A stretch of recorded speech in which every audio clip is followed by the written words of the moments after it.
Good afternoon, gamers. How are we doing today? Late? What do you mean? I'm here. I'm literally right here. I cannot possibly be late when I'm here as you say late. What do you mean? I think I am perfectly on time considering there is no timer anymore. Because then you can never claim that I am late. I have beaten you, chat. You simply cannot defeat me. There is no set stream time. I just happen to stream around 12 o'clock Pacific Standard Time every day. But that's just a decision. I could change it. I probably won't until I have to. But, I just show up whenever. No timer equals 5 minutes late. I don't think it's how that works. Not late, just early for tomorrow. That's right. That's right. You woke at 3 a.m. because the kiddo had a gig of cough. Your blood is coffee right now? Sorry, soldier. It be like that sometimes. Hello, Scottish Calebiats. Am I saying your name right? Thank you for the follow as well. I did see that right as I was going to click the button. Your follow. Mothlead, hello. Retro MGX, hello. Super IC PLP, good to see ya. Funny Scope, hello. Nim Vlackod, hello. How are we all doing today? Today is a good day because it's Wednesday. You know what Wednesday means? It means Tinto Talks. Today's Tinto Talk, maybe not as positive as other ones, but that's okay because we're going to learn about how slavery is going to work in EU5. I'm afraid there's no getting around the fact that in the time frame of EU4, mass chattel slavery is in fact a reality. So we'll see how exact that's going to work. I am eating this super dry chicken right now. Very dry. Very dry. It was like a pre-packaged chicken thing that's I already cooked before, and then you just got to like re-warm it up essentially. I was running a little bit behind today. It's bad. But I guess the job done. Give me enough energy to keep doing the Netherlands, Nuggies? No, not nuggies. Nuggies would be a godsend right now. No sauce, Andy? Bro, the flavor they put on the chicken is weird. Maybe I could get like a sweet and sour sauce. That might work with it, but it's fine. I do have some sticky rice as well. So, it's not the end of the world. I can eat bland food. It won't kill me.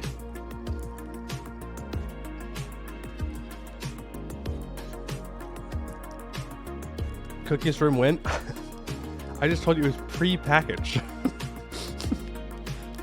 I mean, I don't even have a setup to where I could do that. During last stream that Drent's useless, the funny thing is that during the 17th century it was so devoid of life and empty that it was basically used as a prison colony. Why? What is wrong with Drent? Why is there no one there? Is it like a swamp? Or more of a swamp than the rest of the Netherlands? Not trying meal map. I do have it. I want to make some of the Korean chicken. No, not chicken. Beef. That's chicken down there. A Korean beef dish that I found on there. So I haven't made anything yet because I'm lazy, but I do have it and I do want to use it. Let's see, what else did I have? I have Korean style beef rice bowl with cucumbers. Ooh, there was a black bean and chickpea avocado salad that looked really good, and then I also have a soba noodle bowl thing. So you know what, I'm getting there. 2-minute cooking stream of you opening pre-packed food. Wow, exciting. Drenthe was so poor the government didn't get representation until the French invaded. It's still the least populated province of the Netherlands, with a population of about 500,000. I mean, that's not like nobody. That's like a decent amount of people.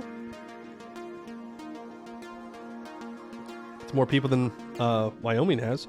So, in my eyes, it's great. And I'm pretty sure Wyoming is much bigger than Drenthe. Wyoming well, okay, it might be close actually. Wyoming has a population of 581,000 people. But if you were comparing something to Wyoming, you probably have already lost. It's probably over for you at that point. Hey, y'all, Arch, how you doing? Oh.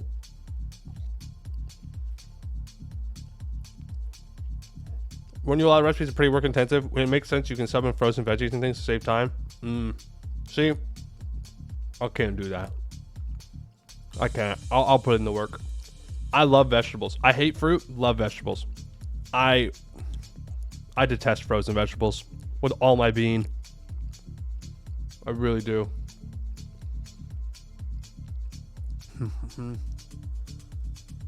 Because I would spend summers on my grandfather's farm, and so we'd have like fresh vegetables every day, and it ruined me. You give me green beans out of like a bag or something, can't do it. Just not possible. Too rubbery for me. Doesn't taste like food, which is like, you know, first world problem, but can't do it. Indiana soil hits different, you know.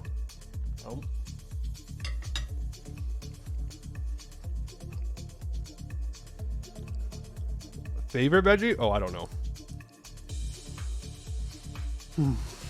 That's hard.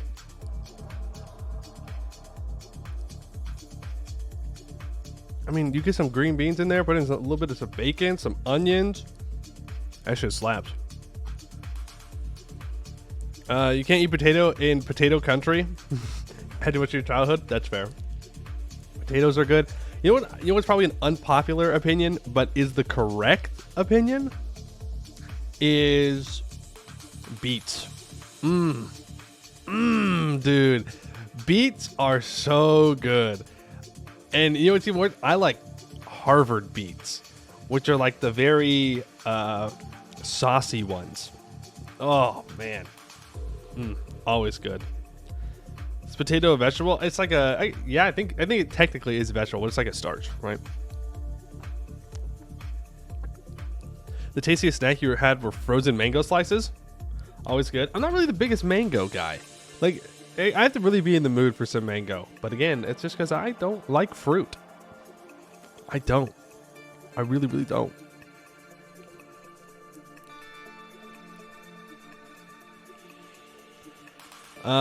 Just finished the last stream about like 30 minutes ago, and you can say on the first war against the Flemish, remember you waited for their entire fleet to be destroyed by the English. Before the fight, the peace was warning you that England will lose 11 trust. Maybe it got even lower as their contribution to the war. Therefore, their expectations were higher because the entire fleet sinking. Oh, maybe. You might have. That might be true. Best beach recipe for us to try ourselves? Oh boy, I don't know. I haven't had them in a while. Right? It's something that my mom made. So I don't have the recipe like on hand or anything like that. But I do know that I like them. I do know that. Beets must be a love them or hate them thing. Beets are off to me. Yeah, I think a lot of people don't like beets. I get it though. I get it. I think you're crazy. I think they're great. Mango is great. You just need to have an Indian or Pakistani mango. Other mangoes just don't compete. Well, I don't know if I've ever had one.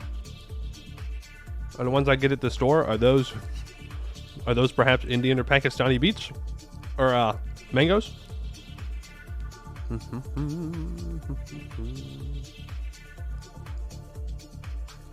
Well, honestly, beets are one of those vegetables. You just eat the vegetable. Like, it's not a... I guess you could put in other things, but the way I've always had them is you just have the beets. Put a little bit of salt on that, boom, easy. That's literally all you need. That's how good they are.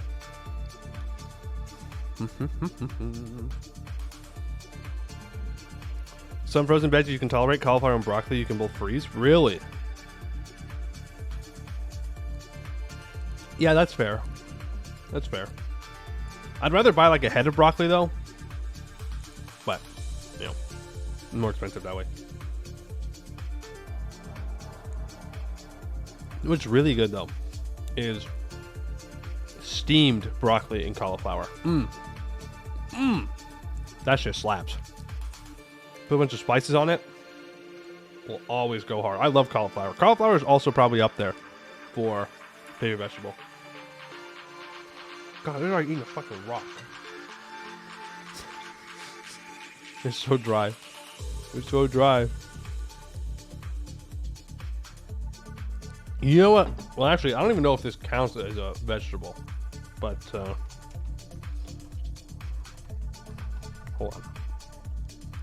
Yeah. You know what my favorite vegetable is, actually? Water chestnuts. You cannot get a better crunch than water chestnuts. Okay? I don't think they have much value nutritionally, but damn. You bite into a water chestnut and you're like, That's what I'm talking about. Perfect crunch. Easy to chew, though. No notes.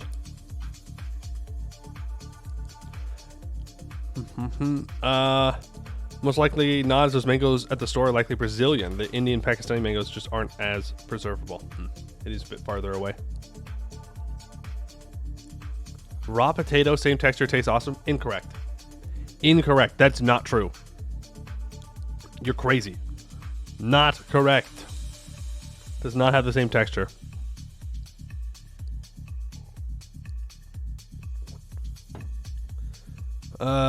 Like raw beets in Poland, you can buy shredded beets in vinegar.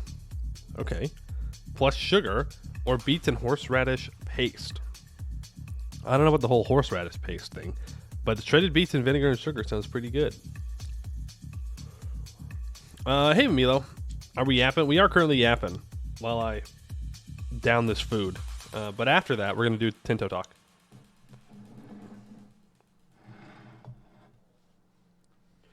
But I do need sustenance. Oh.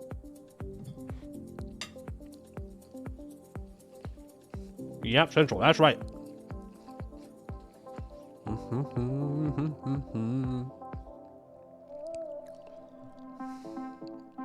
You know, like Veggie's child, you distinctly hated tomatoes, but only uncooked for some reason.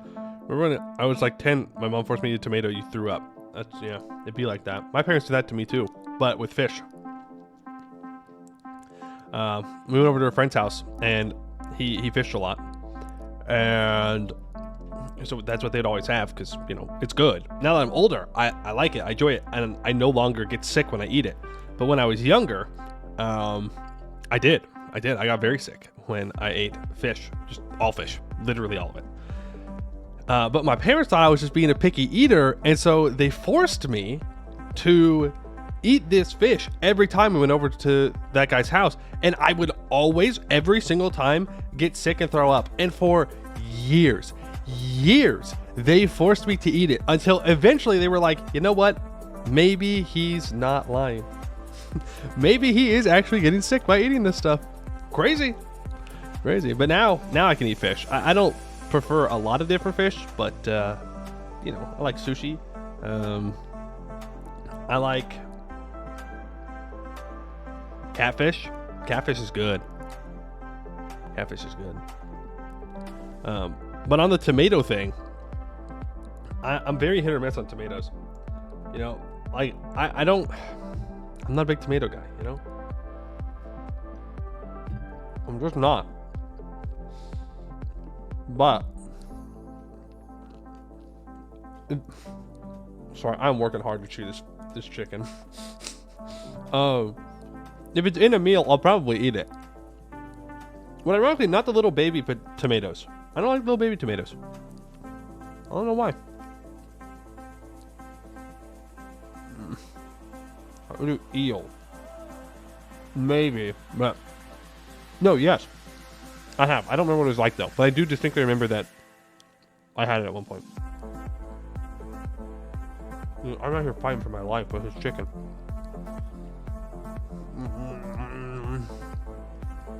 The people's demand man taxes. We'll get there.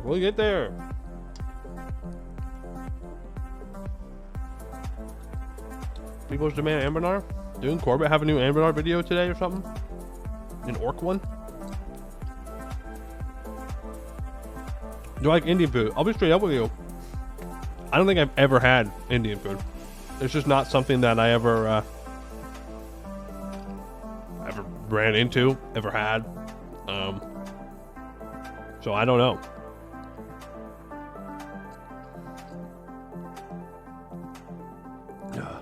Oh my god. Okay. I think I'm just gonna eat the rice now. Oh. You can't handle spicy food at all? That's sad. 07, you know? I love spicy food. I love eating something and just feeling my nose start to drip a little bit. My tongue burn, the back of my throat starts to burn. Oh, that's great. That's when you know food's good.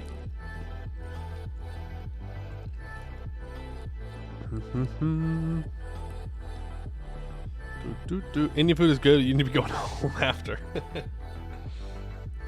I suppose I'll take your word for it.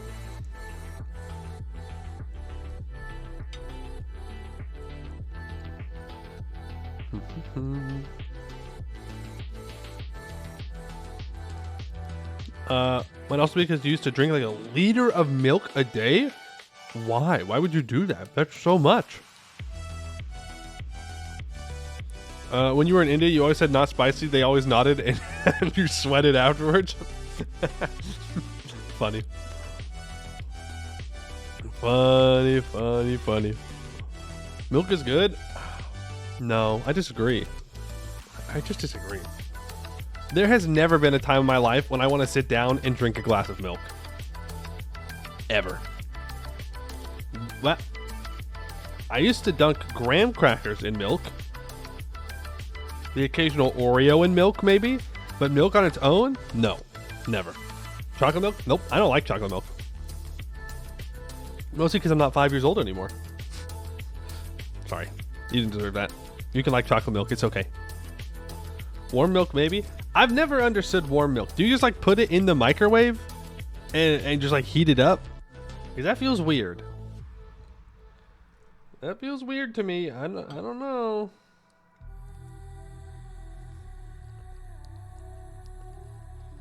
If you want to try making curry, you should check out Swathi's recipes. She posts authentic Indian recipes with step-by-step pictures, so it's pale-skinned folk can follow. She's a goddamn hero.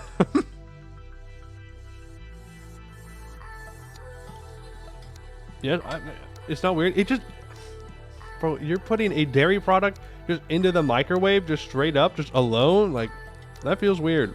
I'm just saying. You drink milk almost every day because you're not a wuss like me. Okay, damn. I didn't know that. Not liking milk made me a wuss. Well, you want me to, are you going to say that I need to drink milk to make my bones strong? You fell for that propaganda? Oh. You've been microwaving milk for 20 years of your life. Okay. So you don't think it's weird because you've been doing it, but I'm out here telling you, you're weird. Ignore everybody else's opinion. Only listen to me.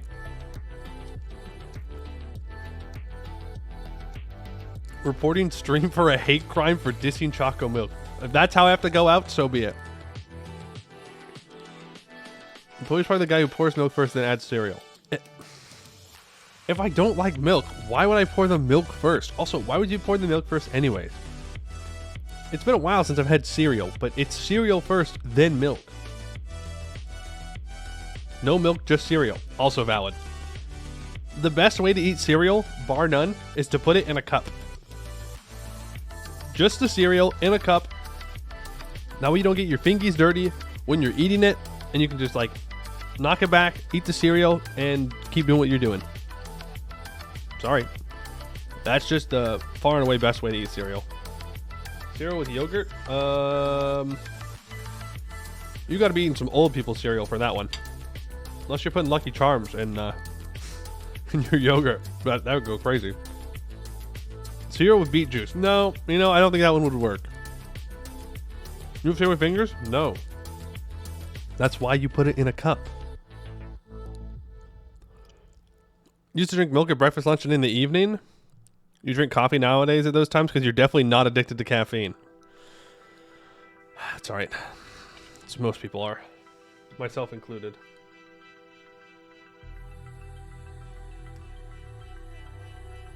I lost a piece of rice. Okay.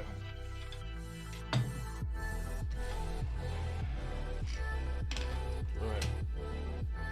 That's all my food for the day. All the calories I'm allowed. Your brother's lactose intolerant, as are my father and mother. I am about 2.5 inches taller than the tallest among them, if I got my centimeters to inch conversion right. The power of milk. You know, I don't know if milk is the reason you're taller. There are these things called genetics, and it's somewhat randomized. Think of it like a loot box for you gamers out there, okay? Your genetics are like a loot box, and that means that it's possible for you to be taller than your parents, milk having nothing to do with it. But I suppose maybe you're built different. Maybe the milk makes you taller. I don't know. I cannot contest this. I'm not a scientist. Cheerios need milk. Incorrect. Very incorrect. Cheerios are better without milk. I would contest. I contest your point. Sometimes the heir to your 111 ruler is a 666. Genetics be weird. Exactly. Your loot box full of problems? Mood. Understand. Bad eyesight. Bad eyesight being the easiest to see among them. See? Get it? See? Funny. That's because Bungus is the real father? Ooh, so true. Bungus out here creating 666s.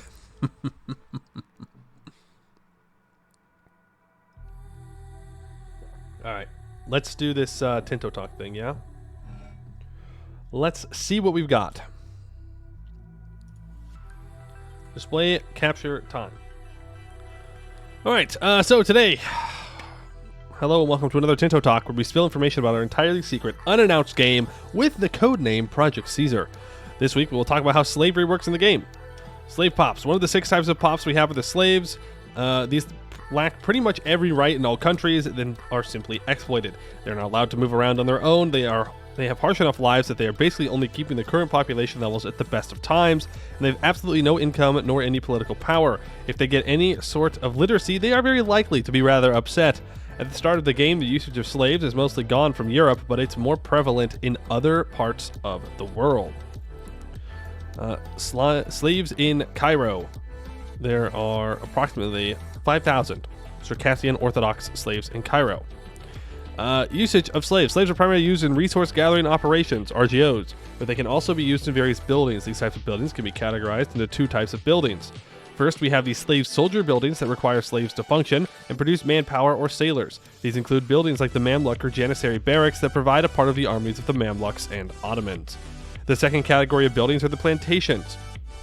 These are buildings that can unlock from Age of Discovery advances. There are 3 types of plantations for sugar, tobacco, and cotton. These are far more productive than the RGO for the same good, but require slaves to function. Galley barracks in Genoa. 1,600 people employed. It takes 0.5 metalworks and 0.5 slaves.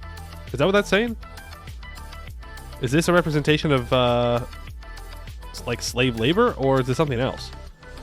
This provides the following effects to Genoa: 160 monthly sailors. We can build ships there. Current level is at 1, maximum is at 5, 100% market access. 1 unique building to get you a lot of sailors.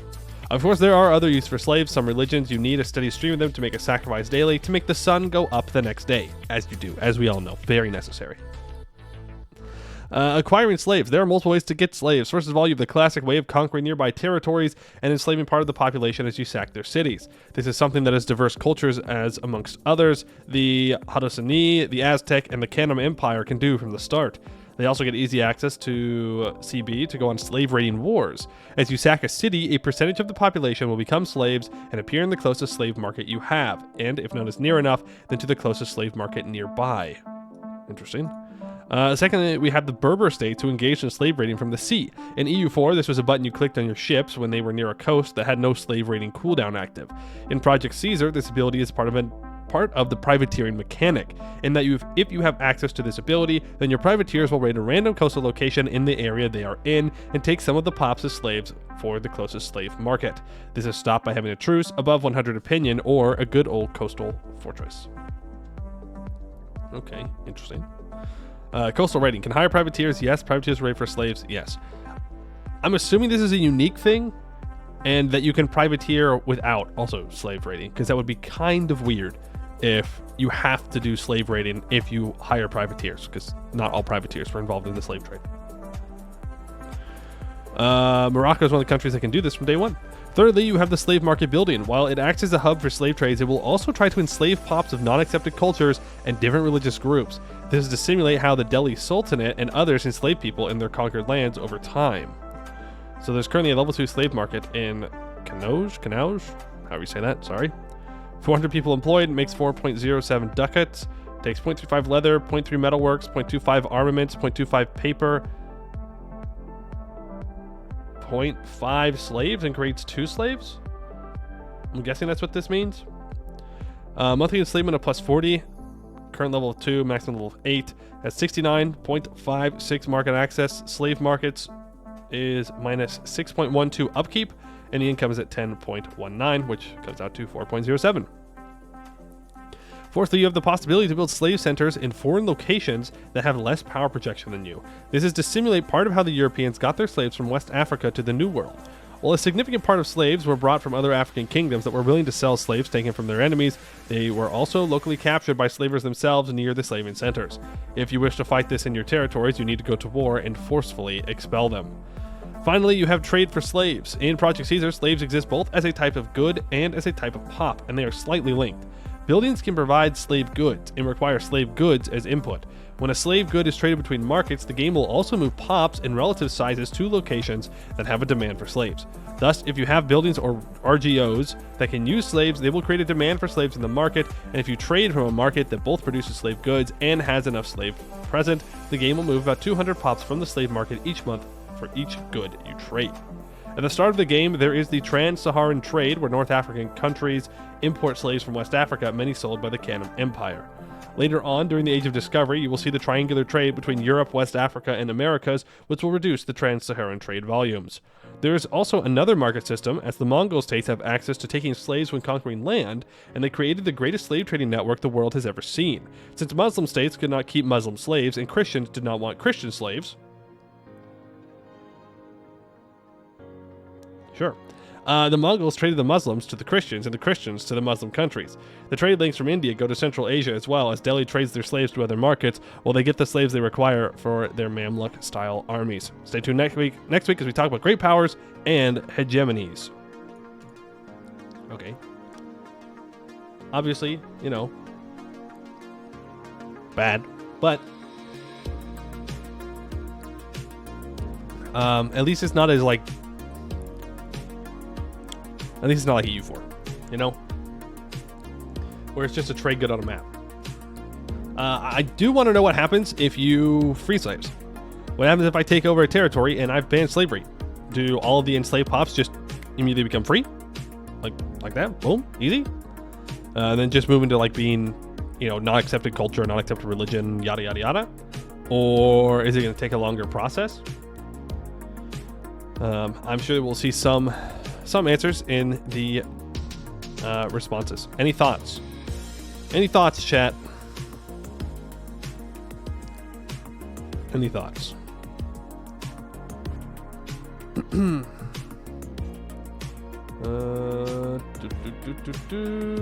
Was that a nice number? It was. I just don't want to say it. Didn't feel like the right kind of area to make a nice show.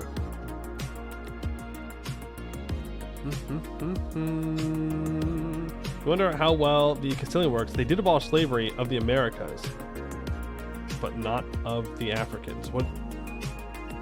Oh. Of Native Americans, but not of Africans. True.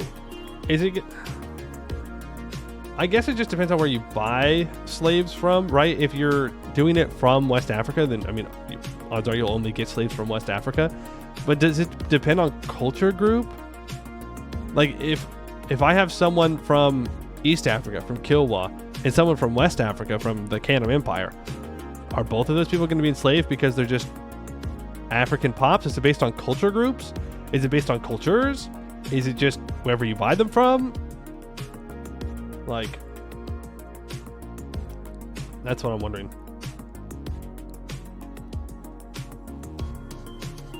How much impact slaves' culture and religion will have? Yeah. What do you do when you get slaves? And if you can purchase slaves to free them as countries who have abolished it? Oh, interesting. True. Like in Stellaris, how you can buy slaves off the slave market and then free them. Historically, countries that abolished slavery did purchase slaves, and then they stepped foot on their country's territory. They were free. Yeah, I wonder if you can do that.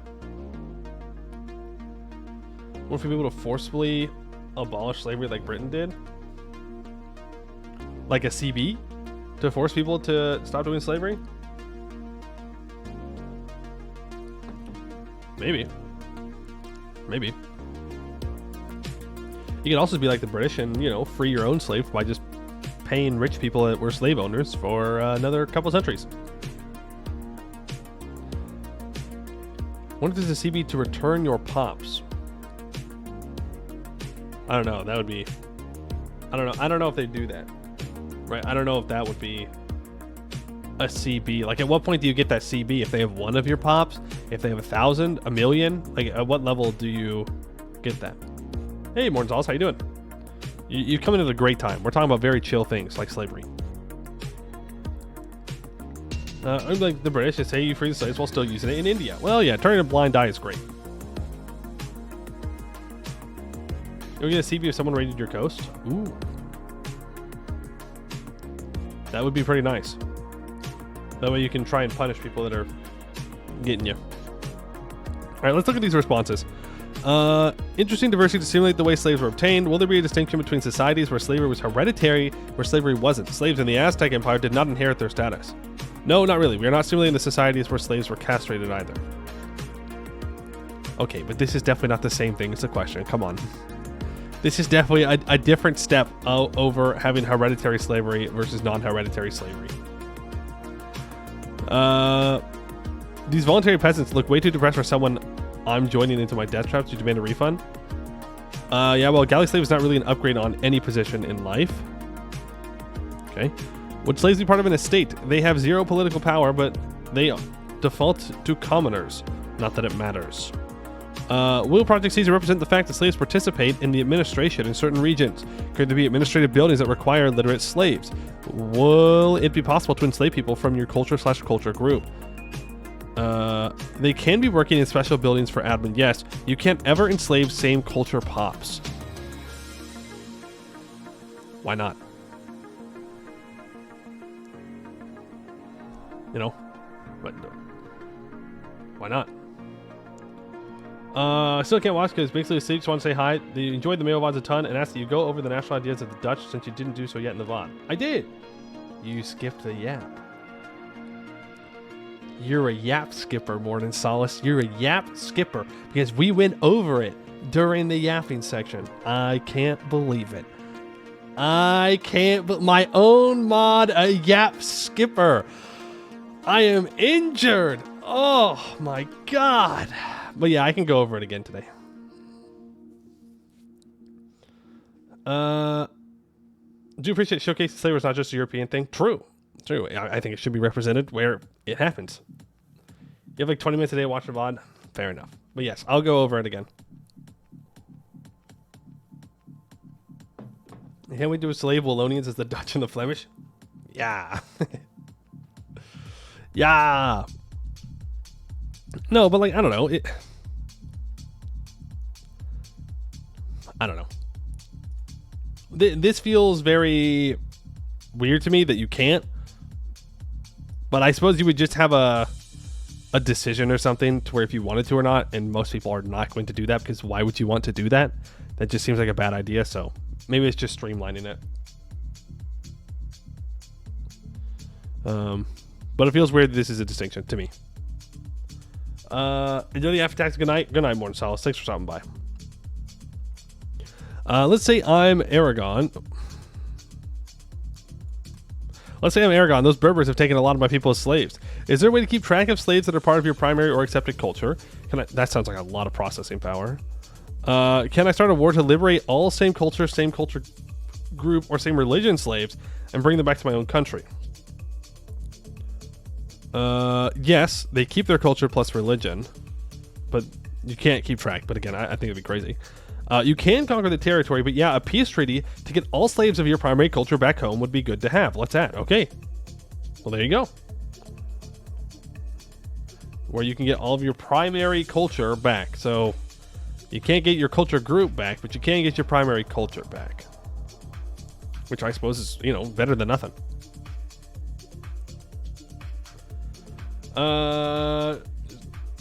Ed Headband last night. Do you start colonizing the game? We have not started colonizing yet in our Netherlands game. No. We will today, though. Can countries from Europe reintroduce slavery or fight Mongols for the liberty of the slaves? Not reintroducing, no. Okay, come on.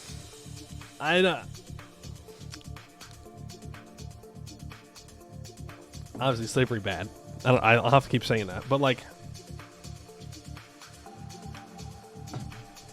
Just being like, no, they won't do it at all, ever. Feels weird to me. Like, why? Why? Why not? I don't know. In Russia, the slaves were serfs till 1723. So in this case, will it be the same mechanic of sales and trade, or will it only be its population category? Serfs are peasants with severe limits. Fair enough. Will slave populations in some areas grow in size significantly over time on their own, like in the colonies that would become the U.S. South, while constantly decreasing and needing new slaves to be brought in other areas in order to be maintained in size, like Haiti? Slaves don't grow on their own, they maintain their levels at best. People downvoted this, and I'm not sure why. Need to imagine, Poe, if someone was elected in a position of power said, yeah, we are bringing back slavery. I think it's a much easier thing than you would think. I think you could probably make it work in this time frame. Now, yeah, probably not. People would probably go a little crazy, rightfully so. But then, come on.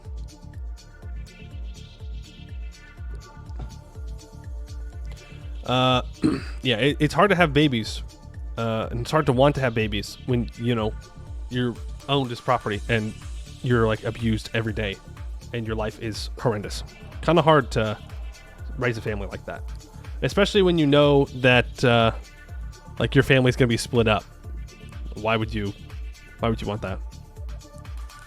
Are you joking here, or do we have religions that need to kill at least one slave per day, or say 365 slaves per year? First thought that came to mind was the Aztecs and the Mayans, but I thought their sacrifices were more ceremonial and sporadic than actually in the stream of slaves. It's not daily in the game. No, it was just dramatic.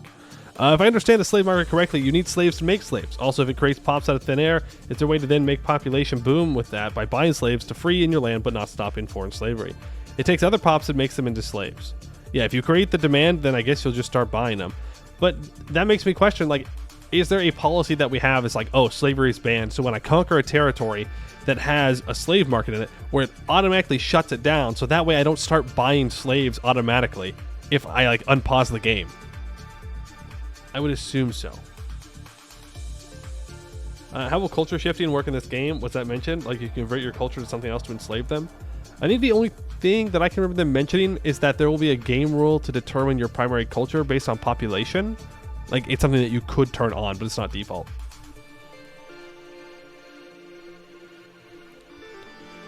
Would there be a possibility to make a nation only consistent with slaves? Slave nation, pretty much. On top of that, then, having a possibility to recruit more slaves by using the many mechanics of obtaining slaves would give very interesting gameplay.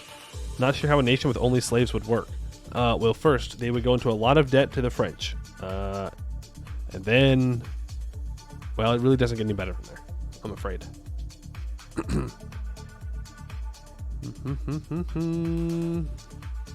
African slaves, what became the USA, escaped to New Spain. They did get their freedom.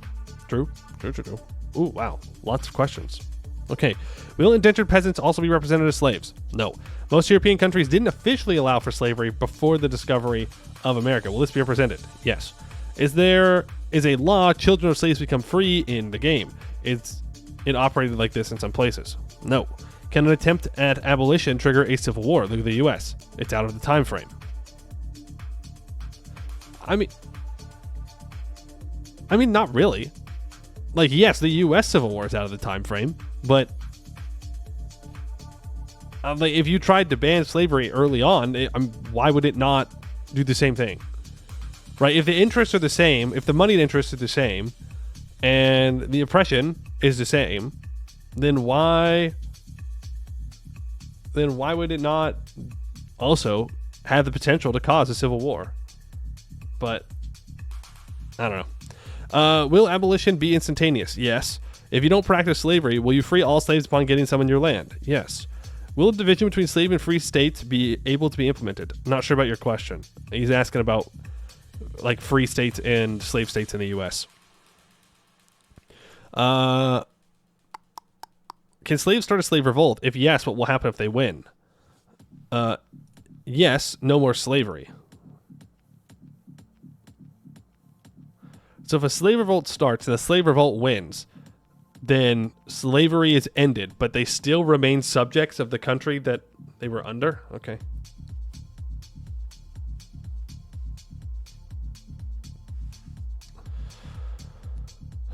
Slave economies were ultimately not very competitive nor productive, especially once industrialization showed up. Will this lower output be represented? Before industrialization, slavery was not exactly non-competitive. Yeah, that was a crazy thing to say. It made some people a lot of money. It's kind of weird the African slaves are represented by an icon of two white people, but having the slaves be the only pops that are black would be ever worse. Did you think about having the pop icons be different depending on their ethnicity? We talked about this, and one day we will have ethnic differences on pop type icons. Okay. Does getting slave rated give a CBX the raider? The naval one? You can create one if they got privateers near your coasts. Okay. The basic difference between slave and a serf is that I can trade the latter. Serfs have some rights as well. Okay. Will there be any market for household slaves as some form of consumption good? What the fuck? What do you mean by that? What do you mean by that? Homie has played too much Stellaris. Too much Stellaris, okay? You don't eat the pops, all right? That's not what we do here. That's crazy. That's crazy. Hive minder spotted. Yeah, I think they do mean like indentured servitude stuff. Is there something stopping early game Christian nations from building slave markets? Or will they, for example, Swedes be able to enslave and sell off Finno-Ugric pagans from day one? We have a few laws in the game that limit slavery. Okay. I hope slave raids and capturing slaves from sacked cities will be near ubiquitous in sub-Saharan Africa. It's very common. Hordes should definitely have some sort of non-war raid mechanic for acquiring slaves like the Berbers, and not just limited to sieges. We had a very mechanic similar to it, but it was not good and very micro. Okay. Human sacrifices by the Aztecs are represented extremely based. Okay. I don't know if that's what I'd say, but sure. There's a reason so many other states of Mexico went, oh, let's ally with these weird Spanish invaders no matter what. I don't know. I don't know. If you saw how everything went down, they might change their minds. It was too late, though. Surprised you decided to tackle this issue. I thought it was a no-no. When you're making a game simulating history, it's part of it. Yeah. You can't avoid slavery if you do a game based in this time frame. CK3 avoids it, but you cannot avoid it in this time frame. Avoiding it, I think, would be a worse option.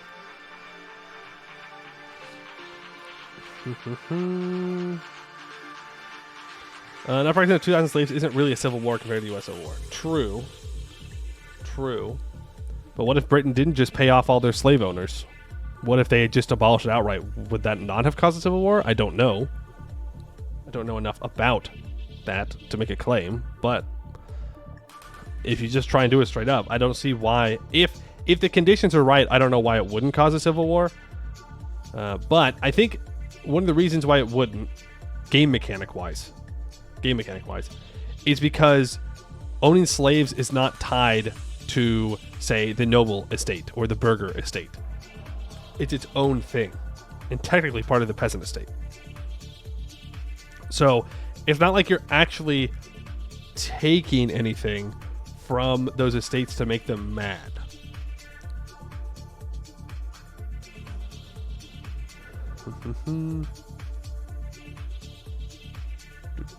Avoiding the CK3 is already not historical. Yeah, but it's... They just want you to play Game of Thrones in CK3. Okay, that's all they want you to do. They just want you to play Game of Thrones, but in real life.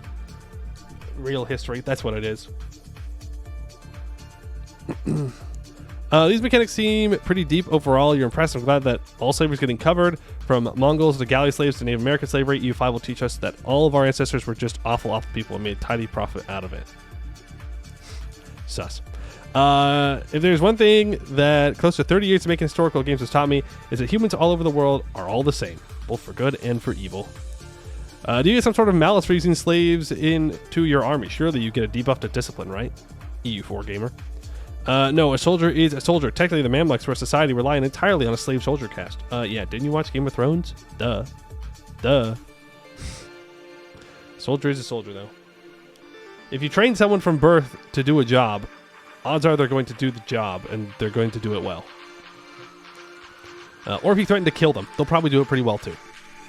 That does tend to do things. When you threaten someone's life, they do want to live. In the case of trade, where will the pops that are moved end up? In the location of the importing market center, or in the locations the buildings creating the demand are in, where the buildings are? The various Anatolian beyliks should also have coastal raiding from day one, as those maritime beyliks definitely put a lot of pressure on the Byzantines through constant coastal raiding. Ooh, interesting. Can you go full Victoria 3 and emancipate slaves on locations you own? If so, what happens to the buildings? Do they switch from slave input to population input, or do they have disabled and or destroyed and you need to build from the ground up? If you can't have slaves on the location due to laws, they become peasants and their buildings useless. Why is 1 slave good equals 200 slave pops? Couldn't the game deal with 200 goods equals 200 pops? Scale, and then we'd need to multiply everything else by 200. Okay, that seems like math. And the final version, will all portraits be of European-looking people, or will it be different portraits for pops of different regions? For pop types, perchance. For characters, no. There are lots of variants. Okay. Does the slave market described in the diary generate slaves out of nowhere, or are they enslaved from other social classes, such as farmers? They convert peasants, clergy, tribesmen, etc. into slaves. What incentives are there to end slavery throughout the end of the game? Will it be somewhat linked to some state demands or institutions, such as the Enlightenment spreading through your land? Enlightenment primarily. You know, other than privateering of the slave raiding building, think more like something along the lines of what the Ottos were doing in the Balkans when not immediately at war with someone else, or the Golden Horde against the various Russian principalities that were immediately bordering them, or the Crimean Khanate later on. We had a system earlier, but it was micromanaging and the AI didn't understand it. Okay. Can you mod on other trade goods tied to pops? E.g., could you mod in a German settler's trade good for a backdoor simulation of the importing of German burgers by Eastern European states? Not with the current mechanics. And when you write the slave rates take a percentage of the population from a city, does that still include towns / smaller settlements? Yes. Okay, well, at least they're not avoiding it. I don't really have like any big problems of how they want to do it. I don't know how else I'd do it. It's a tough one to approach for sure. Tough topic. We can play the Netherlands and we will find Fleury. That's right. We will find him. He's in there somewhere. Or maybe his ancestors. They're in there somewhere. And we will find them, okay? Oh. You'd add other benefits to liberating them? I think that if you liberate slaves, the pops should get like a satisfaction increase for at least a lifetime. Like, I think that makes sense. Gamifying something that's awful slavery feels weird, but it feels worse to ignore it entirely. Yeah, I understand. I agree. And I definitely agree that ignoring it is worse because it did happen and it should be talked about. Putting it in a game is a tricky thing, without a doubt. We'll see how it feels. Like, is it something that I have to use every game, or is it something that, like, it's a roleplay thing? It will be profitable, right? Like, we know during the time period, it made specific people a lot of money. But obviously, there is a pretty big cost to that. No secret that when they liberated slaves in the USA in the North grew significantly and had a golden age, while the South remained the way it was. True.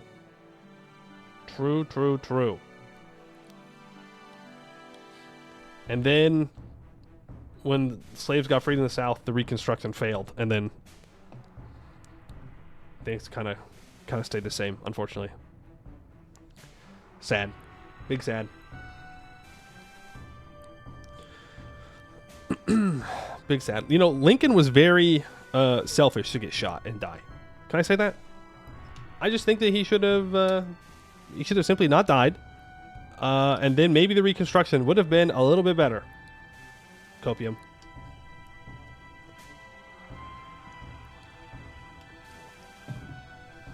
That would be a good thing in the short term as it's a Saharan country, but losing pops in the long run is very bad. Yeah, unless you go and you conquer, like you do a slave raid and take pops from someone else and then sell, you know. Or just who he chose as vice president. Yeah, well. He should have listened to his wife. Fellas, listen to your wife. Don't go to a play that she's already seen, because if you do, you're going to get shot. Women are always right, okay? Don't be doing things that you don't need to be doing. How dare Lincoln take the edge off after a civil war with a nice theater play? Selfish. Honestly, selfish. The North had always been more industrialized. True. Poe, all women are queens. MEIOU. Correct. Correct. Did you make it just in time? You made it just in time to miss the yapping. If that's what you mean, then yes, you did. Okay? You did miss the yapping. Congratulations. When they're freed, they experience a massive growth spurt. My point is that we do have proof of liberating slaves with mass benefit. Oh, absolutely. Absolutely. Slaves bad. Fun fact. Very fun fact for you. Slaves? Not a big fan of those. Kind of bad. Kind of bad. Alrighty. Well, that was the Tinto Talk for today. Now, MEIOU taxes time. So we are playing as the, well, actually we're playing as Holland. I was going to say the Netherlands. We're playing as Holland. It is currently 1403. We're about, well, we started in 13. What do we start? When does MEIOU taxes start? 56. So we're about 50 years into the game. We have taken over pretty much the entirety of the coastline of the lowlands. The goal for us is to unite our culture group, and that is all the land inside Europe that I want to own, and then we are going to try and colonize all over the world. I want to get some new world colonies to see how that works in MEIOU taxes, and I want to try and create a trade chain over to the Spice Islands, which I want to conquer because we are playing the Netherlands. 1357 effectively? Yeah, okay. Sure. 1357 because we started on the 31st of December. We did have someone ask to go over the ideas again because I didn't go over the ideas in the gameplay section. We went over in the yapping section of the first VOD. So we'll do that today. High tides gives us 7.5% morale of navies, +1 attrition for enemies, and 15% fort defense. We get early Netherlandish painting for 5% luxury output and 0.2 yearly prestige.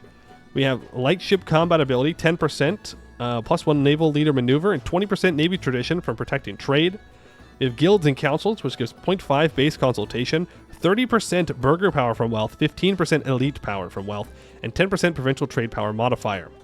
Ports and hinterlands, we have 10% trade power abroad and -15% commerce production and efficiency, 5% knowledge output, +1 tolerance of heretics, 0.5 tolerance of heathens, and 15% foreign attractiveness to trade, which helps other people choose to trade with us faster. Like, they put more of an emphasis on us.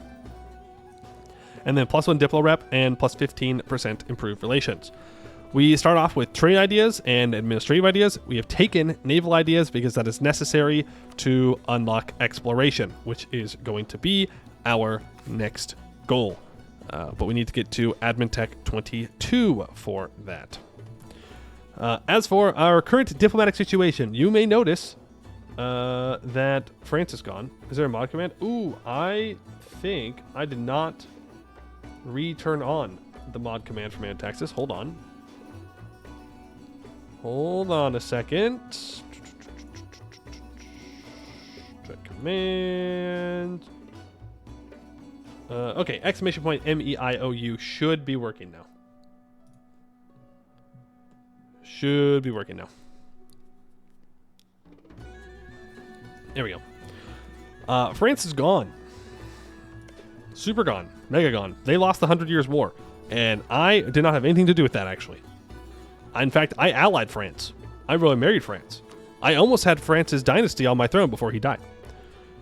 Unfortunately, though, they lost. And so we switched sides. We have allied the English. And they are very strong. I have fed England Paris. I want to see if they form the Angevin Empire or the French, the Anglo-French Union, something. Like there's some formable that is available for them to do. In fact, we could probably look. If I go to the settings, hold on. Change settings. Formable tags. The Anglo-French Union. The Kingdom of Arles. I don't know what that is. So maybe that's what they'll make, is the Anglo-French Union.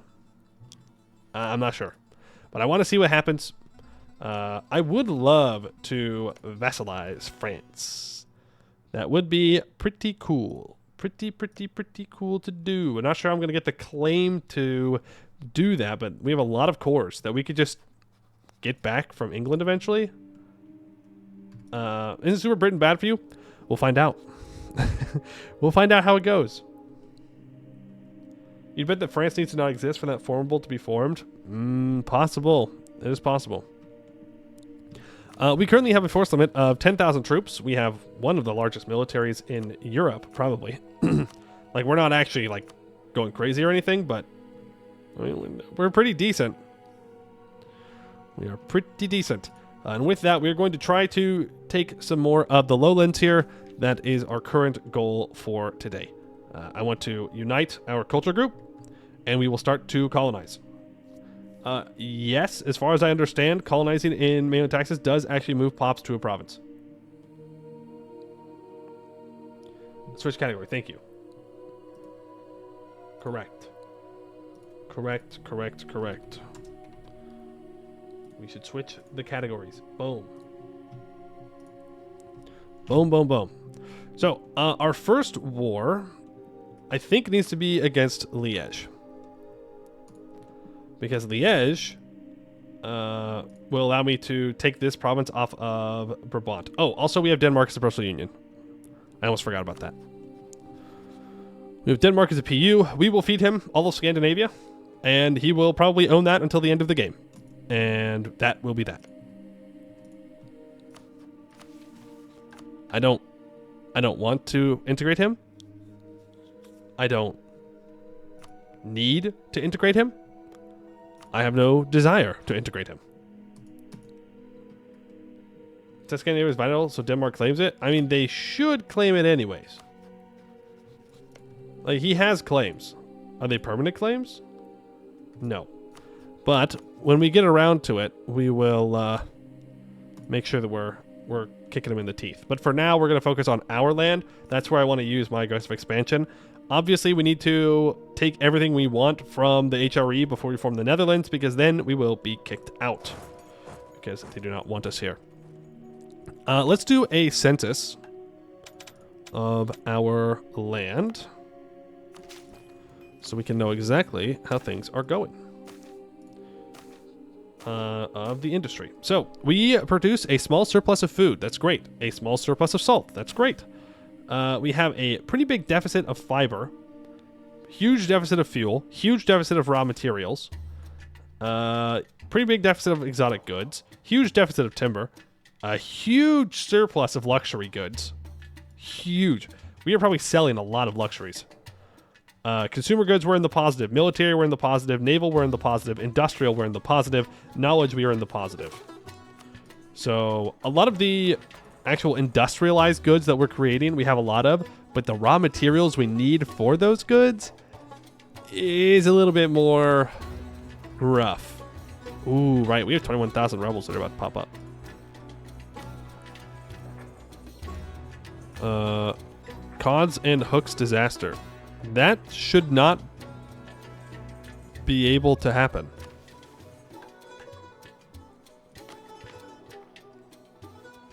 Because we did the... Wait, where to go? No. Tension settled. Oh, okay, no. We are good. It won't happen.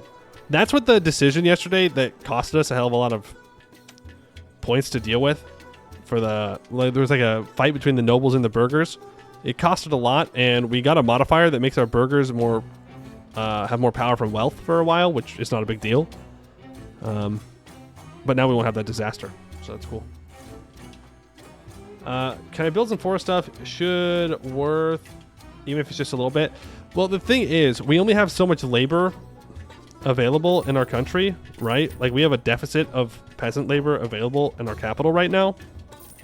So do I want to use that to build like 3 forestries that give a marginal quantity of wood? No, I don't. I'd rather just import it and then have the peasants work in the fields, because we can sell food and we can buy timber, especially now that we have Denmark as a subject. I don't know what effects having a subject has for trade. I don't know if it makes them trade with me more, or like if I get first dibs on their trade, or if it's completely irrelevant. But that means that, you know, Denmark will be up here. Can I invest into Denmark's land? Okay, I can invest into his land though, which is actually very good. Ooh, hold on. Hold on a second. That means that we want to invest into this province, because this is where the huge mine is. We want to invest into Denmark's mine, 100%.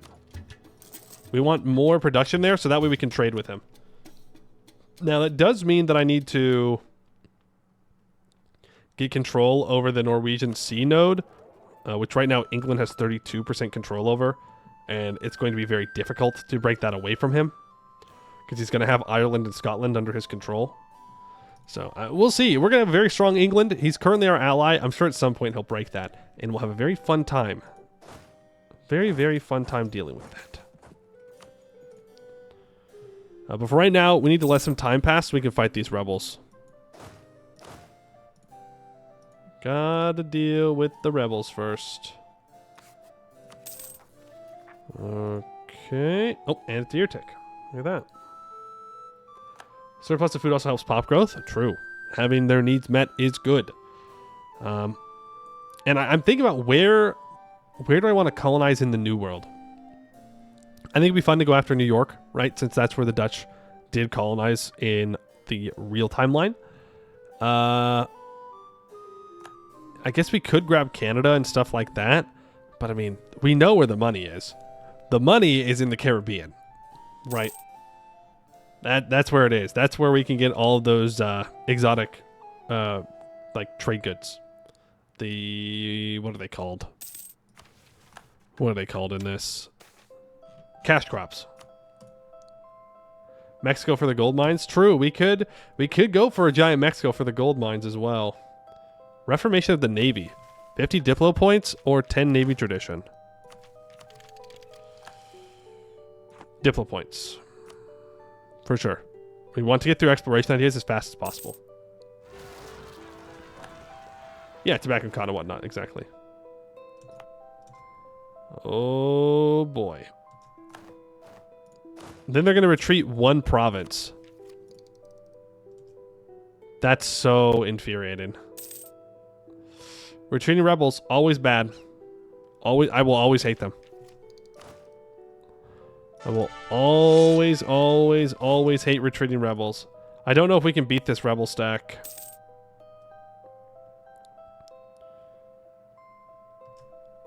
If I declare war on Liège, England will not join because they don't owe me anything. They're also in another war against Scotland.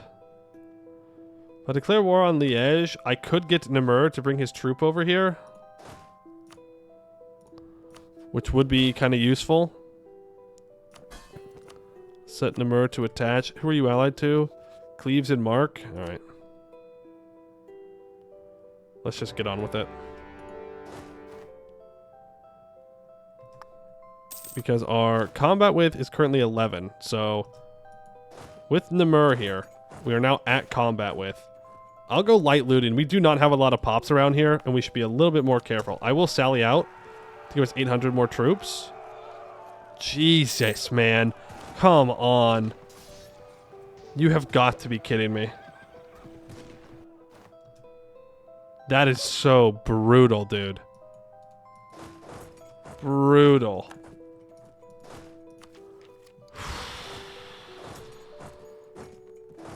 Damn. Taking land and MEIOU attacks is a very dangerous affair. When I started the game, not too long ago.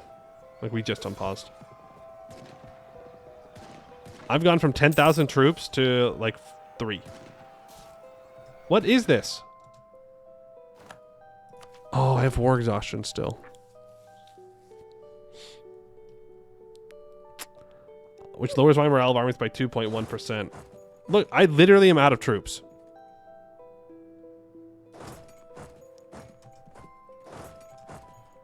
You know what? Follow him. Get him, boys.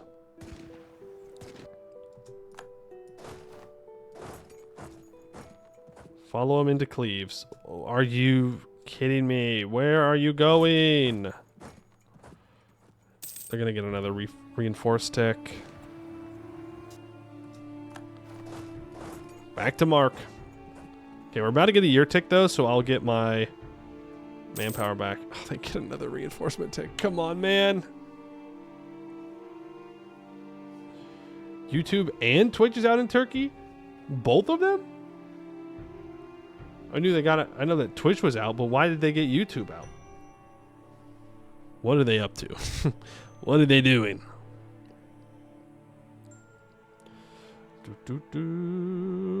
Merc up. Mercs in MEIOU taxes are not as good as you think. Actually, we can get 6,000 mercs. That's actually not too bad. But no. Oh, what I do want to do is, in preparation for our colonization, is upgrade our port. I'd like to increase the harborage in our capital by 1 rank and get this up to level 4. That way we're ready to rock and roll with our thing. Our stuff and thing. Did I stack wipe them? I did. And I would like to make sure that Cleves does not build any more troops. Now, who is Cleves allied to? Okay, I want a white peace with Cleves. Because they're going to be a target of mine. Because they're in our culture group. Mark is not, though, so I don't really care about Mark. Which means I will gladly loot him a little bit. And that will be just fine. We are improving relations with Namur to annex them. Let's improve relations with Hesse for coalition stuff. 40 aggressive expansion to take out Liège. Ugh. I suppose we could vassalize him. There's a terror attack today. They're trying to restrict information. Ah. I see. I see. Alright, our leader has taken over a 436 Graf Jan von Helra. Did I say that right? Helra? Let's get the bureaucrats in charge. Would love to get 30 bureaucratic influence. Ooh, minus 2.5% tech cost. Massive. And commerce production and efficiency is great. Guess we get more manpower recovery speed. In fact, I could get rid of aggressive policing to make sure that we get more manpower back. That'll work. Good stats, we should make him a lich? Wait. Wait a second. I don't know, lich sounds pretty good. Having that 10% discipline would be pretty crazy. We are skeptical. And our royal marriage with England is over. Think about if we get a personal union on England, guys. Just think about it. Oh, it would be a glorious day.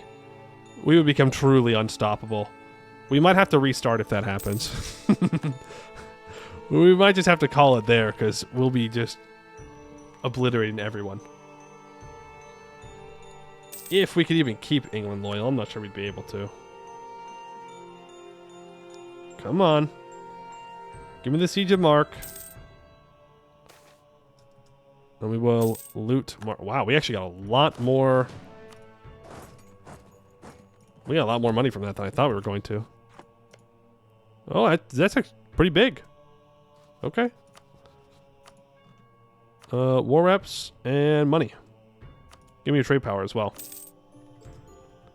Thank you. Need to wait for Denmark to get here, so that way I can go fight these rebels. Am I missing something? Why are we doing no damage to the rebels? Okay, you all do not have to attach to me. Go do your own things. Okay, Denmark goes for unsieging there. Let's go take out Liège's troops, and then we will get them occupied. Can England explode with a little push, maybe? I don't know. Gelden, G is Harking, voiced H, so Gelda. If you speak from Den Haag. Peasants up north and south would say Helden. H not voiced, so Elden? Like the ring? Elden Ring? Y'all got weird languages. Okay, I'm not chasing that guy down. An offer of marriage. It is with some consternation that the mighty families of the realm have watched Jan the First, letting the years pass him by without finding someone to marry. Homie's 15 years old. These feelings have now turned into open dismay as despite the realm lacking a clear line of succession for Graf, appears to have no plans to find a spouse, nor is he showing much interest in proposals sent to him. He's 15. It has now reached the point where the court is expecting Graf to accept one of the offers on the table. He's 15. Continued failure to secure the succession puts the entire realm at risk. He's 15. Luckily, one of the oldest and most prestigious Niedersticht families in the county has offered us the hand of one of their daughters along with a generous dowry. No.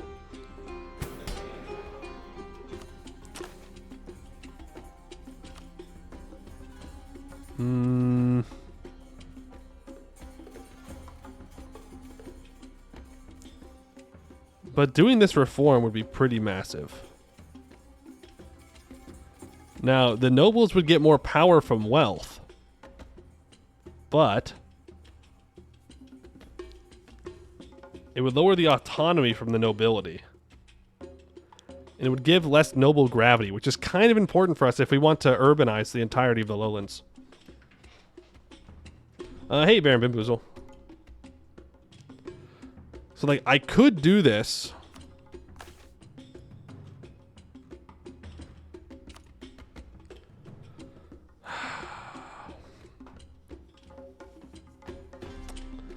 I could do this.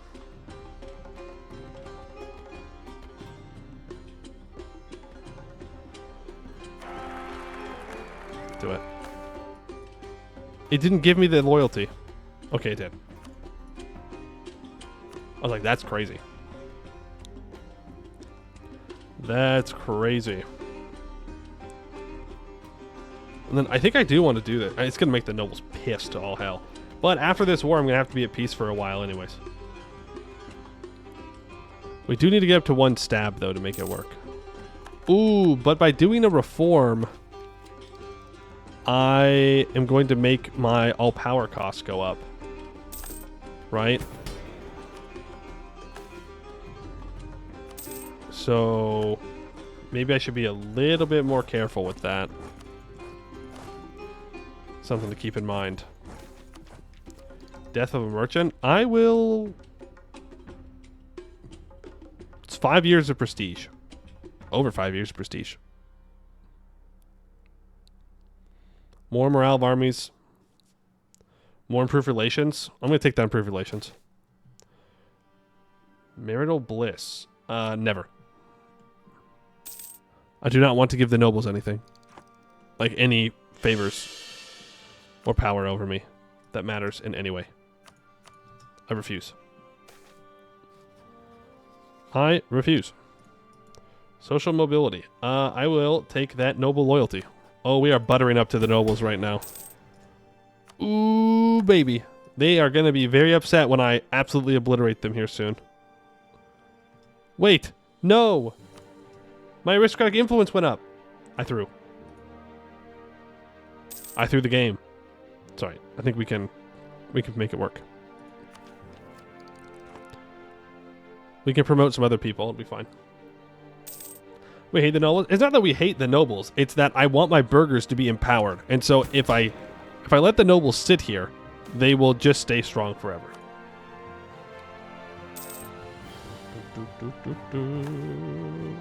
Fall, I will spare them. We will take these 2 provinces. No one will care. That matters. There we go. Holland will grow larger. We will core both of those things up. Result of the war, that's fine.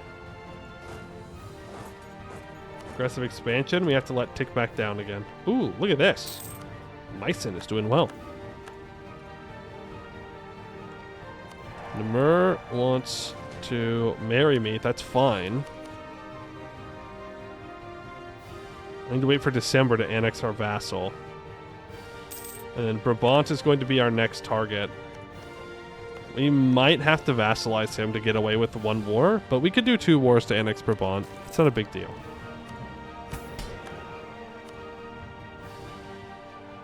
Need the nobles to be weakened.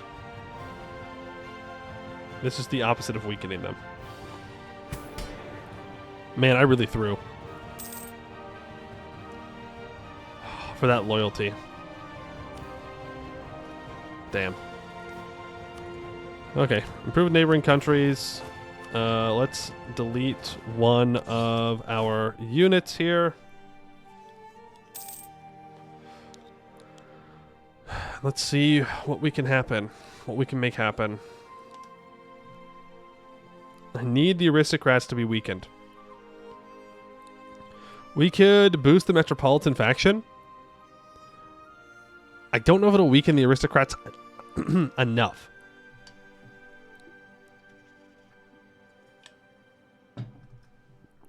Is the thing. Okay, they're down to 42. I think now is the time.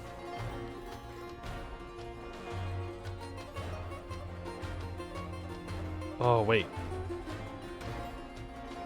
No, I don't have that button. I don't have the button to side with someone. What? Did they get rid of that button in the most recent update? They might have. They might have just gotten rid of it.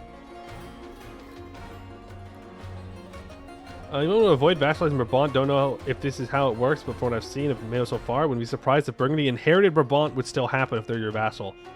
That's true. That's a good point. You're starting with the bureaucrats? Yes, but I used to be able to, like, boost other people's power by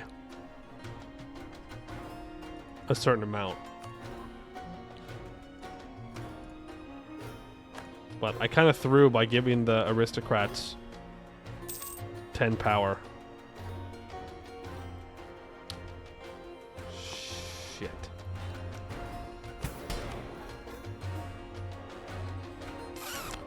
I should have sided with the metropolitans.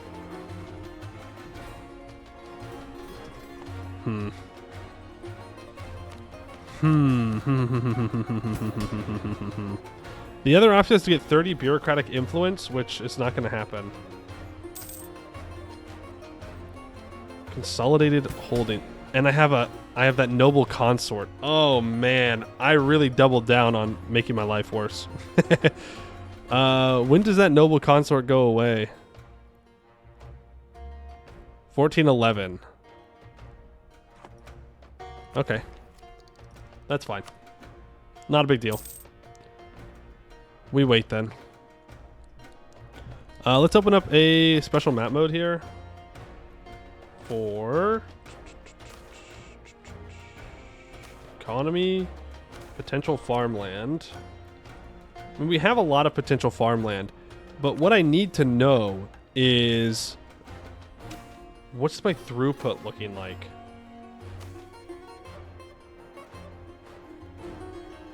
I need my rural throughput and all my own provinces.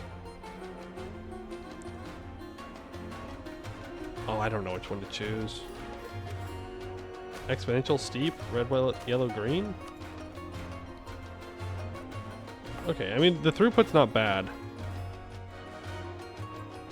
70 is good for growth, though. I don't think we can invest right now. I think we just need to let it do its thing. Which feels bad, right? Feels bad, but I think it'd be kind of foolish for me to do that. I could switch off of mill focus now, by the way.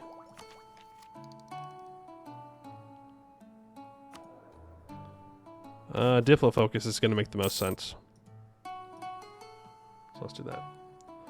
Headfix is dryer. What happened with the war? Did we win? We did win. A 6-3-2! Jan the second. That's going to be who we hopefully form the Netherlands with. We need at least a 5 in admin skill to complete a mission here. The future of Holland, which I think will do that. I would love to go up and like fight Sweden for Denmark. But I don't want to get any more aggressive expansion down here than I have to. I want this to all tick down. Hunting accident waiting room? No, please. Please, we've already had one good heir die. When I bureaucrats for 11% and rising that the button can give 20, right? What button? Can you give 20% influence to the bureaucrats? Are you talking about doing the reform? The bureaucratic reform here? The one that's over here on the end of the list? This one? I need 30 bureaucratic influence for that, and I need organized bureaucracy as well. I think it'd be much easier to side with the metropolitans. Some button to support them or something. Yeah, but I can't find the button now. Greek science rediscovered. The Renaissance led many scholars to study Greek in order to read classical texts preserved by the Byzantines. Having spent some time in Constantinople, Filiberto Paleologi Monteferrato, Neapolitan scholar and humanist, returned to Napoli and spent years translating classic Roman texts into Latin, reintroducing ancient Greek and Roman concepts to Neapolitan science. One of the most influential of these texts was Ptolemy's Geographia, a 2nd century atlas and treatise on cartography. The world map in it was a revelation to Europeans and inspired later explorers to seek ways to travel across the Atlantic to Asia. However, it was also widely criticized for being inaccurate. It cannot be. The text must be inaccurate. Yeah, if you're talking about the interaction we had, it's no longer here.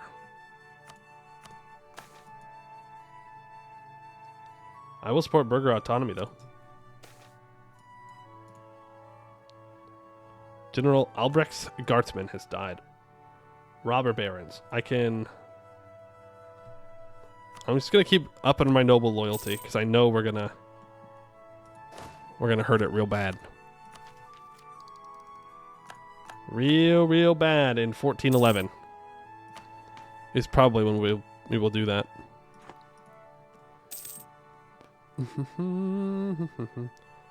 Isn't Jan pronounced Jan instead of Zan? Is it Jan? Not Jan? Jan. Unlawful imperial territory. No expiration date.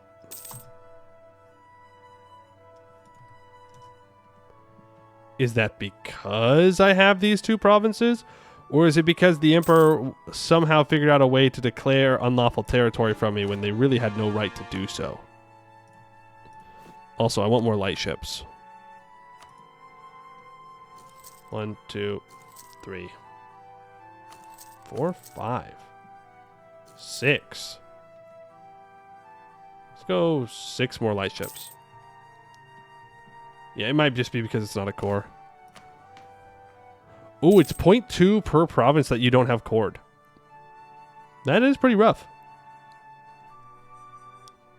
Will not lie. That is a lot of prestige and legitimacy to lose. But the Netherlands must grow larger. Holland must grow larger.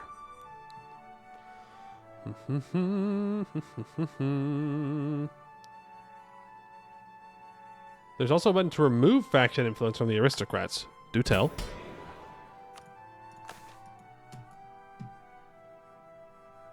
Do tell.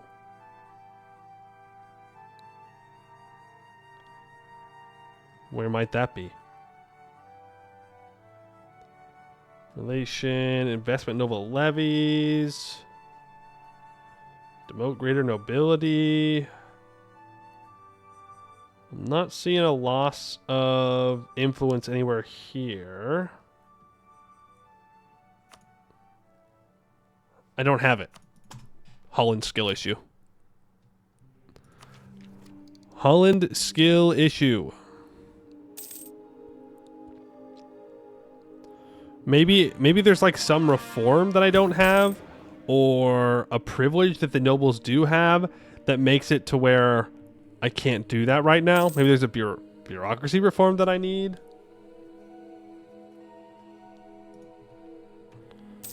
Don't know. Are these both already in states? They are.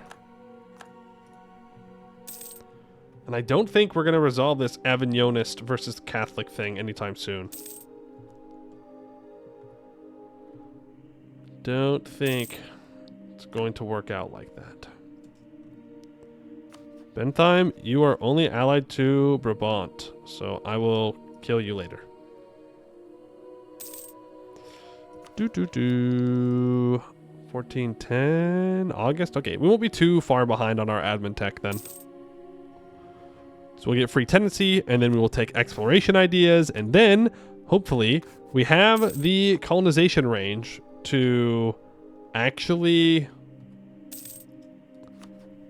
do what we need to do. Burgundy is also an option. If we can get the favors with England, I can call them into a war and not promise them land, because I don't want to give them anything. I think it's because I just sided with someone after your ruler died. That might be it. It might just be on cooldown for 10 years or something. Because I think it's a 10-year cooldown. So when he's 25, I should be able to re-support someone. A Graven of the People. To the death of Yon, we would get -1 national unrest. I'm going to say no. Hydrate or dihydrate. To that, I will say yes. Now, I have 46% control of trade in the channel node. So you know what I'll spend this money on? Something that I can always spend money on. That is trade, commerce, money.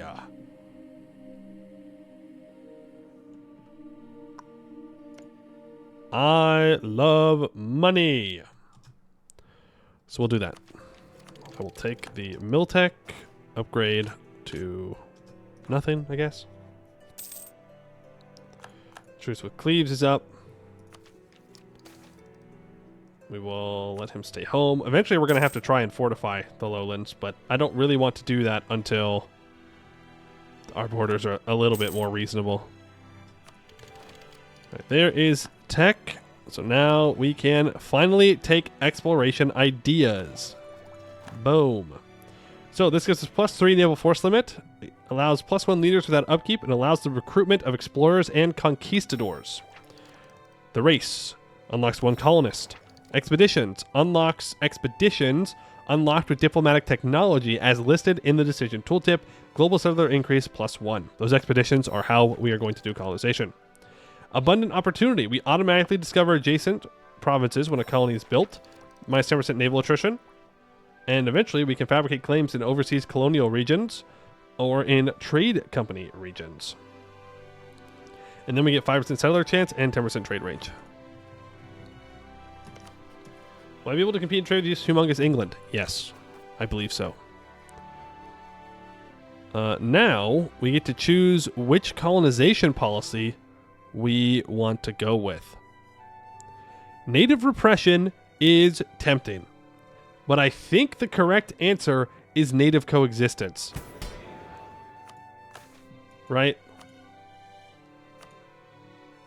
Because how am I supposed to...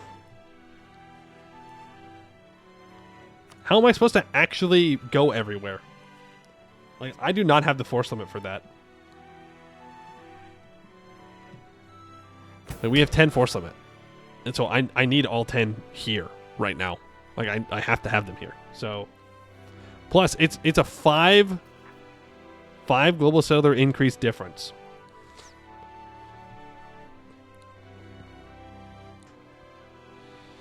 And stability's, you know, it's free to get back. I think I want to start off with native coexistence. As bad as that might feel. True, repression is the Belgian way. True, we're not Belgian, so let's just go with coexistence. Not something I'd usually go with. Is that at 3 p.m. France? No, they've got 5 provinces. Okay, come on. Give them their flowers. 6? 6 provinces! Huge!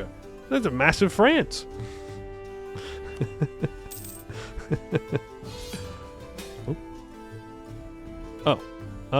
Yeah. That's fine. Let's go loot the hell out of them. But I do need to get my ships in here. And I need to get an explorer at some point. But we should have access to a new tooltip now. Maybe I need a year tick or something to unlock it for the expeditions. We'll go severe looting.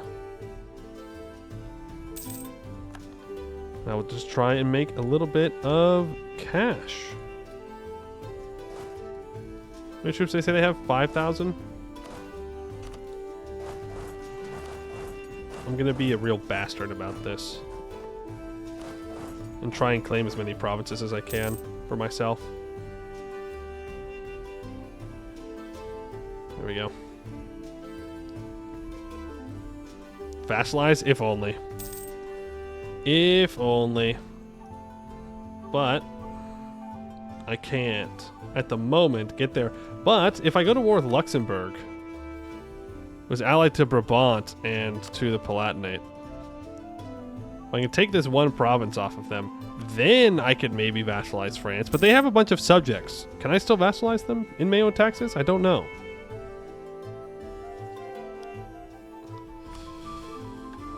Don't know. Okay, we should get a new decision here. So we can look at where we're allowed to colonize. Code full annex and release. That's true. That's true. We could like force them to give up this province down here, or maybe these provinces as well. No one has a core. Wait, nope, Savoy does. Savoy has a core. Please don't vassalize. Do a proper tall game with no vassals. There's no such thing as a proper tall game, okay? Tall versus wide gamers are coping that there's a real thing. You're all just making it up. There's no such thing as tall. There's no such thing as wide, okay? You just take what you can take, and you control what you can control. That is how states work. Okay, the royal consort is gone.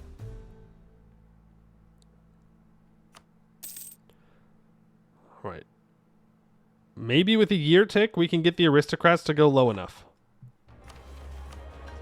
And if I can find a...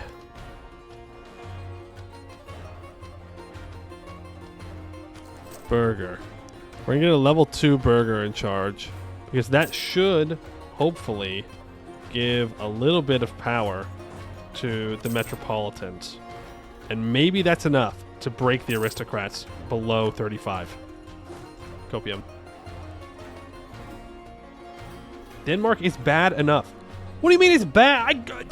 I didn't even fish for that personal union. I just got it. I didn't even go out of my way to get it. I just got it. Like I was married to him. I was allied to him. We were good allies. He didn't have an heir. He died. He becomes my personal union. What do you want me to do? Release him? Get rid of my personal union? No. Like if I get a personal union over England, are you going to demand that I release England? Because I'll tell you this, it's not going to happen. Yes? No. No. Also, Aquitaine is a personal union under England, so I can't actually get an English personal union straight up. I would need to get my dynasty and then claim it and then somehow beat England in a war, which is not going to happen anytime soon. Release Denmark right now. No. No. Denmark is mine. They're staying here. Fall of Orleans. Loot them. Interacting in bureaucracy when you give full grain staff stuff, isn't there an option to give them influence? It would be in the directive bureaucracy. Which we can do now. Which we can do now. So this will... Okay, this gives us bureaucracy corruption, but it would also allow me to do a reform.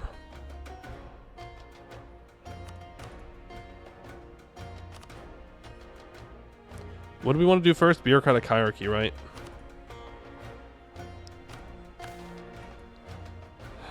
Bureaucratic hierarchy. I need 25 state reach average. Which means where should we... Which one did I want to work on?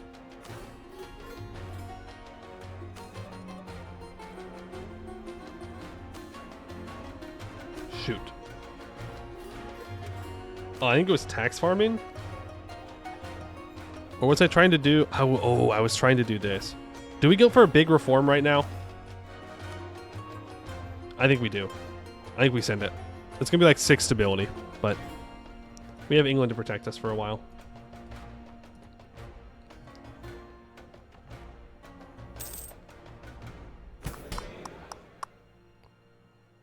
All right.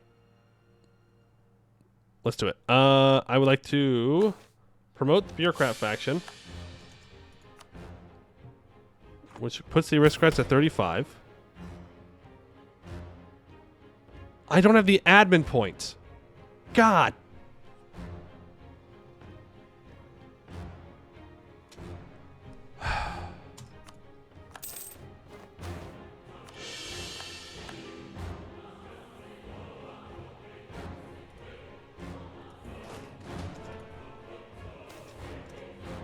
Damn it.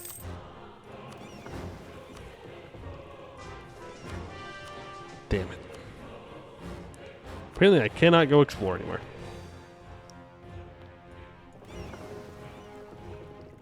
Okay, let's just get our boats together so they can protect trade. That's very frustrating. Send them over here. I'm an excellent throwing arm. Thank you. Burgundy is doing an independence war. I wonder if this time they'll keep their independence. The bishop's mistress. Look the other way. Do I not have my... Oh, expedition, tooltip, and decision toggle. It's right here.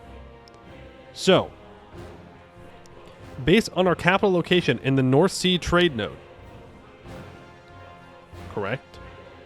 We'll be able to send expeditions to these locations when we reach the corresponding diplomatic technology. France, Northern England, and the British Isles at Diplotech 23.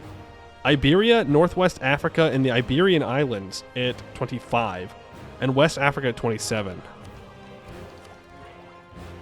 So honestly, we did not need to take exploration ideas this time. We could have waited till here to take exploration before we can really use it. But that's okay. At least we know we have the option for it. I don't know what our next idea group is going to be, though. Not a Diplo one. Economic, Empire, probably pretty good options.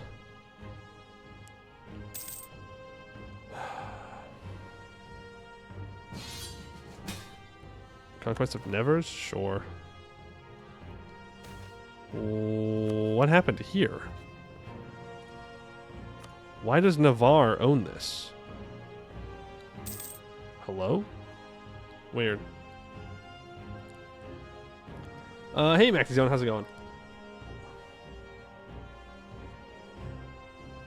I found my 1% on Montec as well. Yeah, no, we lost the ability to do 2 reforms. And in fact, my hesitation in forgetfulness might have made it to where we can't do either, and then I will be very frustrated.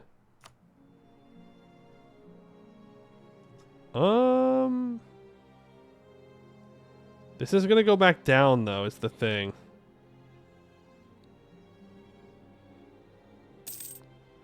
No, it's going up.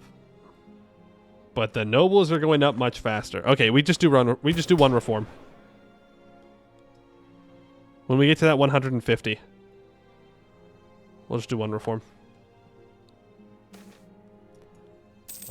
Popular piety. It's a lot of reading. Ooh, I'll take that loyalty from the clergy. Thank you. Course of expansion, still looking a little high for dealing with Brabant. Historically, they had some land there. They have a lot of cores. They have a lot of cores. And Iberia hates me. They don't even have a reason to hate me, by the way. They just do. I haven't done anything to them. I've done nothing. Nothing. Okay, to be fair, I did go sack Castile's capital. But that's only after they rivaled me and then joined in a succession war against me. So it's not my fault. That's on them, not on me.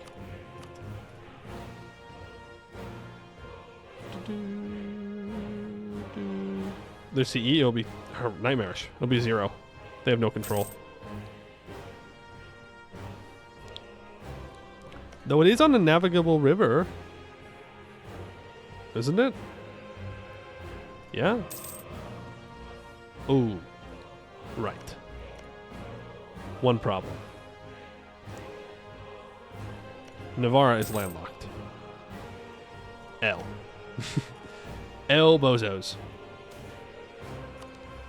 But if they can get a coastal province somehow, they'll be in a much better spot. Much, much better. Oh, we can do the reform. No, we can't. That's all right. We go to the year tick. This will go back down under 35. Of course, it'll probably take away some of our admin points as well, but, you know, it is what it is. Can fabricate claim overseas in trade company regions. That might actually be all we need to get a claim down here in Africa. Oh, unless this is not a trade company region? Didn't think about that. I need to build more transports as well. Ooh, lots of things we need to do. Lots and lots and lots of things. Okay, noble influence is 33. 33. Let's do this big reform, shall we? Do I want to do the cash dues reform? No, because I still need feudal levies. And we need 30 bureaucratic influence for this one. I really threw. God, I threw.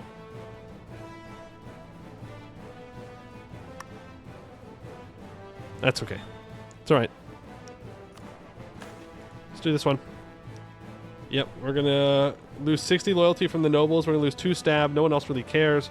We get all power cost increase until 1420. So it's 7 years of no tech or ideas. Yeah. A great success. Let's go ahead and try and support the nobles in some way. I will yield concessions to ancient liberties. And that's it. That's all we can do. Get them back up to 27% loyalty. That's just going to have to be what it be. I don't want to rival Portugal. I should outgrow Novgorod here.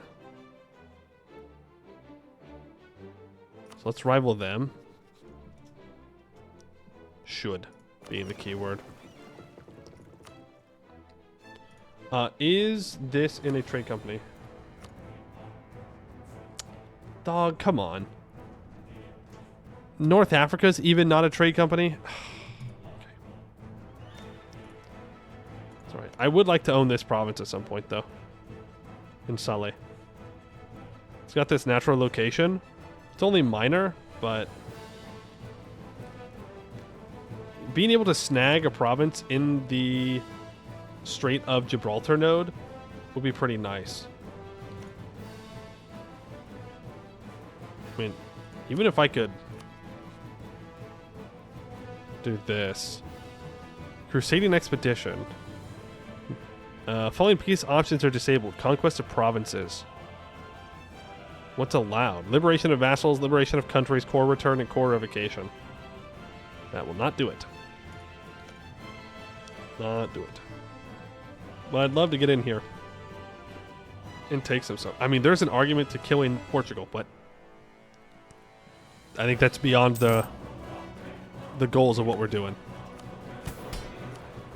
I'm going to provide temporary tax relief so we can get back up into the positive on stability. This peasants' war is still ever threatening. Ever threatening, always waiting. No border gore? It's not border gore. I guess when I say I would kill Portugal, I mean that I would take Lisbon. Or Extremadura. I guess what it is right now. I guess that would be a really good province for me to hold. Because then I would get basically total control over this node. But we cannot get a claim there at the moment, so we're out of luck. We will not take this idea because it is currently 5% more expensive. I will give France access. They are at war with England now. Scary England. Scary, scary England. What's their aggressive expansion looking like? Let's get a little high. Monasticism. I don't really want to lose 20 ducats. So, no. Can I trade with that node if you have a vassal there? I don't know if having a vassal counts as having a province in the node. It's a good question.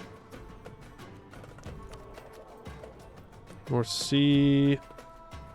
Okay, so the Western Baltic does feed directly into our node. So, can I kick out the Teutons, please? You're asking for a lot.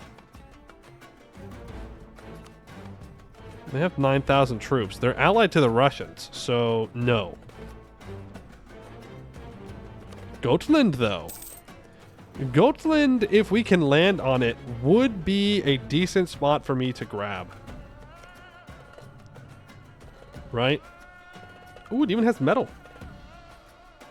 In size 175 mines. Major effect for location. Like, I could really turn this into a really good trading harbor for the Dutch. Denmark probably wants it, but that's okay. I can afford to take this. Do I still have Teuton stuff in my land? Yes. Oh, you mean get them out? Oh. Yes. I do still have the Teuton land. Stuff. Look at that. Lubeck has 60% control over this trade. I can end that, though. I have the CB. I need to make the CB on Oldenburg.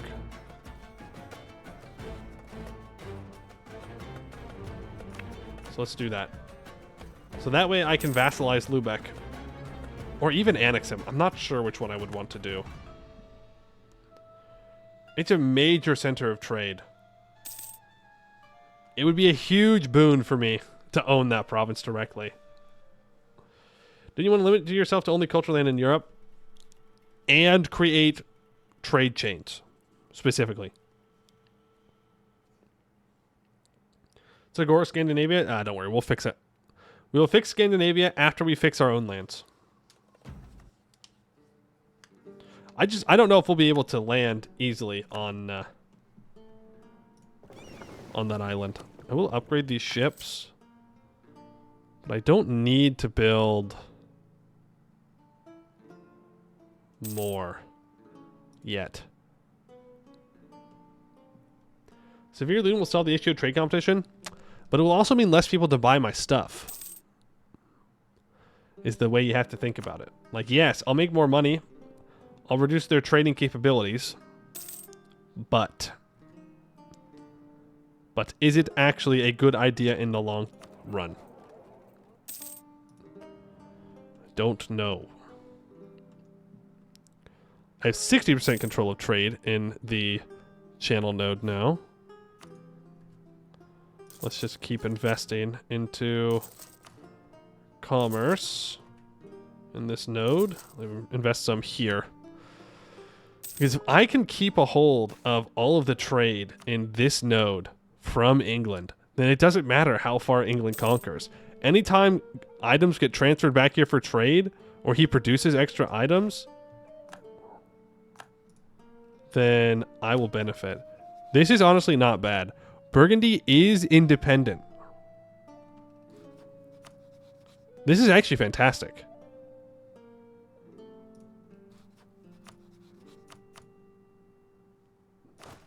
My force limit's 10. Let's build back up that troop. That's like the best case scenario. Because now... Wonderful. Great. Because now I don't have to worry about the extra aggressive expansion of these provinces being in the HRE. So, fine. What am I saving for? Saving what? Points? We have an all-power cost increase. Money? I'm not necessarily saving the money for anything.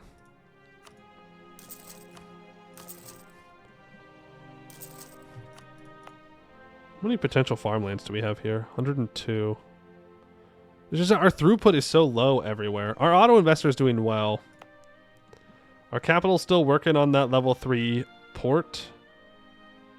Or level 4 port, sorry. We have enough amenities for now. What's our pop growth looking like? We're getting 0.155 from immigration for our residents and 0.219 from our birth, which is not too bad. We need more comfort goods, but again, our main problem is that I can't really start scaling production up because I don't have the raw materials. How is communications efficiency doing? Communications efficiency is great. Up here, it could use a little bit of work. Navigable river, level 2. Origin is 2370, which is Zuid Holland. Okay, I mean, it's coming straight from the capital. Oh. Is Algarve in southern Portugal a releasable tag? Not that I can see.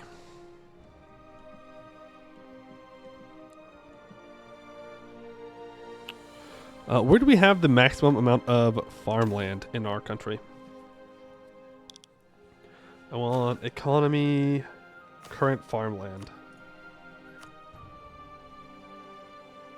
Down here in Oost-Vlaanderen and in Zuid-Holland. So Zuid-Holland has level 2 irrigation. Oost-Vlaanderen has level 0. And yet has, well, number 1, really good throughput on its farms. Really good throughput on its farms. 297 potential, 203 current. Let's upgrade the amenities here. Design, improve. No, sorry, not amenities. The irrigation. Improve by 1 rank to level 2. Is Cap worth building a situation? It's not worth building yet. Right? Our autonomy problems are not necessarily from our communication efficiency. It's mostly from our elites. You can see right down there we're getting, well, 0.41 autonomy a month from elites. Plus there were a lot of reforms that we have not finished yet. And the separatism is also hurting. So what we need is to do some bureaucratic reforms and some aristocratic reforms. Are my bureaucrats at 30 now? No, because it's going up. Are there any of the bureaucratic ones that I can do? Tax farming? Yeah. We can make tax farming better. Do I get more share of the tax revenue and less provincial corruption? Let's do that. Just kidding. I don't have the admin points. But I do want to do that. I do want to do that. I do not need the prestige. Well, I do, but they did it. Oh my god, they did it. Oh my god, they did it. With only a little bit of help from me. AI England actually formed the Anglo-French Union. Crazy. Crazy. That is so terrible. Look at the purple. Oh man, the red looks so much better. Oh. What are his ideas? Anglos. Oh, it's the same thing. He has the same ideas. Do they have permaclaims now? They do not have permaclaims, but they do have some claims. They're not perma, but they are definitely like in certain states. So, oh man, I want a personal union someday. Oh, someday. All right, we need to go to war though. With Burgundy. If I wait for their war exhaustion to go down, I can call them in without needing to promise them anything. But I don't think I need to do that. Like, I have Denmark. So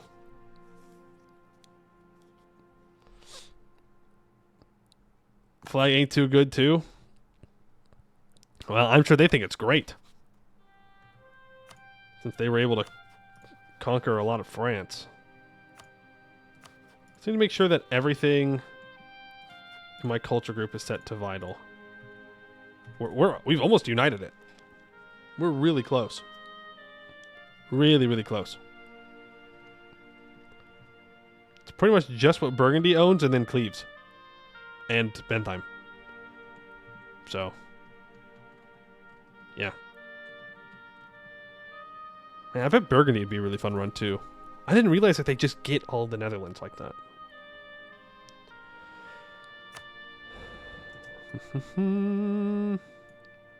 We'll walk in, we'll wipe the Burgundy troops.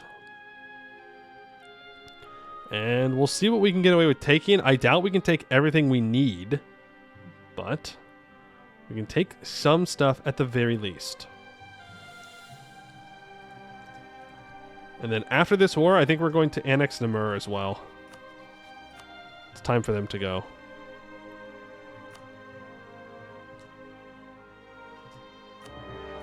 Time for them to go. Ooh, he split up his troops. And yeah, just have my guys do whatever they want. Who are we at war with? With Orleans? Okay, I'll go medium looting.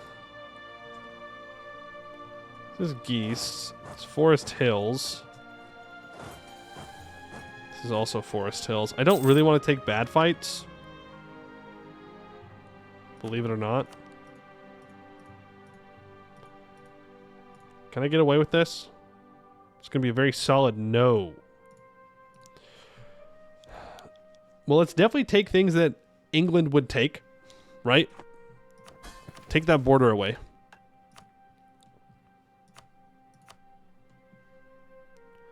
That's still a no. That's still a no. That's...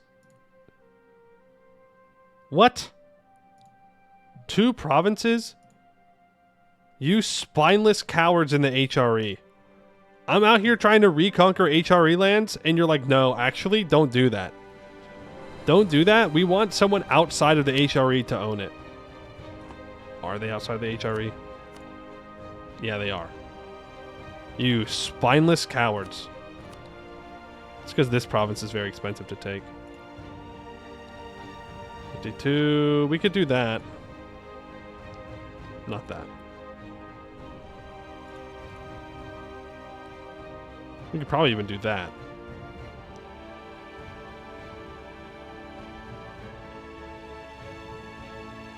I mean, that isolates the 3 provinces from Burgundy that I really want. It's just most important that we take this province. And England cannot make claims on Burgundy from here. They could possibly take the land from Burgundy, though, which makes me a little nervous.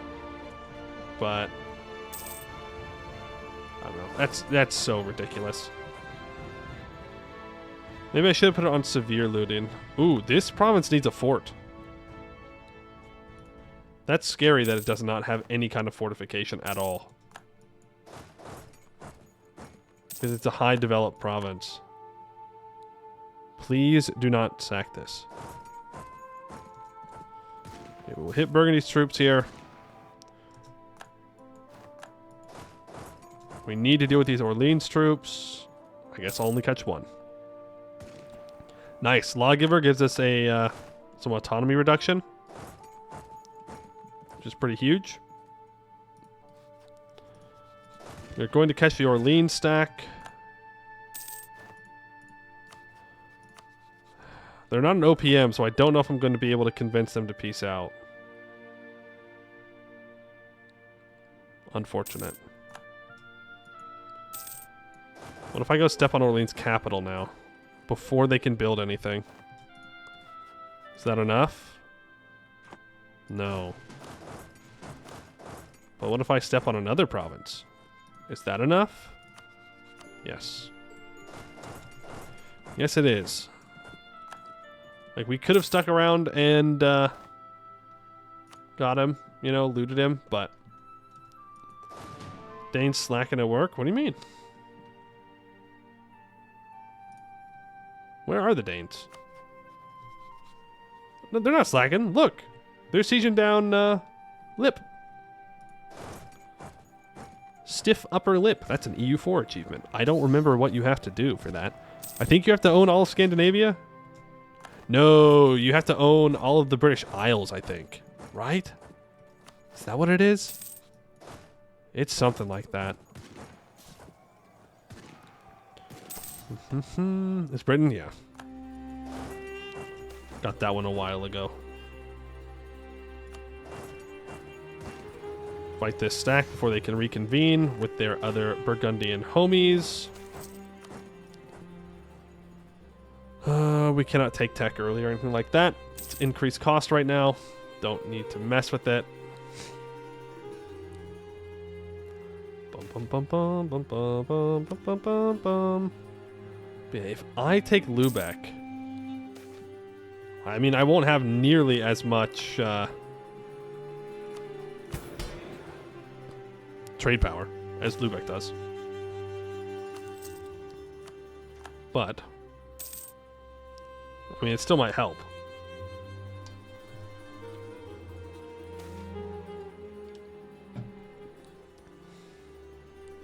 Dig Lubeck and Taichi will coalition you? No, not really. I think it's fine. I mean, if we take it right now, yeah, we're going to have a bad time. But if we take Lubeck later, it's gonna be fine.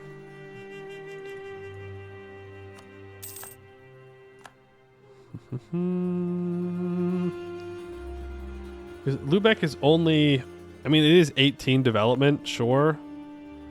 But I've been taking big chunks of development, but of course that was not as a non-co-belligerent. We'll see.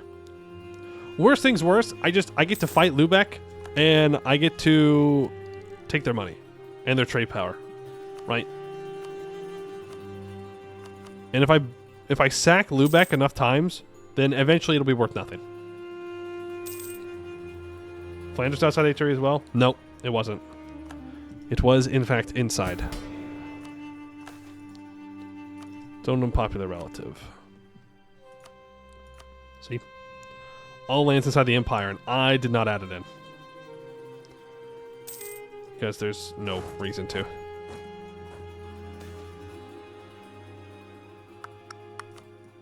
Angry mob rises up, huh? Yeah, we'll fight the angry mob. I'll do that. I'll walk back down. Peasants' War. Oh, they want loyalty in Niedersticht. I don't want to give them that loyalty. No, not going to happen. Even for... I'm not going to give that autonomy. Come on, get here, guys. I'm holding the line. You are all way too slow, and that's ridiculous that I lost that hard, but they do have a lot of cavalry. In fact, they have too many cavalry. Dobson, thank you for the follow.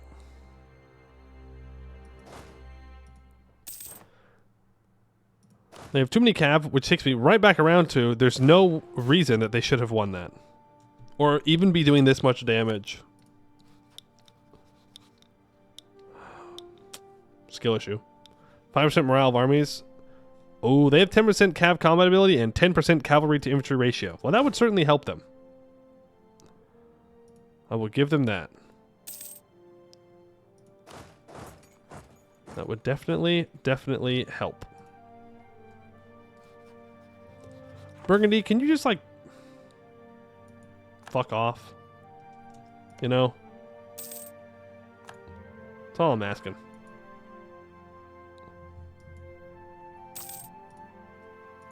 Like, you don't need to own lands in the lowlands. It's just not for you. Not in this timeline. Sorry. Sorry, not sorry. This timeline is for me only. Are you going to attack me? I cannot let them seize this province down.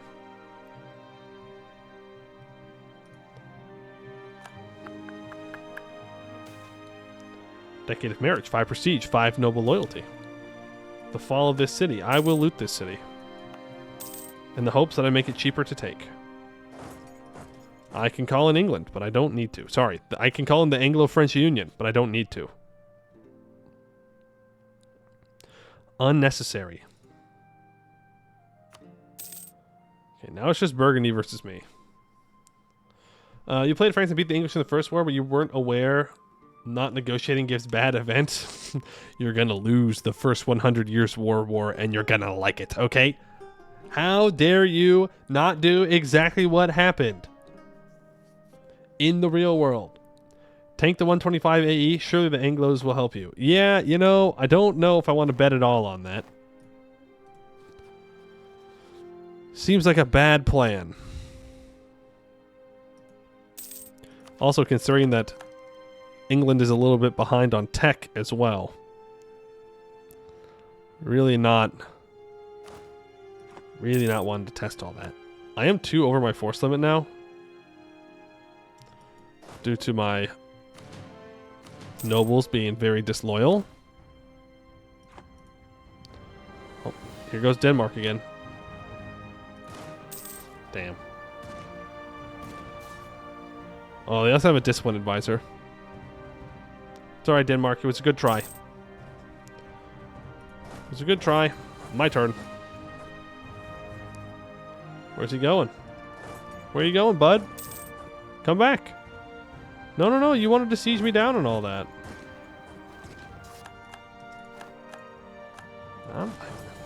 Okay, goodbye. Well, where is he going? Follow him. Follow the Burgundy. Wait, is he actually retreating all the way around? Okay, that's kind of funny. Kind of funny. So I'm at 40% war score now. I could peace out.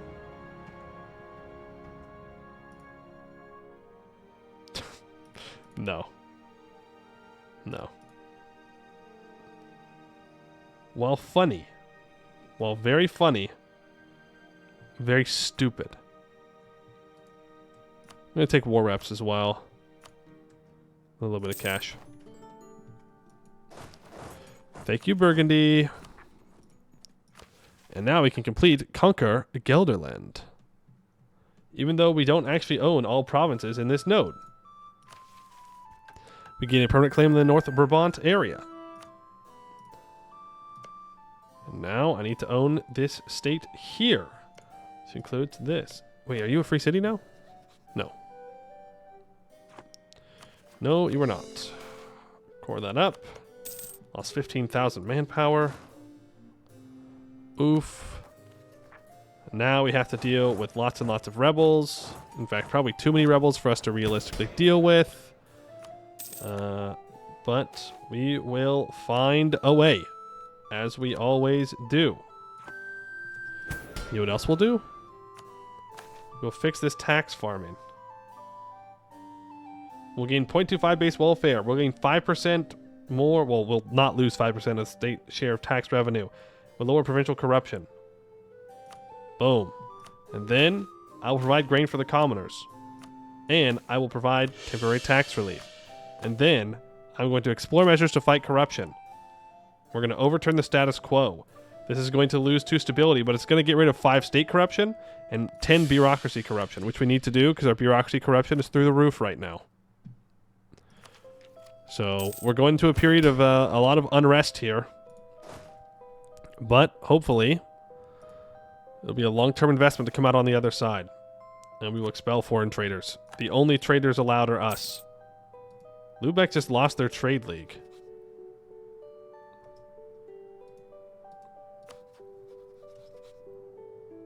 Which means now I cannot attack Oldenburg to get to Lubeck. And I can't attack Hamburg directly, so I guess we shot ourselves in the foot there. It's alright.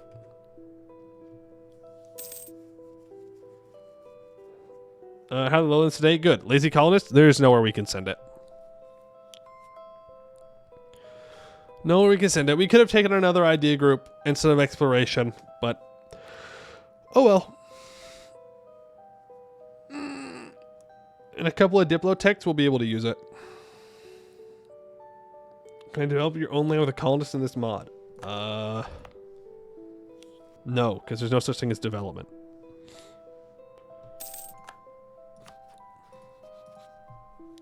Yeah, the colonist is prepping. They're getting real ready.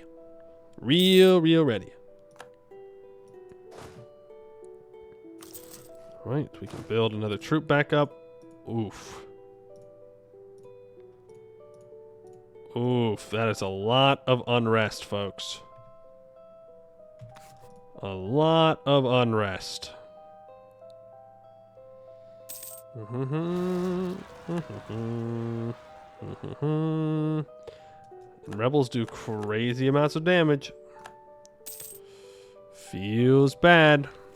These peasants got real good pitchforks or something. I don't know. Alright, we have irrigation rank 1 now in this province, which is great. We can also probably put in like 20 ducats of investment into the farmland in that province as well. Still working on our stuff here. Ooh, our industries are now profitable again, it seems, which is good. Do I have higher learning in these southern provinces? I do not. I would like to select all owned provinces. And in all of them that are valid, I would like to open higher learning. We're going to have so much knowledge. Can you give access to France wannabe? Maybe they could butcher your peasants for you. You mean the Anglo-French Union, my good friend? I already have access with them. Mutual access. Something tells me they're not going to want to fight my peasants, though. Our owl power cost goes away in 2 years, so then we can take tech and ideas. Natural scientist is dead. Ain't no way you're afraid of some Frisian peasants. Get your ass up there. Right now.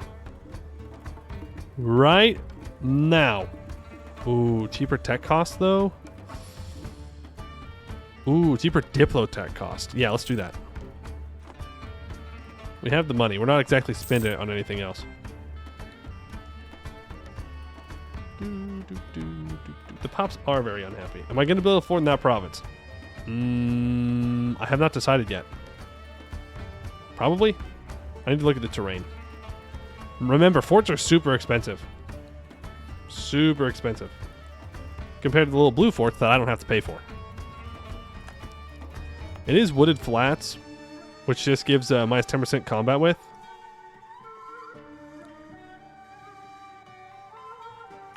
But it's a 29 development province, so it needs to be built.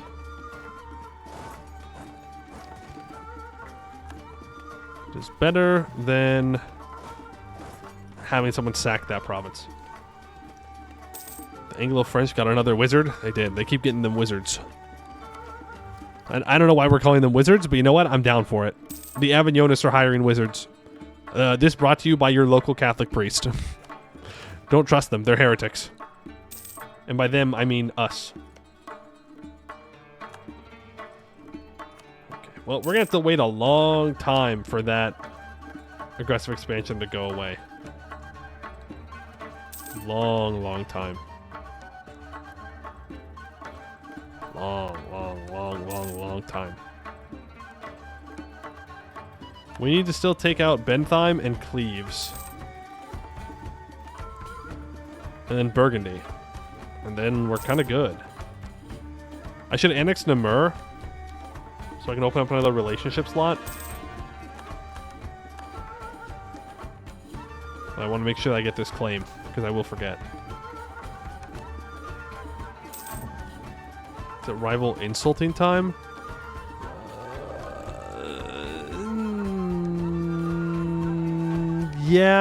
Yeah, it is. I don't want to lose my prestige, though, man. Because that's where my improved relations is coming from. No, you know what? Bohemia, frick you. Remember when you demanded unlawful territory? I have not forgotten. I promised that I would burn Prague, and I will still burn it. Not right now, because you have more troops than I do. But when I have more troops, when I have created the greatest colonial empire the world has ever seen, I will embargo you, number one, so you can't buy anything. And number two, I will kill you. Well, I will sack your cities. Before I get professionalism, hopefully. That way I can sack it more thoroughly. Skip the yap, pause the live stream, watch the Tinto yap of the VOD. Huge. Massive. Such a dedicated yap viewer. Love to see it.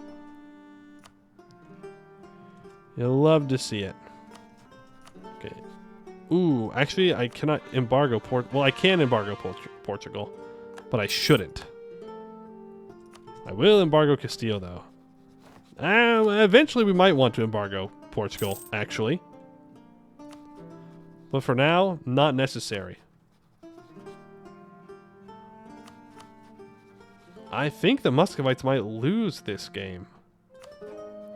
I don't know. Oh, Kurim's here now. The Golden Horde's going bye-bye. They're breaking apart. They're falling off. They're falling off, even though they had subjugated Oirad. What did England formed? The Anglo-French Union. Let's go ahead and state that up. I want to embargo the Novgorodians, because that means I don't need to use my prestige yet. I am not going to full core those until July.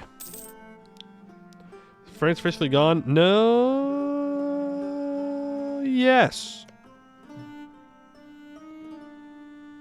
Ding dong, the France is dead. That's it.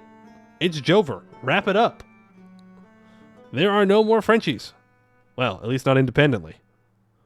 That's it for them. We created a Mega Savoy as well. No more French. No more France. Am I going to accept the Walloons? I will automatically accept them when I leave the HRE.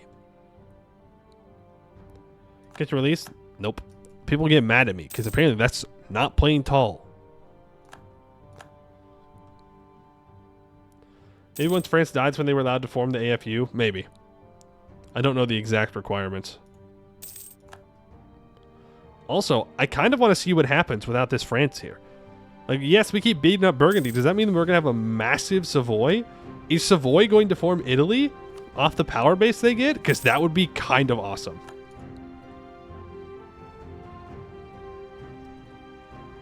That would be kind of awesome.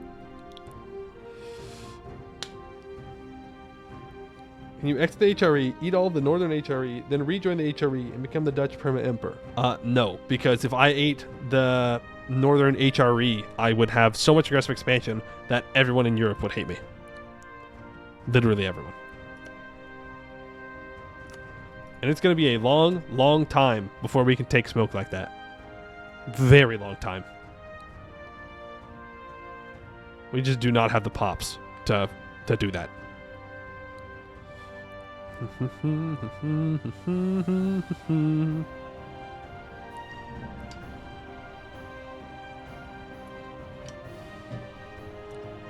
Alright, now I need to build a spy network on Cleves.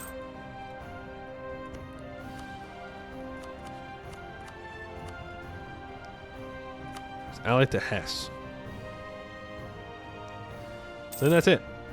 It's just those couple of things there. Let's go ahead and annex our subject because we have a core. And then, of course, it will make everyone in the HRE hate me by 25 opinion, which I still hate that. I think it's so lame, but whatever. We can now fabricate claims in overseas colonial regions and overseas trade company regions in any colonial region belonging to another nation who are also overseas from the province or to their colonial nations. And then we get 5% settler chance and 10% trade range. We can also take Diplotech and Miltech. Yay! And then we will be able to upgrade our infantry. And it's a pretty big upgrade for our troops. Look at that. 4 offensive shock. And then we get an additional offensive morale and 2 defensive morale pips. That's a pretty big jump. Don't want to be too over my force limit. I mean, I don't even want to be 1 over my force limit, to be fair. So let's just delete the cannon since we're not needing it right now. And it costs the same to build a cannon and an infantry. It just... I guess the upkeep is technically the same too. It just takes longer to build it. I need to rename New York New Amsterdam when you colonize it. Got it. What diptech for colonizing? We need 25 potentially. 27 for sure. I did build that fort, yes. Or it is being constructed. We'll also want a fort in Luxembourg Couchentrix. What in the world is that, man? That's not real words. Those are fake words. Whatever those were, fake words. But, I mean, the reality is most of our land is pretty flat. So, even where we build forts, they're not going to be great defensive forts, but they will be fine. They'll get the job done. Does the cannon take more trade goods thingy? I don't know, to be honest with you.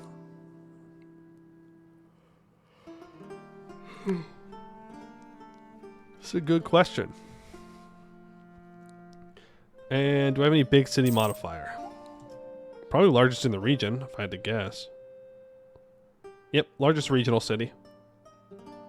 I have 2 largest regional cities.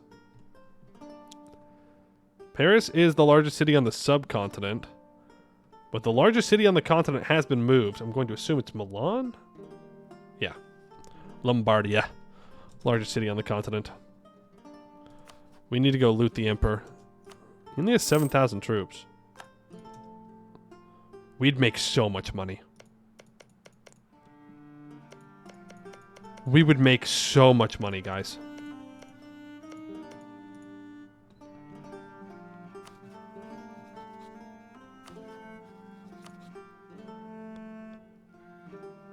Ugh, it's too many people, though.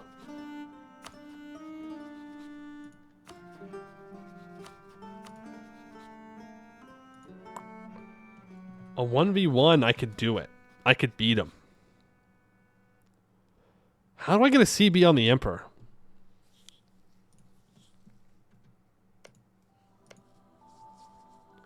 Lubeck's trade league is back up. Well, isn't...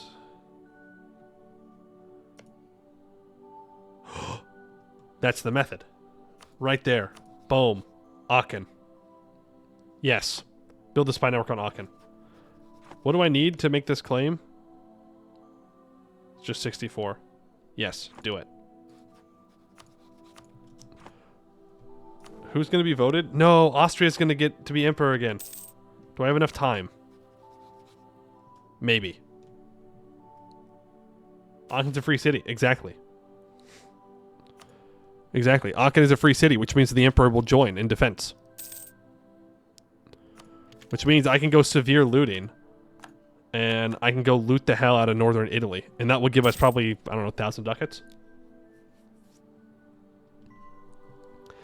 It is the Anglo-French Union. That is the purple tag. They did the thing. They did the thing. Oh, please give me the papacy. Please. Our heir, Jan, minus 5% idea cost. That's the guy we need to form the Netherlands, I think. But, you know. We gotta conquer the rest of our area first. That is a lot of rebels. Let's walk over here. Would love to see my force limit go a little bit higher. Honestly, do the grand celebration. Are you still mad about me taking things from you? I think you're being a little dramatic right now. Ooh, do you see this though? We can get up to level 5 governance for the burghers.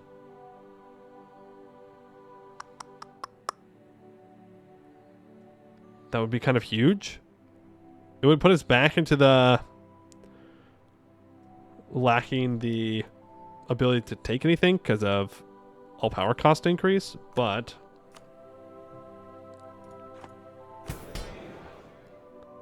oh, I just lost the ability to do it. Oh, I need more admin points. But this would also mean that we can start getting some force limit from the burghers instead of just the nobility. I mean, they're a little disloyal right now, but we can get them very loyal. It does give more autonomy from burghers. It gives more burgher power from wealth and more burgher gravity. But it gives us more urban production, more commerce production. And it gives us the citizens levy enabled, which means we can get 5% base manpower from residents. And resident wealth is transferred to the burghers instead of probably transferred to the nobles, if I had to guess. Increase our force limit. The other option could be to wait to support the bureaucracy again to get my tax farming up to level 2. Which again, I really want to do. It's really important that we do that. But let's get these burghers boosted. I lose 2 stability. So be it. 7 years of more reform stress. I will provide more grain for the commoners. And we can even do a little bit of tax relief to get us back up to 0. Yay!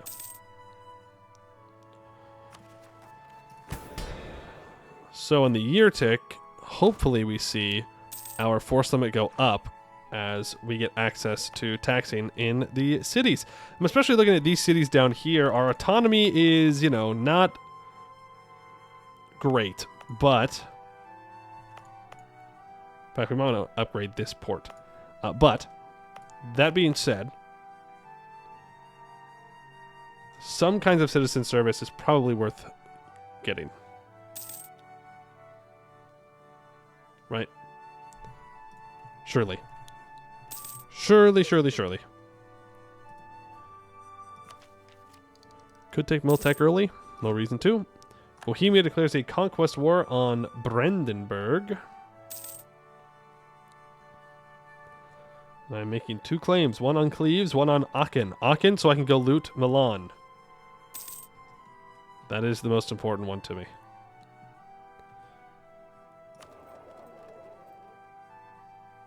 I wonder, can I fabricate... justify a trade conflict? No. They do not have enough juice. They are Catholic, though. Hold on.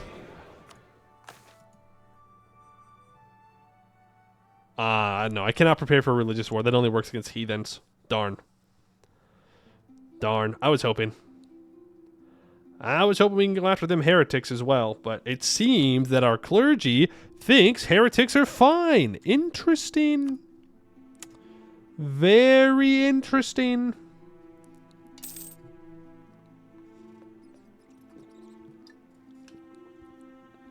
Here, I thought our clergy was against heretical beliefs.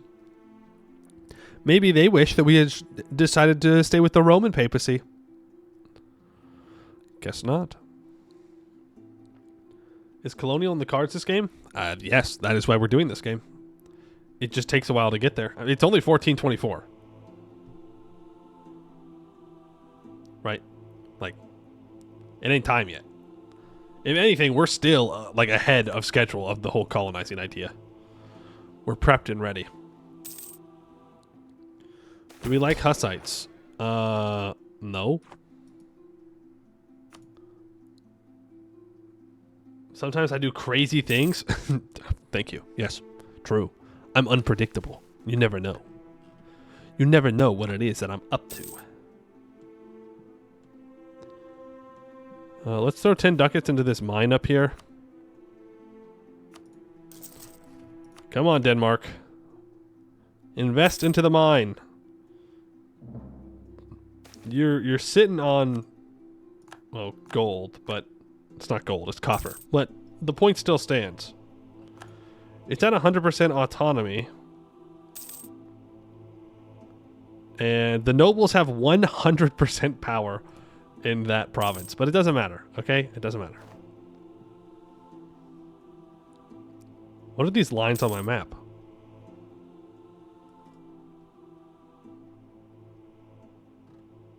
Have those been there the whole game?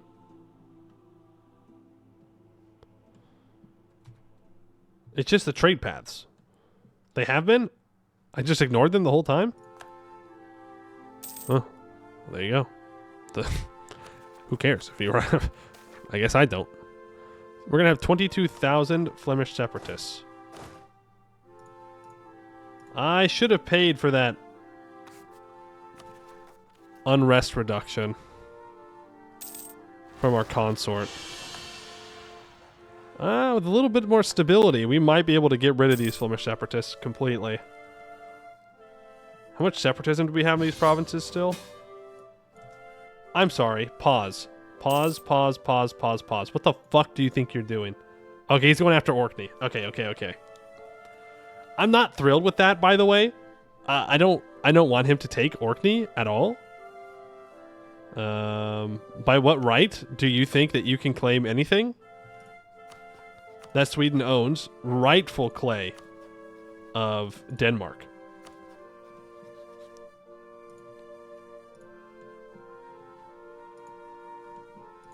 But just so we're clear, just so we're so super duper clear, England, you are not to take a single thing in Scandinavia. Not one. You even think about it? Well, I'll do something about it. Maybe at some point. Hopefully. But just don't, please. we have a good friendship. Don't ruin it. Please don't ruin it. Are we going to occupy Iceland and stop the Brits? Well, it's owned by Norway, so we technically can't do anything yet. What I need to do is, well, we need Denmark to get land from Sweden, so that way they can do missions that will hopefully give them claims on Norway. Right, we can claim Cleves. We're going to go severe looting because I don't know when I'm going to get to go to war with Milan, but I need to do it literally as soon as possible.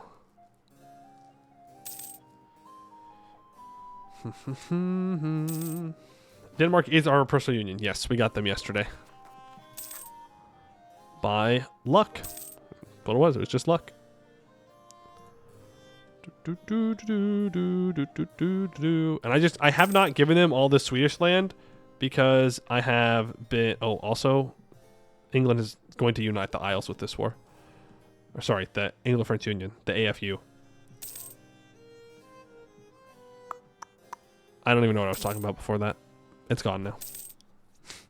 Idea out of head. Gone. Never to return.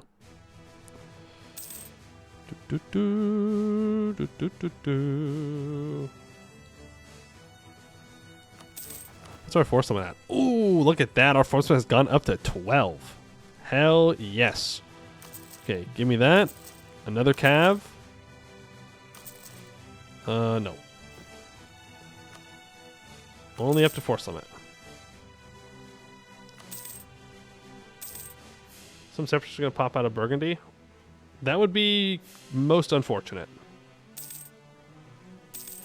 We're probably going to have to try and help and stop that. Because we don't actually want that to happen. Because then they'll join the HRE again. And we already saw how much aggressive expansion is to take it when it's not owned by someone in the HRE. No, the Aachen Spy!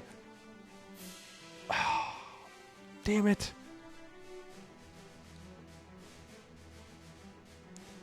If Lubeck loses their trade company, or their trade league somehow, then maybe we could go in again. I want to go loot Milan, dude.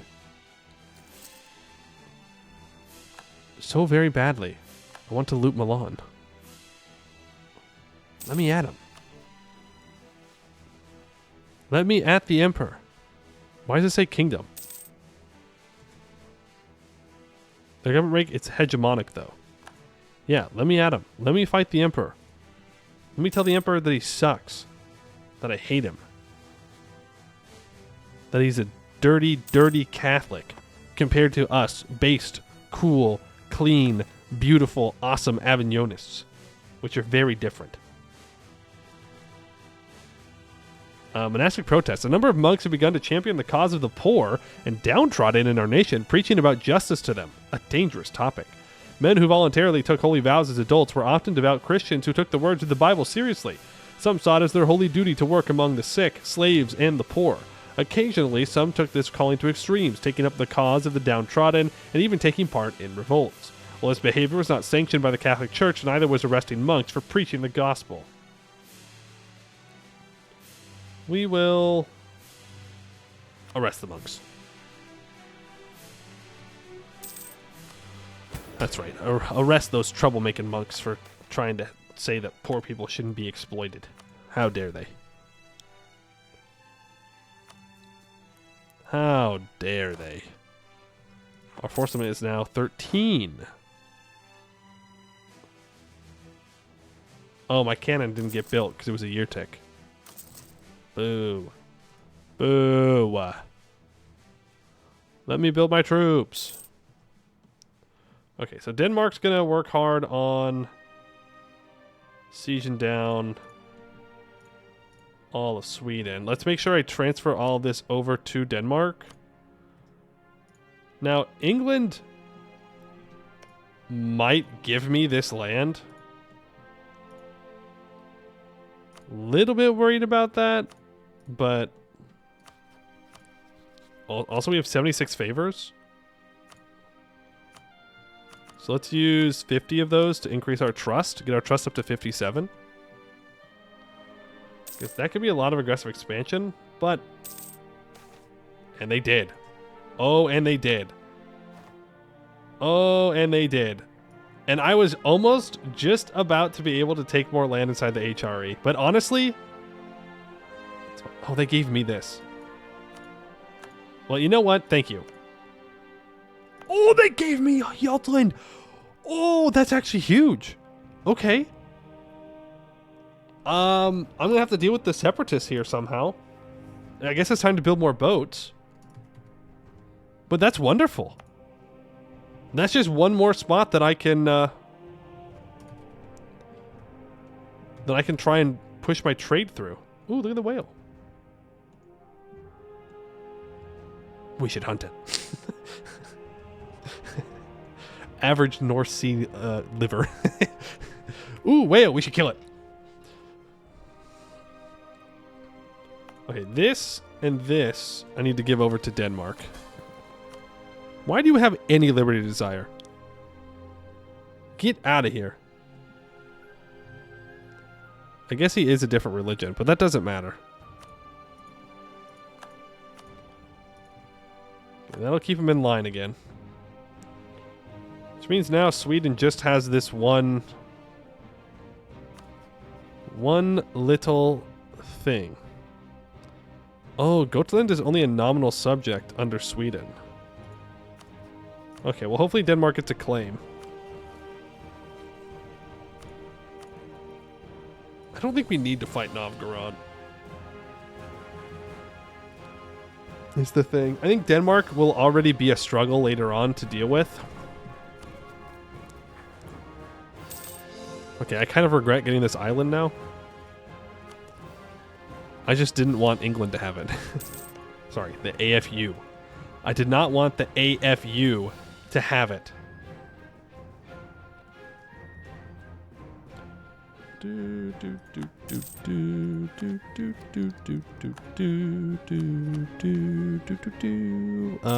August of 30.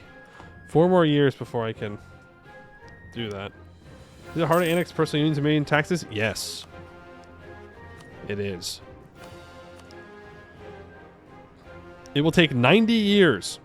If Denmark does not change its development at this moment in time, it will take 90 years before we are even allowed to start integrating them. Personal unions are actually really bad. They are super bad in MEIOU and taxes. Like, you don't want them unless you're not ever going to take the land, which we're never going to take this land, so it doesn't matter.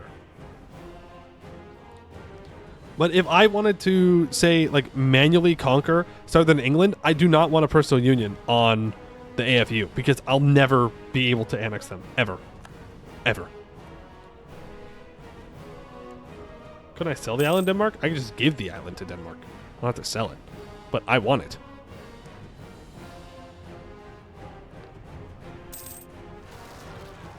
Pews are bad in the base game? Yeah, but like after 50 years, you get to at least annex them, you know?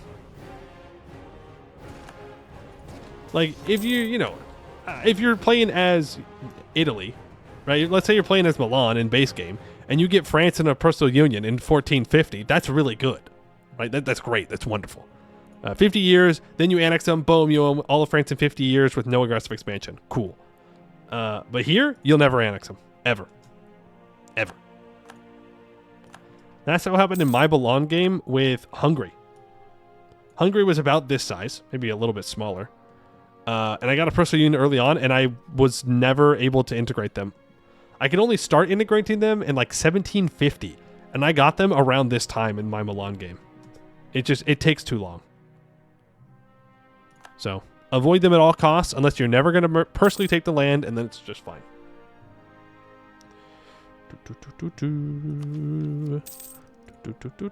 My quartermaster's dead.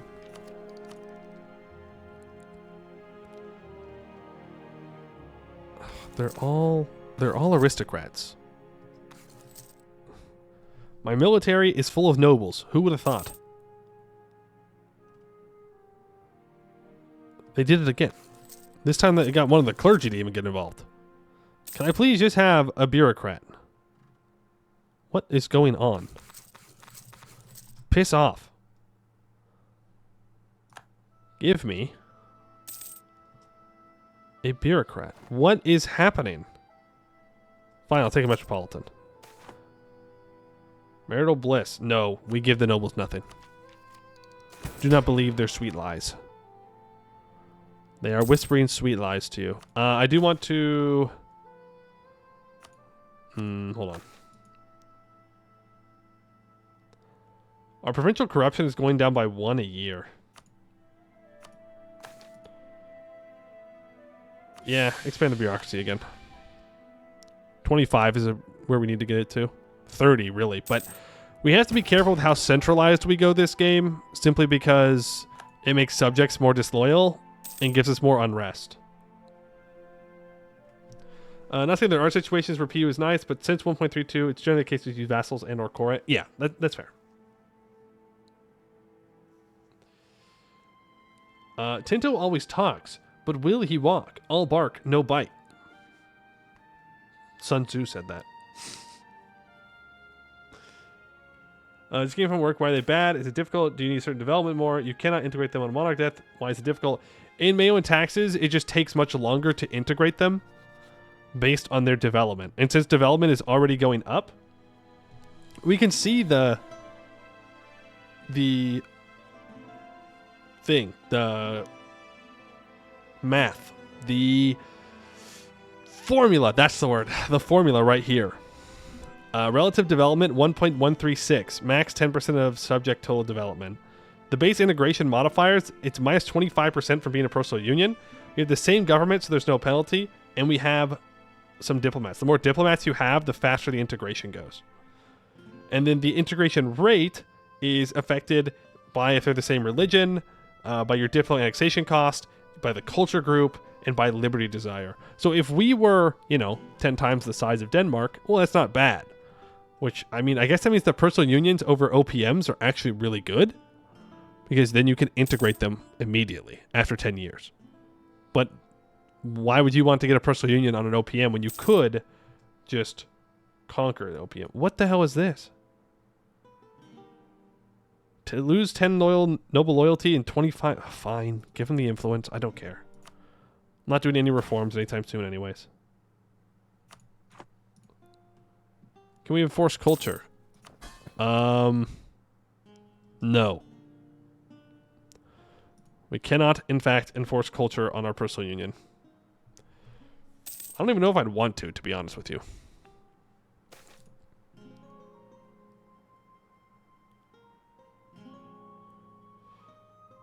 We're going to make our nobles really strong for a while. Because, I mean, look. Whoa. This is a different culture group? Oh, it's still sap me up here. Okay. But if I feed Denmark almost all of this culture group, well, that's great. I don't want to accept the cultures. It's an accepted culture slot that we might use for something else, somewhere else. I'm not sure where, since we're going to be trying to not just mass conquer things, but who knows?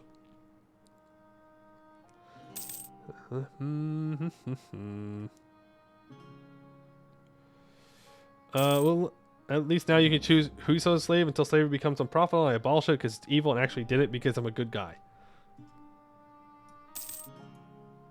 Damn. That's unfortunate.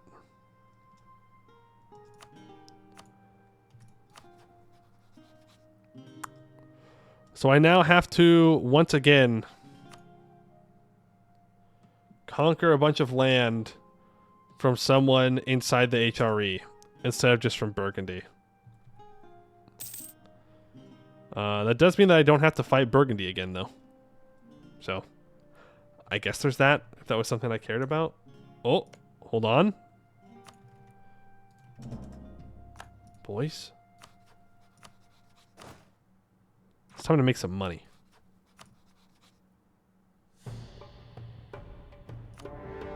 It's time to make some gosh dang freaking money.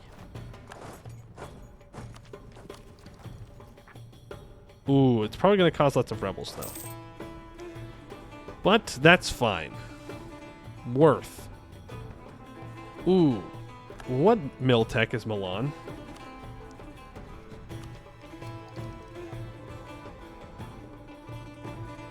I'm taking Miltech. Because I know that right now, Milan has crazy good troops. The Italians get really good infantry early in the game. So I'm going to ensure that that can't screw me over.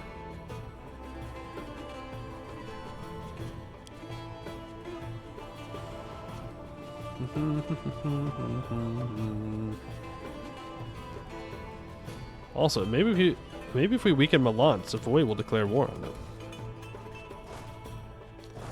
I think we just go straight for Lombardia. Severe looting. I mean, give the soldiers the go-ahead. What's happening? Castile is attacking Navarre. Castile's up to 30,000 troops? What? How?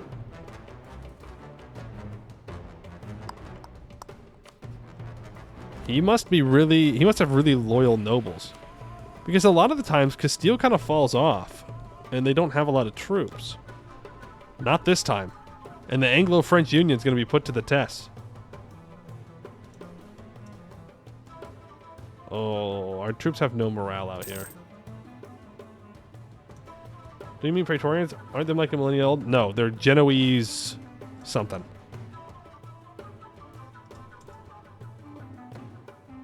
I don't know how Castile's going to win if Aquitaine doesn't throw. Where's my morale? Give me my morale back, damn it.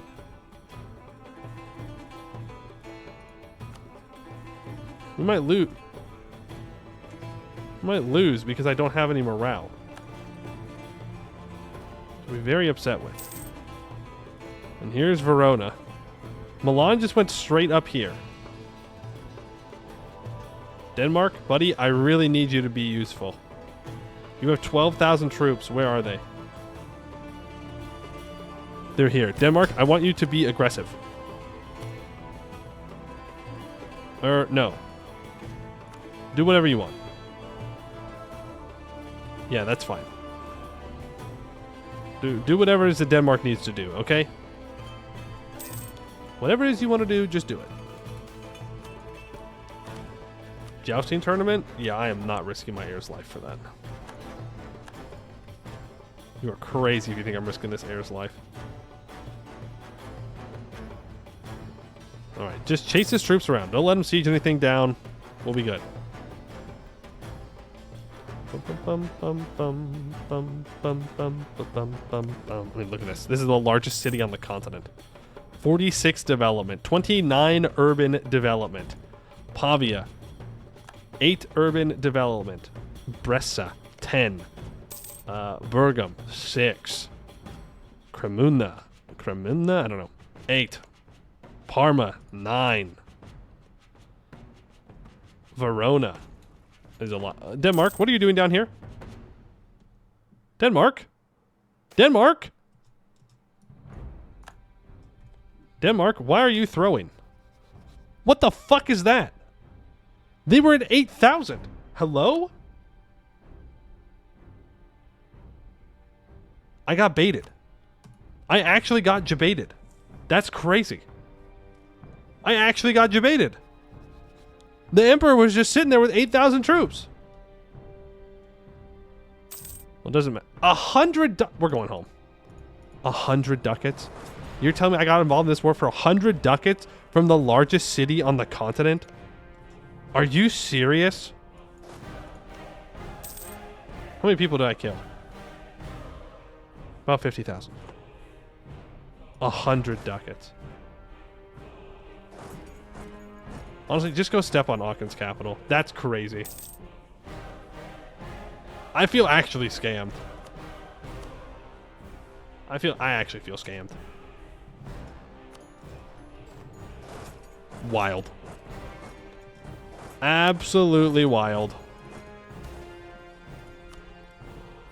I made more money from looting some stuff from, like, Brabant. Would pirate MEIOU taxes be fun? I don't think there are pirates. And I don't think pirates would work well with how MEIOU taxes works. I went max severity. I hit him with that very severe.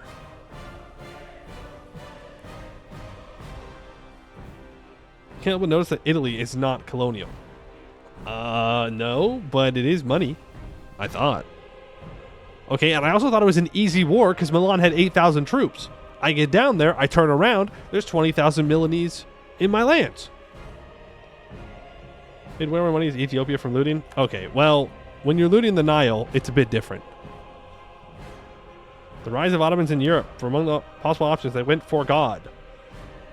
Hungary gains mill points. Yeah, here's the neat little secret. Hungary can actually destroy the Ottomans early on.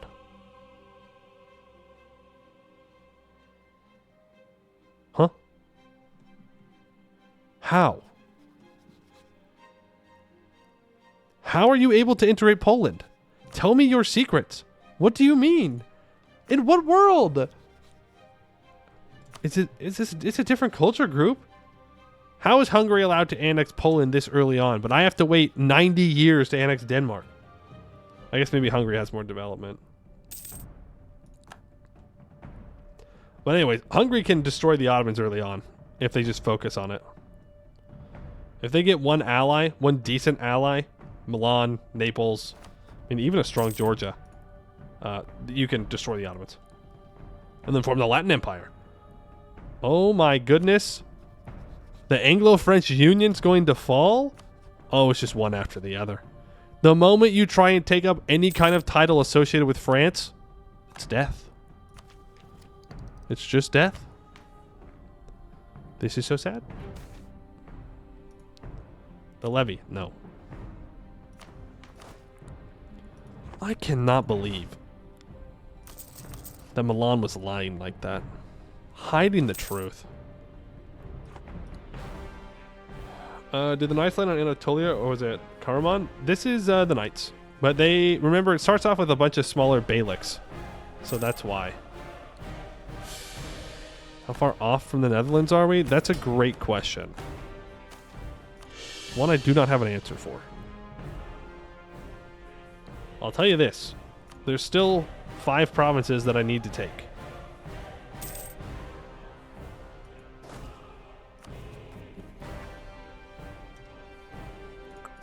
Okay, recent reforms are gone.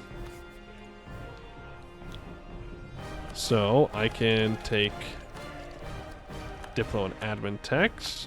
Beautiful. So now we're all caught up on tech. You love to see it. It'd be funny if the English lost all of England and ended up being English rulers in northern France. Well, that would be quite the jump for Castile to make. Oh my God. We dodged a bullet, folks. We dodged a bullet. The Anglo-French Burgundy Alliance. Ooh, that would have made me so mad. Oh. Ooh, I'm mad just thinking about it. Let's make sure we're improving with neighboring countries. Well,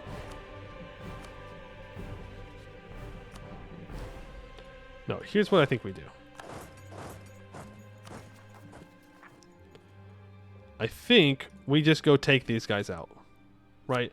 We take out Bentheim, we take out Cleves, and then all we need to worry about is taking these 3 provinces, and then we're good to form the Netherlands whenever. Please stop transferring your trade power to me. Burgundy did betray the French and join with the English, if you remember correctly. That...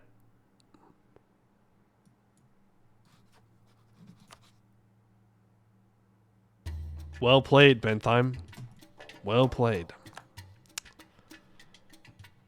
That is an L. That is just a straight up L. Okay. Cleves dies first. Bentheim, you're lucky. You're lucky, punk. But I do respect it. I do respect it. Why am I allowed to call the Anglo-French Union into a war? Are they not getting their asses handed to them right now?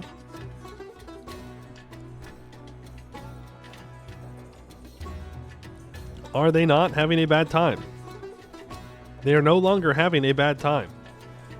In other news, Navarre has migrated. Navarre has migrated into the north. What a weird game. What a weird, odd, strange game. What if Aquitaine declares war for independence? Surely I don't help the Anglo-French Union, right? We let Aquitaine become independent? He's getting to be disloyal. We let Aquitaine become independent, and then and then maybe Auvergne can conquer enough land from Aquitaine to reform Occitania in the south, because that's a formable that's available. And maybe Orleans can do good enough to reform France. Oh, what if France comes back, guys? What if France comes back after all this time, after all this work? Oh, we can do an expedition. Okay, so we are able to send expeditions to establish our nation far from our capital. This enables us to expand our colonization and trade efforts. While we can make estimates for our chances of success to uncolonized territory, if our expeditions arrive at an already owned land, their success will depend on if our military technology is superior enough against the locals, as well as what defenses they have, how many trained men they have, and the size of the province. We would expect to hear back from our expedition within a year. So we can not send one. We can send an expedition to Northern Europe, or we can send an expedition to France. And that is based on our Diplotech. So we're Diplotech 23, so now we can do these. And I think we're going to just say no thank you. I don't really want to try and land in France because it won't work. We only have a 1 mil tech difference, though it would be funny to grab one of Brittany's provinces for free. I would laugh. But for now, let's not send an expedition. That will pop up again, I believe, 5 years.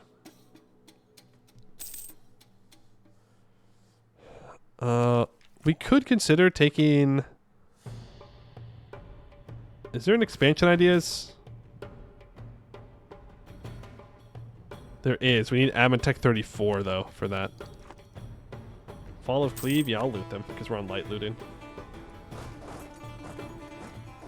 And I will loot the hell out of Hess. Sorry, Hess. I know that you were just defending your ally, but why'd you do that? You know? Kind of seems like you should not have done that. Also, let's get up to 10 transports. There's the birth of Hussitism. Roman Catholic troops have entered Avignon. Oh, no! No! No way! Actual L for us.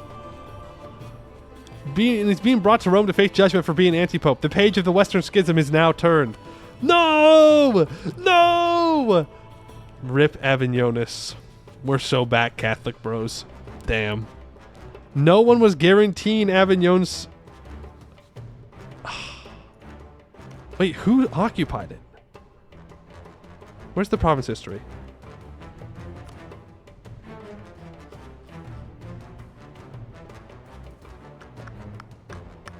Occupied by Auvergne. It's the filthy French. They betrayed us. The southern French betrayed us. Damn them. You see that false Kalmar Union seems stable? Oh, it's very stable. And it will remain stable as long as I control it. Ah, man, now we're Catholic again. Gross. Well, to be fair, we were going to be Catholic again no matter what. But didn't think it was going to be quite this soon. Oh well. I am not sieging down Hesse's capital, because I'm very smart. Oops. I thought I was, but I think I was seeing the capital of Frankfurt. And now they're going to siege down my provinces. Yep, there's no point not stating it up.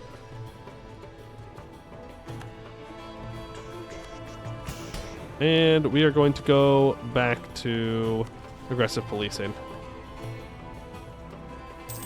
Are you really gonna... I messed up. I done goofed. Wow, we really need to get a fort up in here somewhere as well. It's not showing me how many people died here, which is a little odd. Lambert, thank you for the raid. Welcome in, raiders. We are continuing our Netherlands run in MEIOU and taxes. And England is gone. And in its place is the Anglo-French Union, which the AI formed on its own with only a little bit of help from me. Okay, I only gave England Paris and a peace deal. That was it. And so now we have the Anglo-French Union. And they pretty much immediately lost a war to Castile, because Castile is crazy strong right now, and I don't exactly know why. They did just take quantity ideas, so they'll only get scarier. But we are doing well. We've almost united the Dutch culture group. We are working on taking out Cleves as of right now, and currently looting down Cleves' only ally, Hesse. And then when we get the claim, we will kill Bentheim, and then it's just Brabant, and then we are good on land inside Europe, and we can just focus on colonizing. Is that Granada winning a war against Castile? No, I think you are coping. Because they are most certainly not. They have lost one province to Castile. And they will die. The one province? I don't know which province you're talking about. Are you talking about down here? This is Morocco, and that's owned by an angry mob. Oh, but I do want to get down into North Africa before the Iberians take all of it. Who's this? Oh, Gibraltar. Oh, no, you're right. They did somehow get this.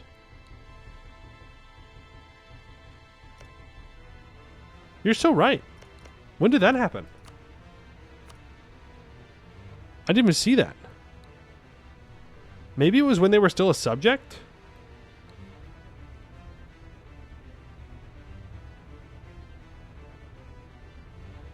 Maybe? No, this is... Oh.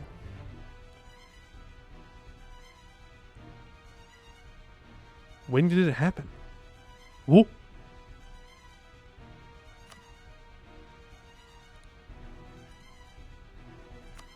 What? What? Rebels won? How? How did the rebels enforce their demands? No, that can't be it. Because then they would have gotten this province, right? I guess unless they unsiege this province in time?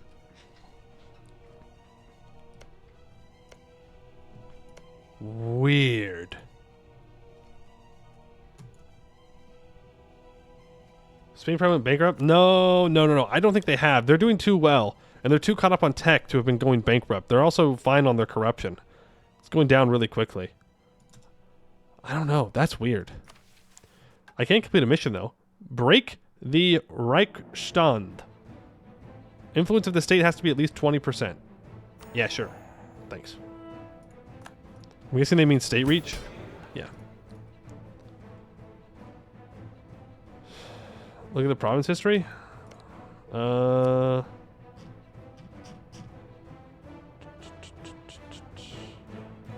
Yeah, no, it was Granadan separatists. Well, then what happened here? Why didn't this one become independent? Core was occupied by Granada, was annexed by Granada, was annexed by Castile, was liberated from enemy occupation, abandoned their old faith and became Catholic. Huh. I don't know. I guess they just unsieged this one in time.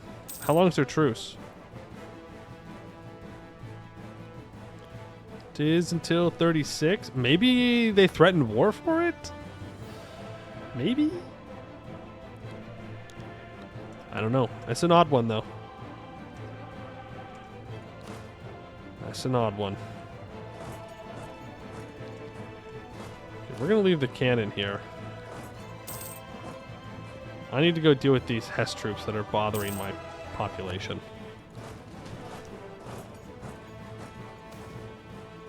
Loot anything that we're taking. Let's go deal with them. I do want to take Hess's capital. We have what? We have, huh? Belgian separatists in 1432? It's too early for this. It's too early for this. We do not need the Belgians to get involved. Nothing good's going to come of that. Can I get another general? Yeah, I can. Considering I don't have one.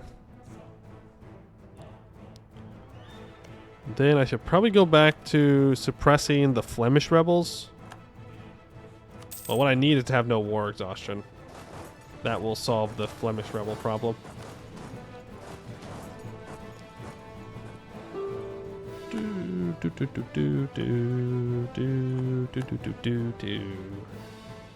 Oh, I can't take Hess's capital without moving more guys over. Honestly, it's fine. Sue for peace, war reps, money. Okay, don't transfer your trade power. That's where you draw the line. Fine. I ain't gonna sit here and argue with you about it. Let me move up here. We're getting those boats built out. Our income's looking fine. We annex Cleves. No one gets too mad about it. Sweden's going to join coalitions forever until we kill them. Which, I don't know, probably won't be too long. Depending on if Denmark gets that claim. And Denmark does, in fact, have claims. Denmark also has claims on this state here that they got. I don't know if I want to enforce those claims for Denmark or not, but I definitely do want to take Sweden out. They're going to conquer Iceland, you mean? Don't have claims on it yet.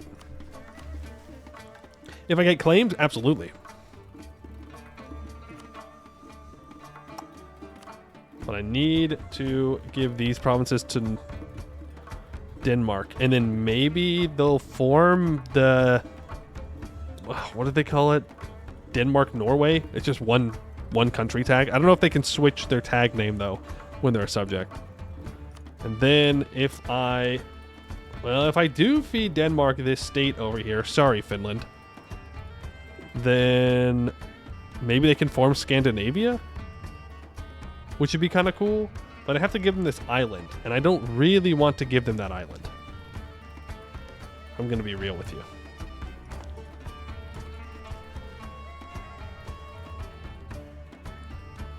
Since you own the island, maybe you can claim for yourself, right? No, it's too far. They're not connected. They're in their own little areas.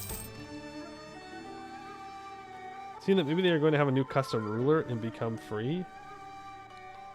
No, they wouldn't do that. They wouldn't do that. Copium. And if they do, we just reload. So. Gonna trust up with the Anglo-French Union. Still hoping for a personal union one day. That'll be far, far, far down the line, though. Let's figure out some autonomy stuff here. You have superb communication. That's great and all, but I'm going to upgrade your port anyways. Counterpoint. There's not a single road in our capital. That is unacceptable, as we all know. We may no longer be playing Ethiopia, but we still must build some roads. So, design the project, improve the pathing by 1 rank here. It'll cost 67. Then, we go to here. I need to make sure that it's actually coming straight from the capital. 2363. It is not. The communication efficiency here is coming from Oost-Vlaanderen. Why, though? This is coming from 96. From Zeeland. And this is coming from the capital. Why?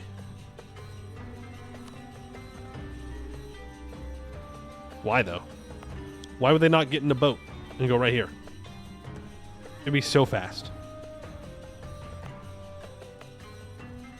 Well, if they're not, they're not. So let's build a road on that island as well. And then you already have a level 2 road. You do not, though your autonomy is looking fine, which is weird. Why? 2, 3, 6, 3. Same thing, though. Alright, well. Let's turn these swamps into roads. Maybe because they also boat, therefore tiny boat trips. I mean, really, when you think about it, anywhere you go in the Netherlands, you can probably get around by boat. Whole damn thing's underwater, right? So, probably works. You come from 2, 3, 6, 4, which is Namur. And Namur gets communication from 92, which is Luyen.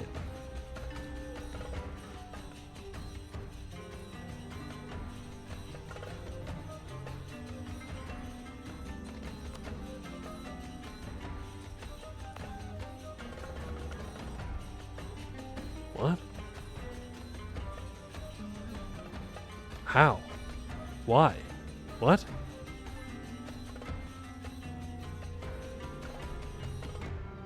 Can you move communication efficiency through other provinces in the HRE? Is that how that's working? Because otherwise, that should not be possible. Absolutely. I think that's what's happening. Even this Noord-Brabant, 95. I think it is moving through Brabant, which is odd. I will admit. It is a little odd. But when we kill Brabant, I suppose it won't matter. Right? Make sure we max out our relations with Denmark. Maybe it's because it's rightful Dutch clay? So true. Using navigable rivers? No. Nope. Union does not have a navigable river.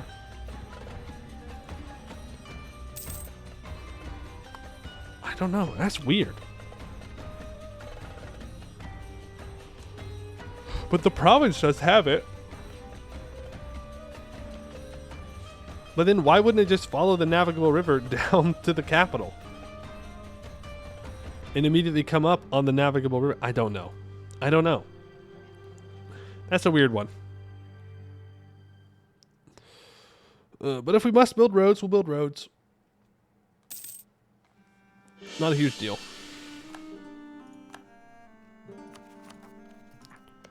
Okay. Can I make the nobles more happy with me? Disown an unpopular relative.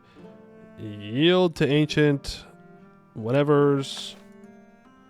Go ahead and promote and support commerce for the burghers. We're looking for a bureaucratic advisor and 30 bureaucratic influence. We're very far away from that. Do not send an expedition. No expeditions into Europe. It's not going to work. Not right now. Is Bob king yet? No. No Bobs allowed. Sorry. No Bobs allowed here. That would not go well for us.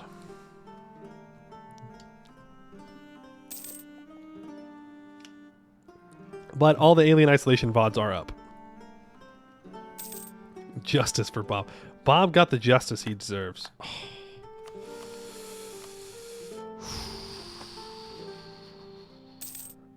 1 month earlier, and I would have been able to get rid of Bentheim from the map.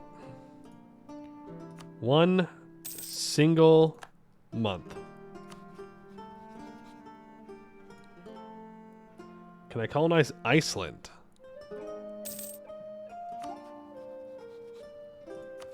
Probably not. We're only 3 miltex ahead, but maybe. But I don't know which one it would choose to go after. It could choose to go after the Anglo-French Union land, and I would only assume that would not make our ally very happy with us if I tried that.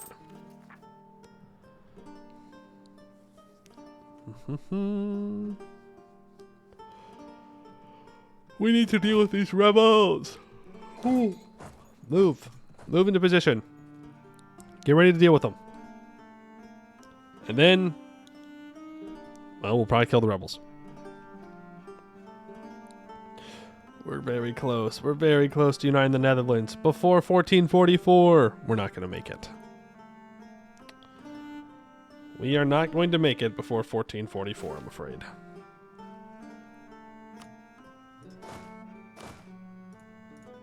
Let's put these rebels down.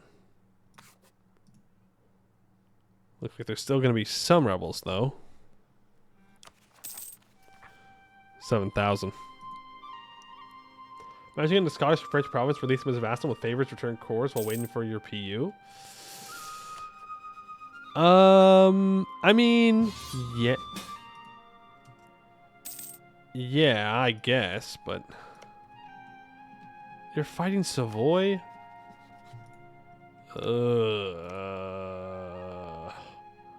Savoy's a tough one to fight. They start with fortification ideas. They're going quantity. Why is everyone going quantity? Cowards? Go naval. Please. I mean, yeah, of course I'll accept. I can't move. I have rebels. Sorry. Denmark might help, though. They got my spy again.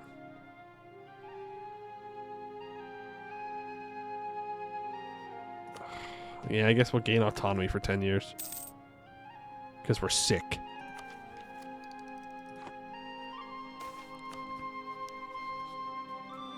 Man, take. That's all these nobles do. They take. They never give. They never give. They never help. They never do anything. They never do anything but cause problems. Spending points to name a General Bob. Maybe. Maybe we'll name a General Bob. Okay? Maybe. No promises, though. No promises. I do need to build a road in this province now. Costs 148 though. Yep, we'll stake that up, and I don't even think it's technically in my region, but it is in my culture group, so we're going to take it.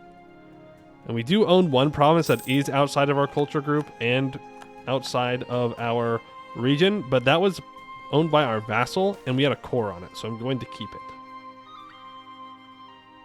I think that's fair. But everything else, we'll try and stay in our own lane here. This blue province is very annoying though. I'll have to check if it's in our groups or not. Try to culture convert it? We are. By sitting here. That's all we can do. That is all that we can do. Supposed to be a Calvinist, isn't it? Yep. That's the plan. That is the plan, which I've never converted from the Protestant Reformation. So we'll see how it goes. We'll see how much it complicates things. The console can do it faster than you. That is true. That is true. I cannot argue that the console could, in fact, do it faster than I can.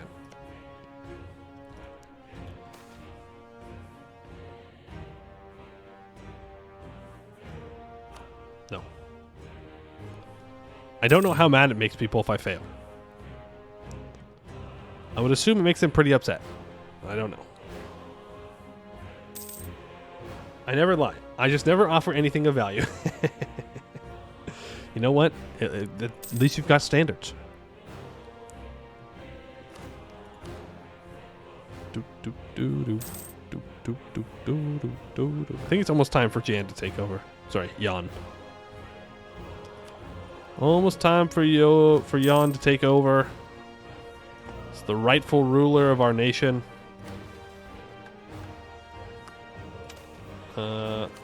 At least until We have to kill Brabant. We have to kill Bentheim. And there's still so much aggressive expansion. Who would be willing to ally me? Navarre? Naples? Mazovia?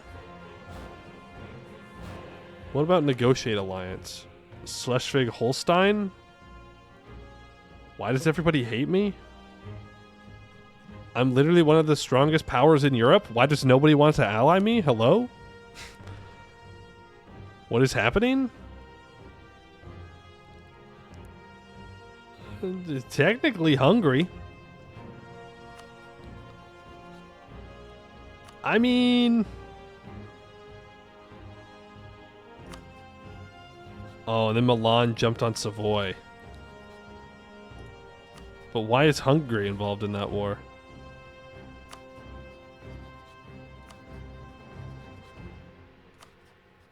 Did Hungary enforce peace? Oh my god, I think he did. I think Hungary enforced peace on the Emperor. Honestly, Hungary's a pretty good alliance. They don't own land that I want. And more importantly, I can call them in to sack Bohemia. So, yeah, sure. Why is Hungary always cursed? Because Hungary's a very strong start. It's very easy for them to take over the Balkans. They have a lot of good land, and they have a much larger force limit than anyone else around them at the start of the game.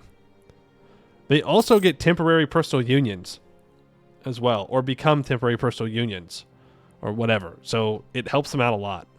And in this case, they annex all of Poland. Will Milan join against that last city? No? Oh, you mean Aachen? We don't need Aachen. I declared war on Aachen specifically so I could go loot Milan.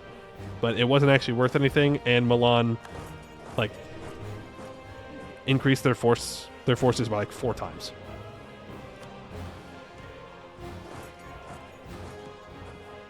So we didn't need to do that.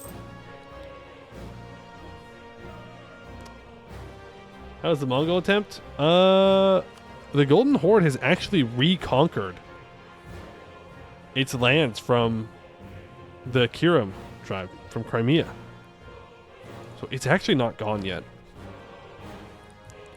It is starting to fall behind on tech. That effect has started to happen, but they're still strong. I mean, any one of these tags that walks out onto the plains would immediately die.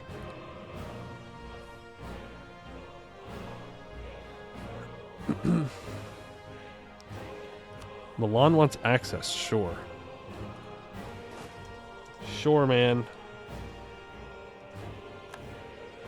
Don't particularly care as long as people leave my provinces alone.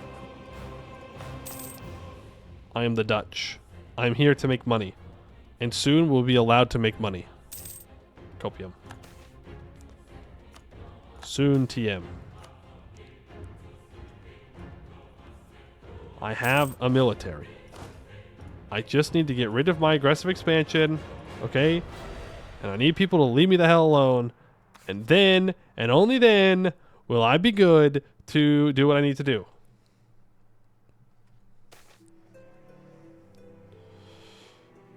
He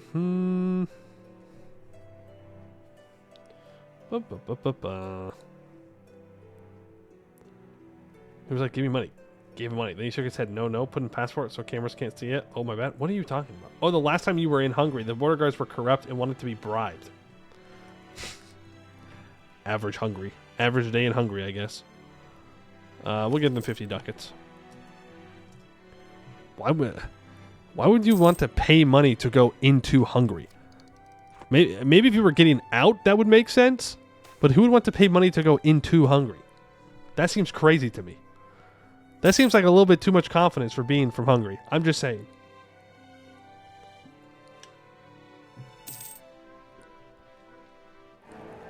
Police, we asked for directions for a local police patrol and the police officer asked us for something in return. That's crazy.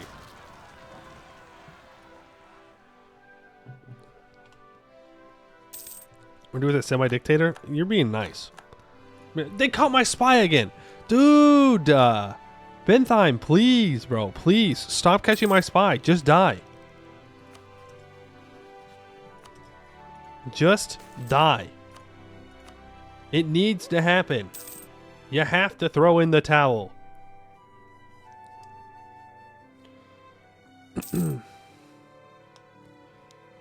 We just need 4 more provinces.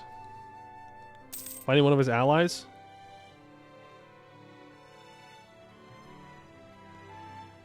Does he have allies? Is he guaranteed by Oldenburg or by Munster, or is he... What does it matter? I don't have a claim on Munster.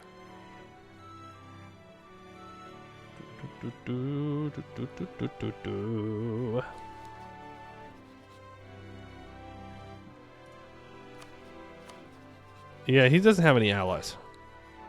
Munster's just guaranteeing him because he wants to eat him. That's it.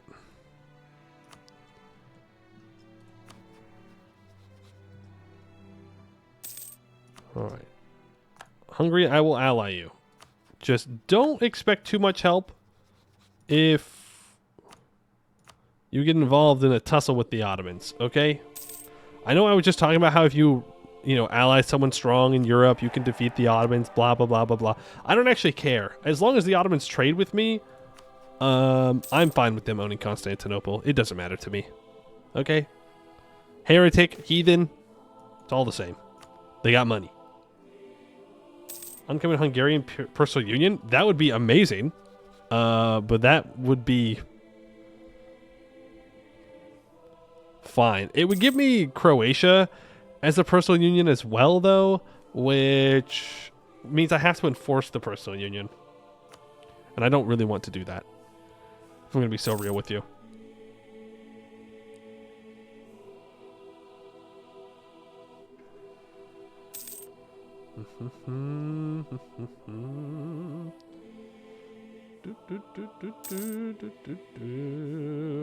Because now, even though you like to go, you feel a little uncomfortable because you like to go with your boyfriend while they're not very tolerant. Yeah, Hungary's got some issues.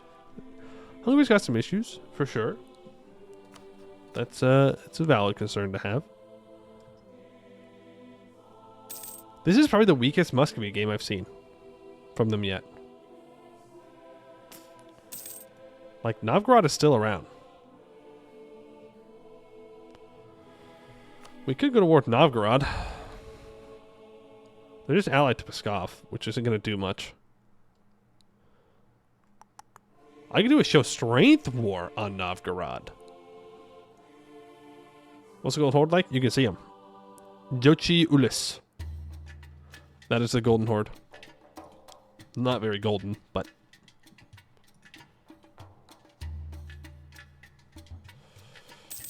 I mean, we could go loot Novgorod. Oh, good. We can go after Gotland. Gotland. The sooner I take Gotland, the better. That almost went to an Irish accent. I don't know what I was doing there. When can I declare war on Sweden? Not anytime soon, but I can go after Gotland. Now, here's the dealio, though. I don't have the galleys to currently do that. What tech do I get heavies?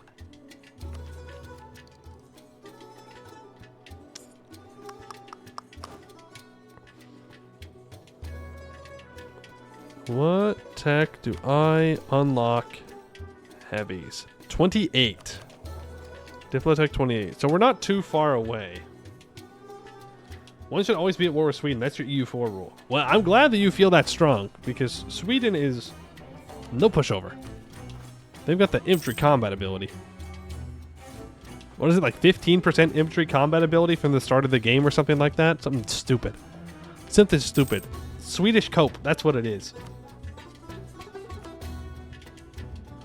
Ooh, Novgorod's allied to Lithuania. Novgorod, you're going to get to live for a while. At least until I can convince Hungary to join me in a war against you. And it will not be a show strength war. I will conquer Denmark's claims for them.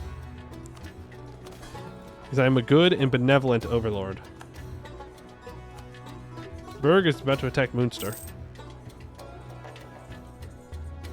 How are you going to get away with that, Berg?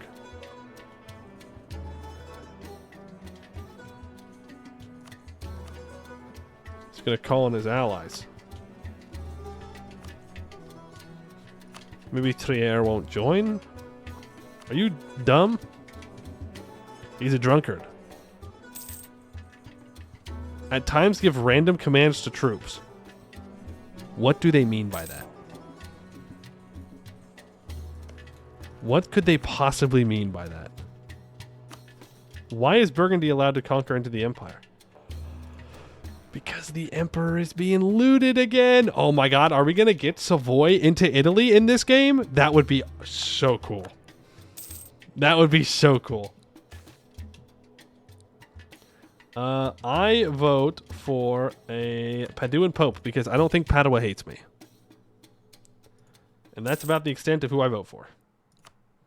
If I can't vote for myself, I vote for whoever's not going to excommunicate me immediately. We definitely cannot full annex Brabant with this aggressive expansion. I might want to wait until most people have 0 AE and then go for it. No. No. I want to go to war earlier, take what we can, and walk away. Hate you yet. Important part is yet. I mean, the hope is that Padua never hates me. I don't know what I would do to piss Padua off. I mean, maybe we take something in Italy. But no. No. We're going to be good gamers, okay? We're going to be disciplined. We are not going to take land that we don't need to take. Burgundy grows larger. This is not technically in... I know, oh, but it's right here. Guys, we could go take this. Think about it. The Emperor is weak right now. He'll still join against me, though. I guess his war is over. Oh, look at that. Savoy takes 2 provinces. Something next stream. Welcome to Nether Italy. No, no, no, no, no, no, no.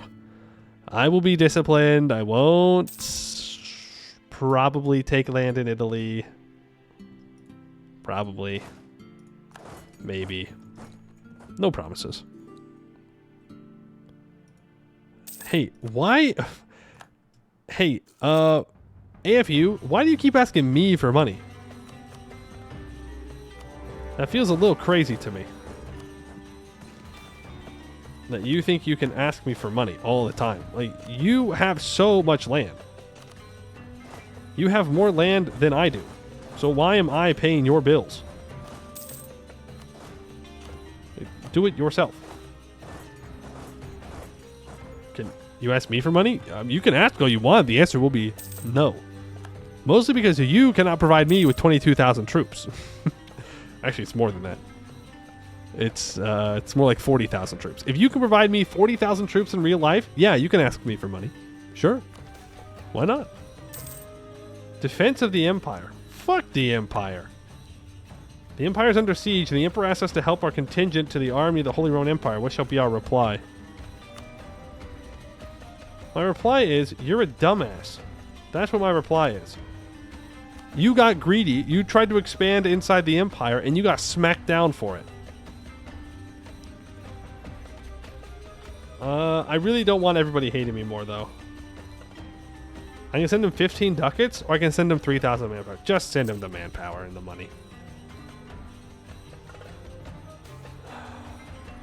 The Synod of Gavadain 1439. The clergy has called for a synod on the question of the Wycliffites and their questioning of some of the core tenets of the Catholic Church. A representative at the synod will cast our vote on a potential reform of the Church. So-called reformers would have us change several key aspects. Universal priesthood, denial of a purgatory, no baptism, Bible in vernacular instead of Latin, clergy would only have spiritual power, consubstantiation, condemnation of indulgences, authorization of priest marriage, condemnation of simony, clergy poverty, Pope is only the first among equals, Holy Communion to laity in both forms. Damn, that doesn't sound like heresy to me. Sounds good, reform the Church. Only because I think that's what the Anglo-French Union is going to do, and I hope that's what Denmark chooses to do. It will not be chosen, but... and now use your troops to infiltrate in Milan to sack the cap. No, I'm not in the war. I just send them some of my manpower. I don't get involved in that. I am not an ally of the Emperor. If I take it all... No. Nope, that's greed. That's greed. Greed is bad. We could do that, though. Yes? No. No. In fact, leave the province that I have a claim. Well, how long until this claim expires? Oh, it's a permanent claim. Can wait 2 years? No, because not all of these people have aggressive expansion on me.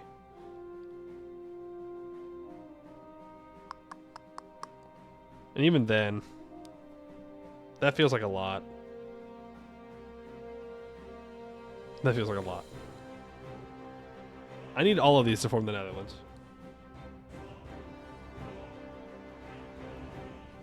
Bob would do it. That's true. Alright, what do I need to do? I need to improve relations with Austria.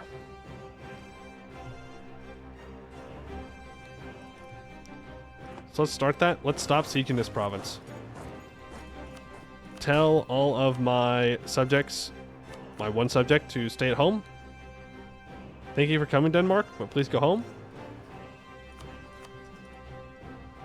We will get a call for peace, probably. Denmark, no.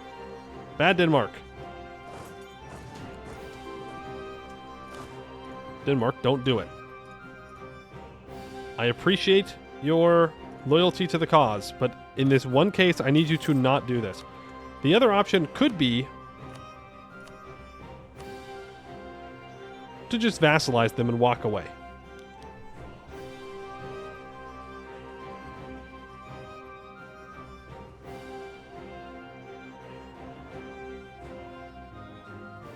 Right?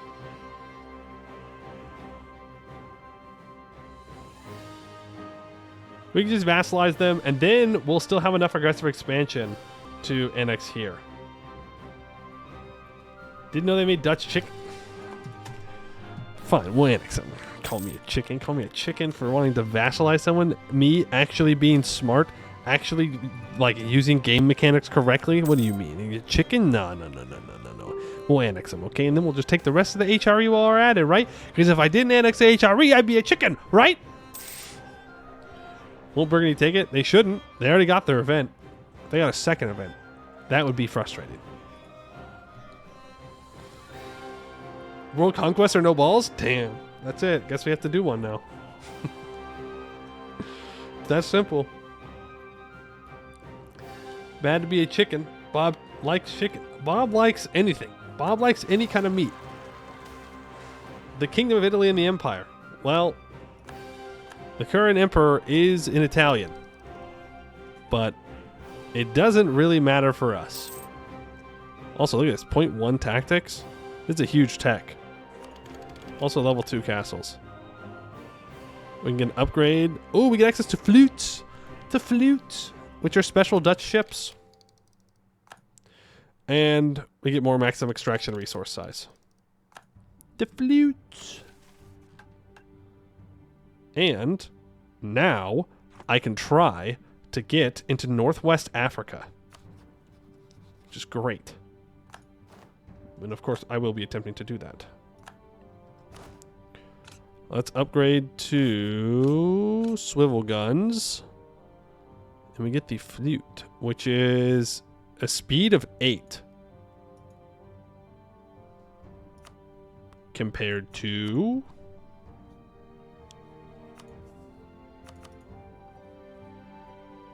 Oh, Bentham also gets flutes. Good for them.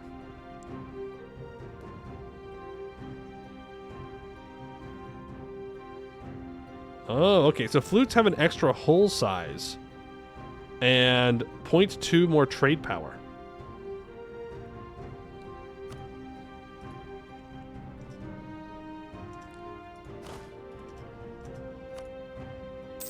That is what they're good at.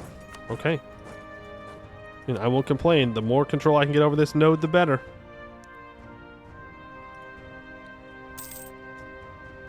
I just need to make it to 64. 64 spy network. And we'll be in the clear. Merchants harassed? Absolutely. Give me a diplomatic CB against Brabant. I really need that. I really, really needed that. And then put 1,000 troops on this siege so they don't build more guys. I want to make sure these rebels don't cause problems. No point in drilling. Army drill will not be good for a long time. What? When did you come into existence? When did you get there? Does Brabant have another province I don't know about? No, he's just hiding up here. Come here, you little rat. You think you can run away? I don't think so. I don't think so. Caught. Seen. Killed. I need to upgrade my ships. Oh wow, it's very expensive. Okay, we need to save up money. Ah, but our roads have been built. Level 1 roads. Which is helping autonomy a ton. Look at that. Minus 0.116. Just this one road. Pretty nice. Still don't know why it's not just connecting straight to the capital. But whatever. Whatever. We must traverse by road. We must traverse by road. What's that? I could call in the AFU. That's what they are, right? The Anglo-French Union? Yeah. Don't play with food, please. I'm not playing with food. I am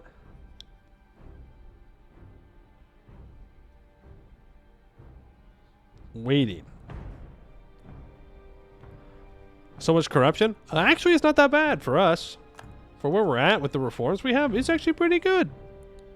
Compared to base game, yeah, it's a lot. It's a lot. But we're actually doing all right. Though we should consider possibly doing some more reforms. I need 30 bureaucratic influence.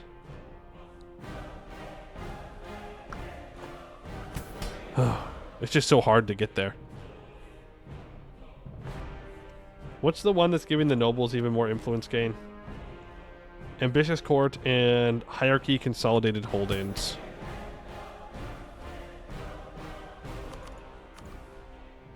Hierarchy, this. Yeah, that needs to change. Noble hierarchy. I could do it right now.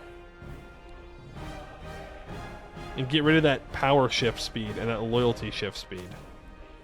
Let's do that. Promote prominent landlords to nobility. The ranks of the nobility are decentralized and diverse, affording to those in power with the blessing and curse of dealing with a great number of influential nobility. This will lower... Oh man, we'll get a ton of bureaucracy corruption. Nobles lose 50 loyalty. Aristocratic state will be mad. But it will get rid of 10% of aristocratic influence, which is a pretty big deal for us. I will grant commissions to loyalists. I don't need the discipline currently. I'd rather get the loyalty up. This is going to lower our force limit. Without a doubt, but we're already under it. They caught my spy again. That's crazy. Can we upgrade city charters? Technically, yes. Ooh, okay, it's time to actually do an expedition. And I think the obvious answer is to go to Northwest Africa, right? To desperately try to grab one of these coastal provinces, preferably a nice port like Saleh. But let's send it off. 40% chance that the expedition from Holland happens. 15% chance that we get maps and goods. 15% chance that we get just maps. And 30% chance that it gets lost at sea and we do not know what happened to it, and we lose prestige. How do you get the Canary Islands in MEIOU taxes?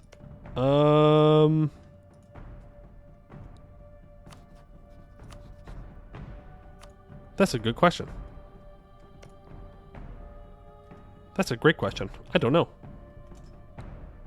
Gonna get that chance up? I don't think so. Not that I know of. Yeah, that might be the Iberian Islands.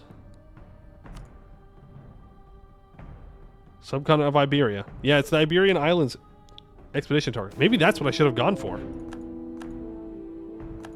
That wasn't our air, right? Okay. The Dutch Renaissance. A school of thought called humanism spread out of Italy, claiming that since God gifted man with intellectual pursuit was divine, happening at a time when Greek scholars fleeing the decline of Byzantium brought back ancient texts that the West had forgotten. This led to the rediscovery and appreciation of ancient Roman writers and artists for their brilliance rather than their condemnation as pagans. The new literate middle class that had arisen after the Black Death was just the audience to enthusiastically rediscover the glories of Rome, and this rebirth of classical culture spread across Europe and a splendid flowering of culture. However, the same ideas also led to some heresy. Seeing the brilliance of ancient Rome, some humanists began to believe that reason could justify their lack of faith and began to judge everything with reason, even the church itself. I will embrace secular humanism. Bum bum bum. Bum bum bum. We can probably get away with this. It still feels kind of greedy, just so we're clear. I have Hungary, I have the AFU.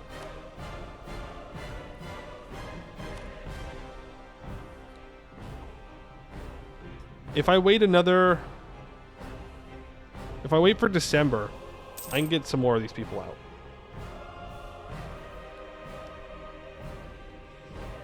When do Puritans spawn? I don't know. Do not know when the Puritans show up.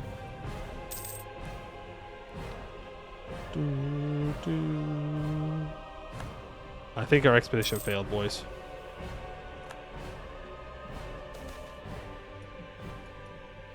Oh, it did not. Hold on, great statue finished. For nearly 40 years now, various Sienese artists have been commissioned to make a marble statue of a biblical figure for the roof of the Siena Cathedral. Now, Constantino Orlando di Siena has finished it, and it is magnificent, a realistic, emotional, beautiful, naked man. Clearly, they are going to add a fig leaf to avoid a scandal. It is also 6 tons, and it is clear that there is no way to place it atop the cathedral as planned. It seems that Gonfaloniere of Siena will have to choose whether to place it in the town square, at the entrance to his palace, or inside the cathedral. Impressive. And our expedition was successful. So now we own the province of Boujadur, which is an arid place, which increases the local material cost for projects, increases maximum level attrition, decreases the local settler increase. It is a trading post province. I don't know what that actually means. But great, we have a new province. It was successful. We now have a border with Sousse, who is a vassal of Tlemcen. And Tlemcen has 10,000 troops and no allies. So, what we could do is make a claim onto Sousse, onto Tlemcen, claim Sousse, bring our troops down, and then take this province in a peace deal. So that way, we can contest the Iberians. If a leaf is enough to cover anything, there was no scandal to begin with. Okay, relax.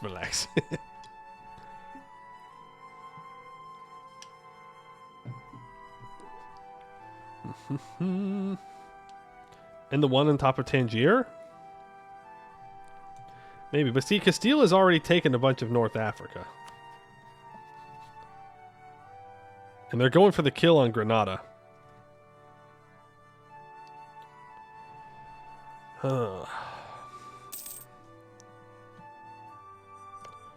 I take this, it's an important location effect for commerce, minor for harbor.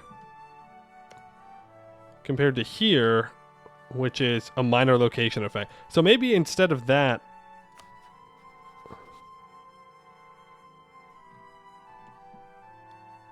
well, if I do want to take this province up here, I need to take something from Tlemcen first.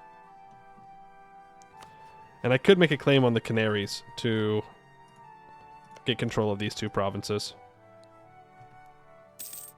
And these are also in the Strait of Gibraltar node. But I can now begin to trade down here at least. Now, how many people do we even have here? There's 9,000 peasants and 4,000 residents. Life ain't good down here, though. Life is not good down here. It has opened up some stuff. Even automatically opens up some industry. Oddly enough. And some commerce. So, we'll let it ride. See how it goes. But this gives us access to the Senegambia node.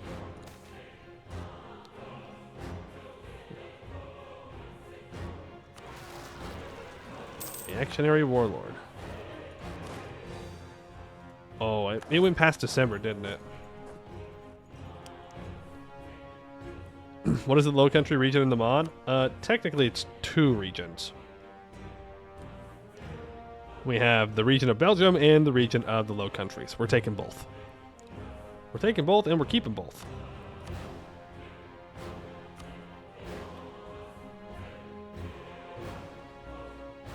Okay, I have to remember to peace out in December. Oh, Burgundy just lost a bunch of land. Yeah, I know we're going to need a diplomat. I know. I'm watching. Rebels successful. Why? Why did you stop moving?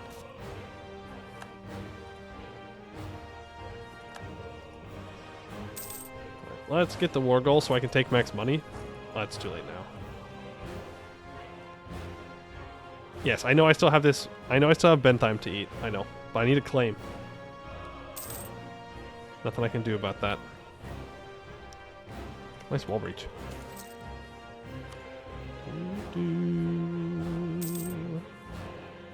I need 65 spy network to get Bentheim.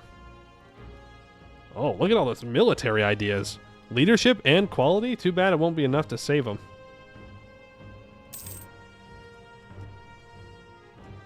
Okay. I'd rather lose a month of progress on my spy network.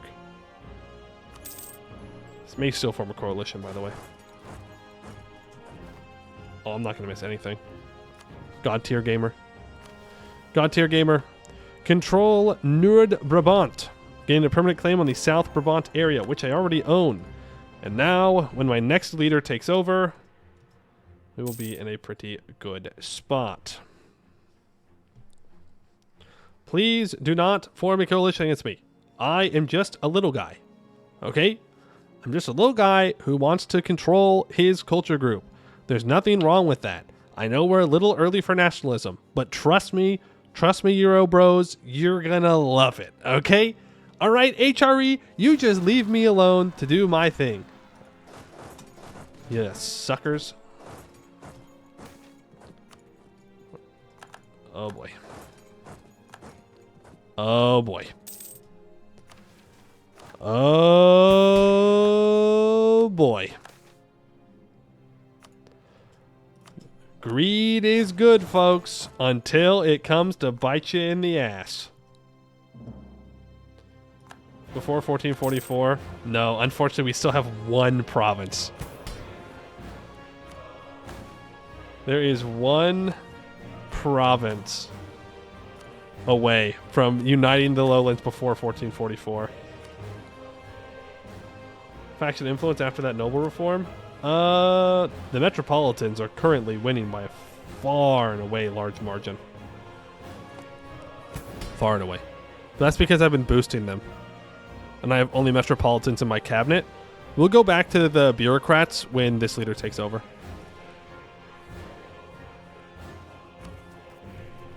How about before December 31st, 1944? Yeah, before 1944, I promise. Can I get away with taking Bentheim before then? No, because they're going to join the coalition.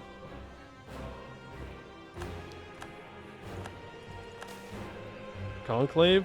Where's my option for a frickin' thing for me, huh? Where's my pope? Where are my popes at? I have one. Scammed. Let's go to the Iberian Islands. Try and grab province from them, though they're only 1 mil tech behind. That's worth a shot. That is a lot of popular militia. A lot of popular militia. But look how good we look on the map. Ooh. Ooh, looking sexy. Except for this, Zulik really messes it up. Like, really messes it up. If I could, like, cut this province right here and make this its own province and take it, that'd be great. Bentheim joined the coalition. So sad. Literal months. Literal months away. 1 month away from this guy having to have been dead. Our interaction with the clergy in the game finally? Not anything significant. Can I get any improved relations from the clergy, though? No. What about the burgers?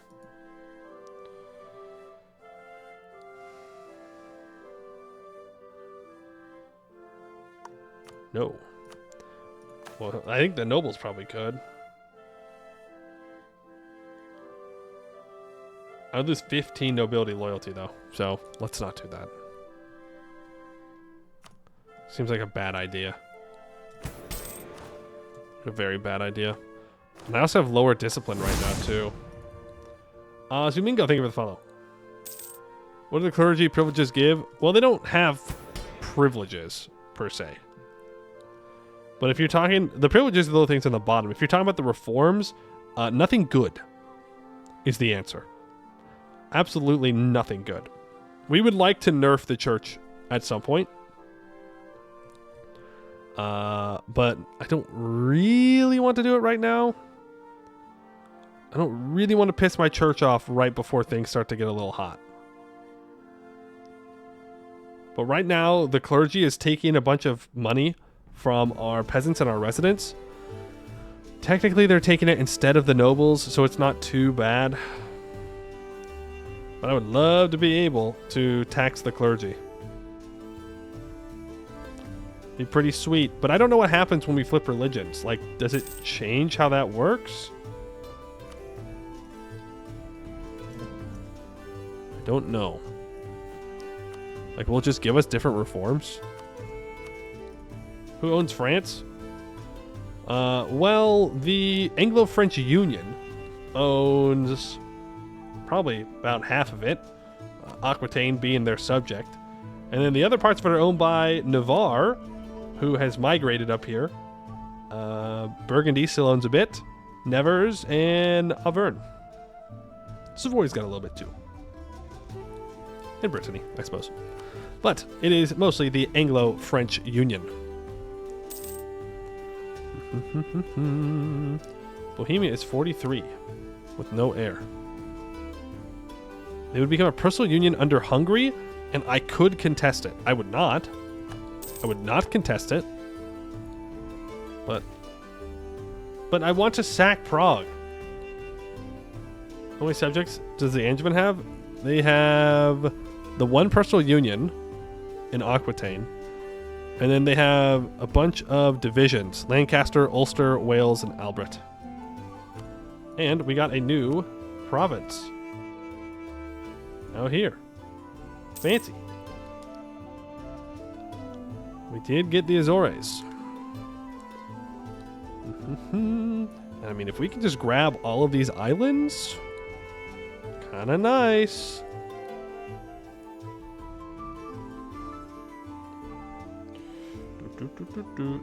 Huguenot Champagne, maybe in the future.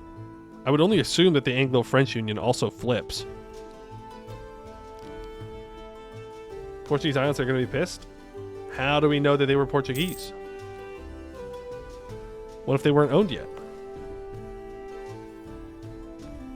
It's Catholic and Dutch culture. I don't think it was colonized yet. I think the Portuguese can cope and maul and seethe all they want, but I was the first one out here. Look, this one down here isn't colonized either, Madeira. Dutch into island empire? I mean, that is the goal, is to build crazy trade chains, so if I can claim islands, that's good. Oh, I can't add this to a trade company. I have to state it up. Okay, that's actually kind of bad. Tensions between the nobility and the clergy. I don't want the Pope to hate me. Sorry, nobles. I don't want to get excommunicated. Excommunicated? Kind of bad. Kind of bad to be excommunicated. Okay. Forts. Forts. This is a wooded hills. This is a great place for a fortification.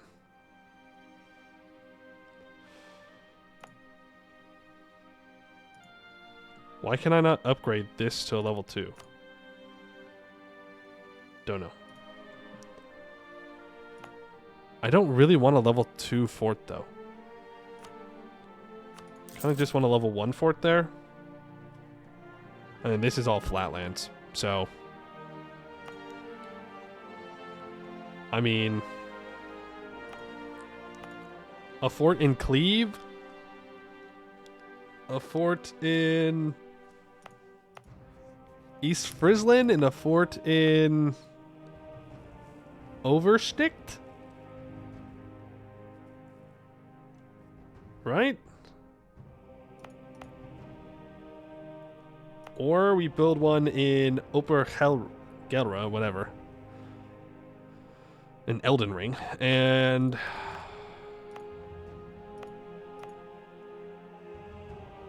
then we...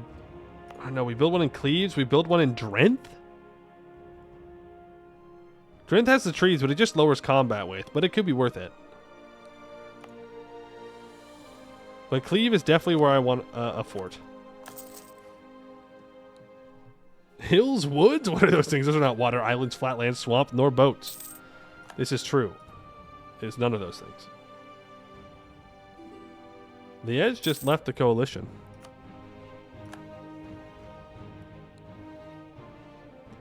Our explorer has died.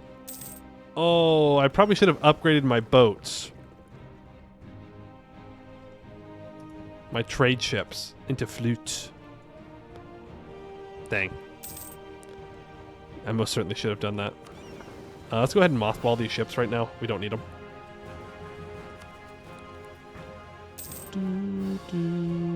Sunni zealots? Why? What? No shot. It's in a trade company. That lowers unrest by 25. Oh, there's lots of banditry and rebellion here because there's no food. There's no food and they can't trade with anything yet.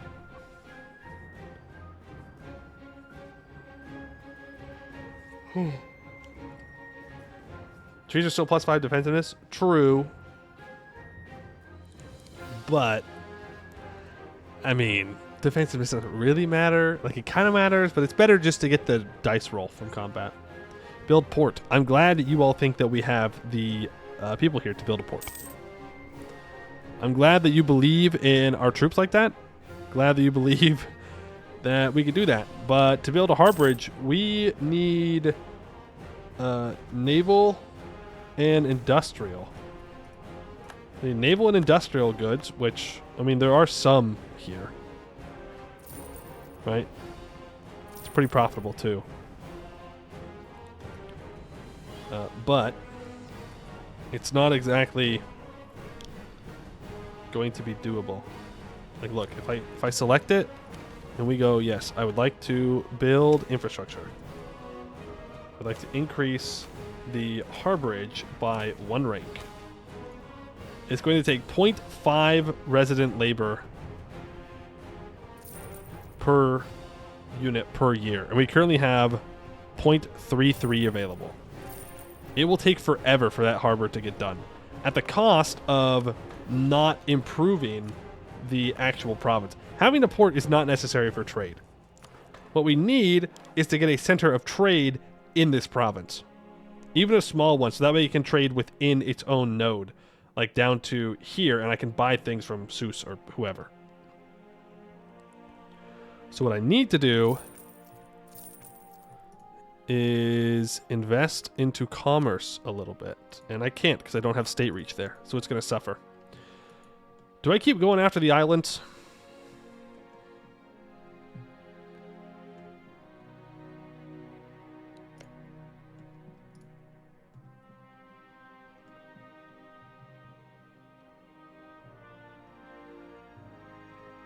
Or do I try to go for North Africa and see what I could grab?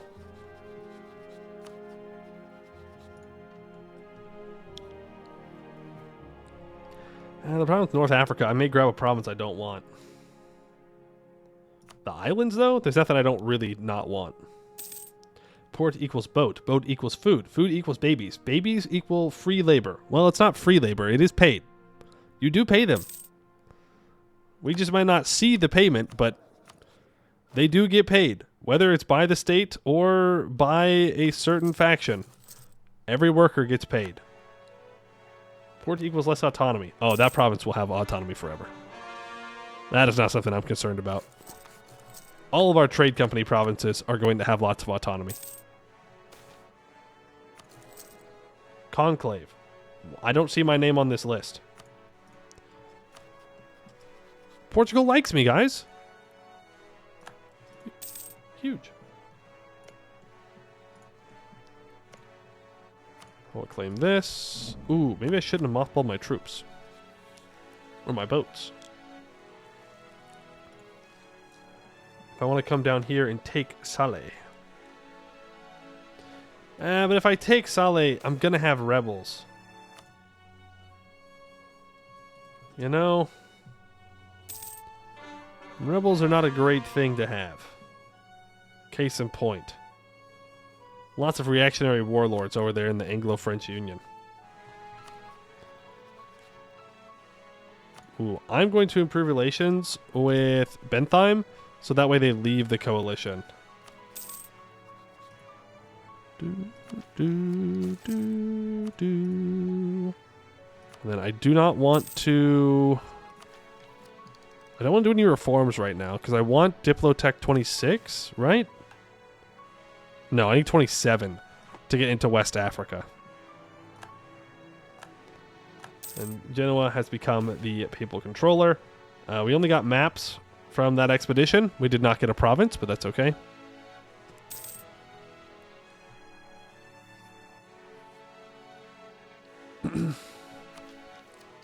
Holland 1445 annexed England and France. Whoa, whoa, whoa. No, I didn't. I didn't do that. What you mean? What you mean? Look, they're still around. It's just they have England annexed France. That much is true. I'm just chilling, okay? I'm chilling in my little area. I've got Denmark as a personal union. I'm not being violent for the most part. I am colonizing now, though, so that's going to go out the window pretty quick. Yeah, this is it's a formable tag. You have to turn on the settings in MEIOU and taxes to allow like fantasy tags, and then you can let them form the Anglo-French Union. I was able to give Paris to England after they won the 100 Years' War. They'd already won. I gave them Paris, and then France stopped existing, and then boom. Purple. The purple. They have Aquitaine as a subject as well, who is loyal. Not super loyal, but loyal enough. What does those type of rebels do? No idea. Oh, no. Are the French going to come back from rebels? Don't bring them. Oh, wait. They're already back. France is so back, baby. This is how France can still win. This is how France can still win. I could actually vassalize France. The French Republic's around a little bit early. Weird. I could vassalize France, guys. I'm just saying. We could do it. I don't really want to give the nobles money. I mean, we wouldn't be able to do anything with France for a long time anyways. Invitation to the Council of Livorno of 1446. We've been invited to a council to debate the fate of Jan Hus. The dark age of our church is threatening to destroy everything that has been built since our Lord and Savior came to earth to wash us all of our sins. Oh, I will accept the invite. Here's what I think. I think Bohemia should be partitioned immediately. And I want Prague. Weird request? Yes, perhaps. But I want to burn that city to the ground. I promised. I promised that I would burn Prague to the ground. And if Hungary would join me, we might be able to make that happen. Favors are at 20 with Hungary. Want the gold mine? No, I want to burn Prague. Because they demanded unlawful territory from me when they were emperor, when they should not have been allowed to. And I've never forgiven them for that. Plus 10 global settler increase. Pretty good, but we're not actually using our colonists right now. French resurgence under the Dutch dominions is inevitable. The problem is I'd have to fight my ally to get any of these cores back. And what if I don't want to? Oh, there it is. Our ruler has kicked the bucket. We will side with the bureaucrats. And I will hire only bureaucrats. Oh, but the tech cost.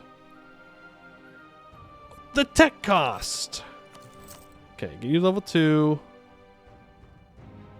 Let's get this commerce production inefficiency guy. This guy's cheaper, though.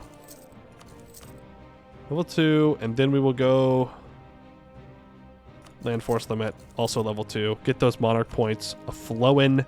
Get them a-rolling. We can now click Unite the Netherlands, which I believe will allow us to form the Netherlands. But we need to kill Bentheim before we do that, so I don't have to fight the Emperor for it. Do not let them siege that down. Thank you. The trial of Jan Hus. Jan Hus has been invited to the council to debate his view on the Catholic Church within Michael de Cassis in the presence of the general congregation. After a few weeks, his opponent succeeded in imprisoning him on the strength of a rumor that he intended to flee. He was first brought into the residence of a canon and then put into the prison of a Dominican monastery. The emperor, as the guarantor of Hus's safety, was greatly angered and threatened the prelates with dismissal. The prelates convinced him that he could not be bound by promises to a heretic. Extracts from his works were read and witnesses were heard. He refused all formulae of submission, but declared himself willing to recant if his errors should be proven to him from the Bible. Hus conceded his veneration of Wycliffe and said he could only wish his soul might sometime attain unto the place where Wycliffe's was. The question is now, what should be done? Okay, well, here's the thing. Like, we're playing the Netherlands. We probably agree with them. But I want to get revenge on Bohemia. So we're at a bit of a crossroads here. I've got a bit of an issue. Olo, thank you for the follow. Appreciate it. I do need to upgrade my boats. True. Thank you. And I need to explore as well. Where are my boats? Right here.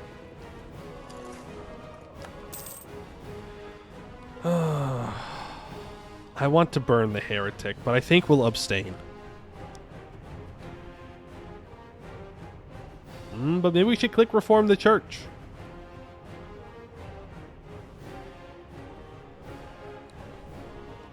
Can we make defenestrations our core religion? I think it's a good idea. Of course, then you'd probably just build buildings to where the windows don't break, right? To make sure you don't get defenestrated. Who are your rivals? I need Bentheim to leave this coalition.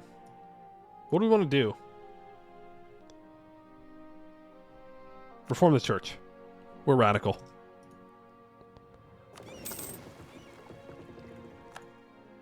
I need 286 ducats to upgrade my ships. But we can upgrade 3 of them for now. And then protect trade with the rest of them.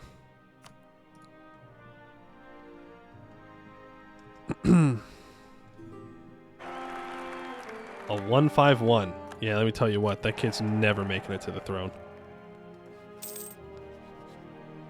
Milan, the condemnation of Jan Hus. Interesting. They didn't kill him. Okay. Cool. They just condemn him. Martyrdom and heresy. Unless that means that they did condemn him to be burned alive. The condemnation. Oh, they did. You know, no, they definitely burnt him. They fucking got his ass. The bishops, archbishops, and cardinals assembled at the Council of Livorno have cast their votes within the different cardinals, and the tally is as follows. 55 of 63 voted to burn him, 0 of 63 voted to excommunicate, 3 of 63 voted to reform the church. An Italian prelate pronounced the sentence of condemnation upon Hus in his writings. Hus protested, saying that even at this hour he did not wish anything but to be convinced from Scripture. He fell upon his knees and asked God with a soft voice to forgive all his enemies. Then followed his degradation. He was dressed in priestly vestments and again asked to recant, and again he refused. With curses, Hus's ornaments were taken from him. His priestly tonsure was destroyed. The sentence of the church was pronounced, stripping him of all rights, and he was delivered to secular authorities. A tall paper hat was then put upon his head with the inscription, Heresciarca, the leader of a heretical movement. Hus was led away to the stake under a strong guard of armed men to be burnt. So pretty much everybody voted to burn him. There were cardinals that voted for excommunication. Strasbourg, Meissen, Mansfield, and Genoa.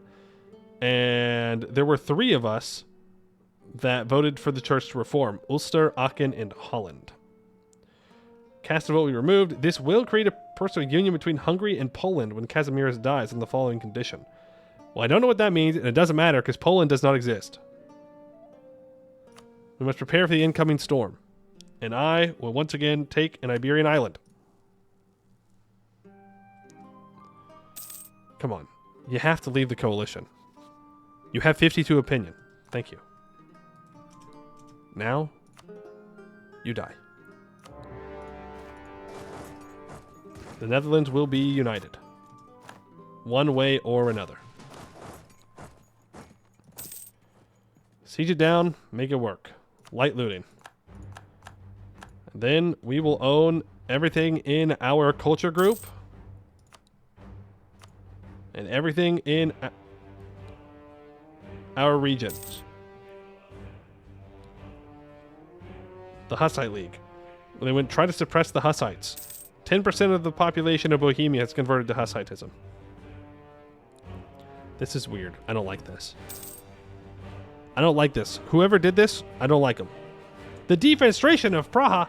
With the monarch's support, the Romanists began to deal with the Hussites, seizing churches and excommunicating priests. In response, both noble and peasant Hussites marched in protest, but the situation remained peaceful. That changed during a march in Praha when a march turned into a riot. Let loose on the city, the Hussites attacked the palace, sending its defenders fleeing and slaughtering the hapless monarch. L. News of the murder shocked the countryside, further polarizing the two camps. It was now clear that the Hussites had come too far to back down. The Hussite wars have begun. Ba-ba-da-ba. Good luck, Hussites. I believe in you. And we've completed the siege of Bentheim. Munster, can I even get any decent money out of you? No. Just leave my war. You. That adds barely any aggressive expansion. Bada bing, bada boom. 1447. And now we can complete Unite the Netherlands. The future of Holland happens. Our recent expansions have earned us the right to claim a more prestigious title, but it is not mandatory. We can choose to develop our capital instead. So we could for 100 years get minus 5% local material costs for projects, or we can become the United Provinces. We become the Netherlands. The event Dutch capital happens. We gain a possibility to change our national ideas. We enact the birthright Tier 1 government reform and the primary spouse Tier 2 government reform. We have consorts. We also get the nominal realm Tier 10 government reform, which allows alliances between vassals and wars between vassals, but gives minus 15% liberty desire in subjects.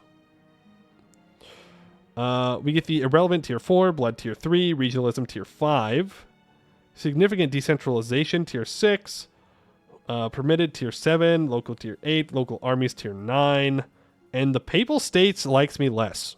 And I don't know why that would be. I haven't done anything heretical, okay? I'm still Catholic. Sure, I voted not to burn Jan Hus, but maybe we should not be burning people all the time. It's all fun and games until Darth Hus and his apprentice Darth Luther cause all of Europe to descend to religious conflict. I voted to reform the church? Yes! I did! Because I want to burn Prague to the ground. I don't want rebels to do it. Hey, look, it's all selfish. But yes, we will of course become the United Provinces, and we will see what our ideas are going to be. Do they say the same? Oh, look at that. We got that nice orange, and we got that nice orange now? Yeah, I think they say the same. Funny. Okay. Dutch capital. With the formation of the Dutch state, our duchy needs to decide on the capital. Well, while Hague is the traditional center of regional administration, area is full of magnificent cities that could take this role. Where should your administration reside? Where should we go? I mean, it's a good city, right? Our capital is a good city. Amsterdam, so Noord-Holland would also be a pretty good city. We would have to upgrade this harbor like crazy, though. I mean, we already have a level 4 harbor in our current capital. But long term, Amsterdam is the better spot for both commerce and building harbors up. We have Leuven. Who do you think I am? This isn't even on a coast or a navigable river. Why would I want to move my capital here? Absolutely not. There's also Ghent. I don't know where that is. Where is Ghent? Doesn't exist. Okay. Guess we don't move it there. Oh, sorry. Oost-Vlaanderen. We're not Belgian. I'm not moving it to Belgium. You crazy or something? Or Brugge. West-Vlaanderen. Even though these are better provinces down here, I will admit they are just straight up better. Antwerp is not an option, no. I mean, we can move it there manually, but it is not an option. It's also not as good as here. I do think I want to move my capital up here. It's kind of sad because this is very good, but that's okay. It won't really hurt our capital, our current capital, too much. Antwerp is the historical capital until it fell to the Spanish. Is that so? And it is on a navigable river. What are the river sections looking like around here? Special map modes. River sections. Oh, wow.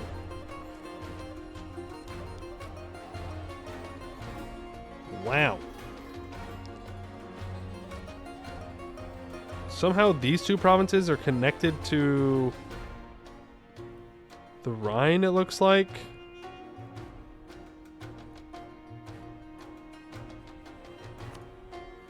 Amsterdam is, well, I don't know about the middle of the trade node, but it is important. This would also move our capital to the Channel trade node, which I don't actually want. Because it will have to compete the whole game with the AFU to get control over the Channel node. But if I can bring all the trade into the North Sea node, that I can monopolize on. So I do think we want to move it to Amsterdam. Noord-Holland. will be our capital.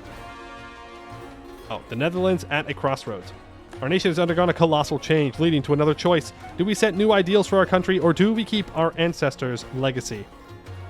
Let's get the new ideas. I only assume they're going to be better. But let's see. So, don't criticize when you have butter on your head. Our leaders will lay down their lives in defense of our realm's ideals. Zealots and God-botherers have no place within our nation. The Dutch people throughout history have been accepting of those of different faiths, whether they be our fellow Christian brothers and sisters or a Jewish heretic. All are welcome within the Netherlands to trade, live, and prosper. -2 natural unrest, +3 tolerance of heretics and heathens. Very good. Burgher dominance. Our lands have long been under the tight control and domination of the wealthy merchant and burgher classes. This is not always a bad thing, however, for more power one has, the greater the possibility one has of lucrative trade and economic opportunities. 0.5 base consultation, 40% burgher trade power from wealth, 10% elite trade power from wealth, 15% provincial trade power modifier, 20% navy tradition from protecting trade. Proto-capitalism. Insurance, stocks, investments, dividends, market systems, all of these have been improved upon and pioneered by the Dutch. Our numerous and populated urban centers close to the coast and other wealthy nations means that a peculiar economic system has arisen. People are buying goods not for purely consumption anymore, but for wealth, investment, and valuation.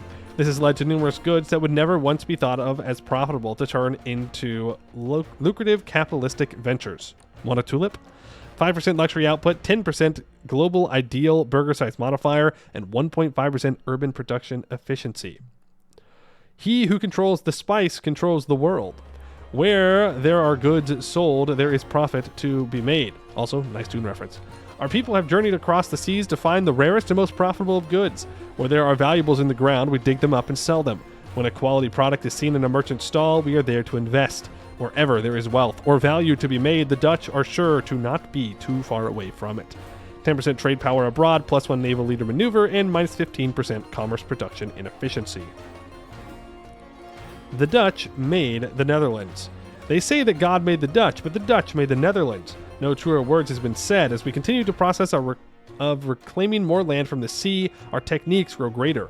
Our remarkable ability to do battle with an unrelenting force as unstoppable as the sea and wind has left Europe in awe at our ability. For every time we find a solution, we improve upon it, never settling for the tried and true methods, but always looking for innovation at every step.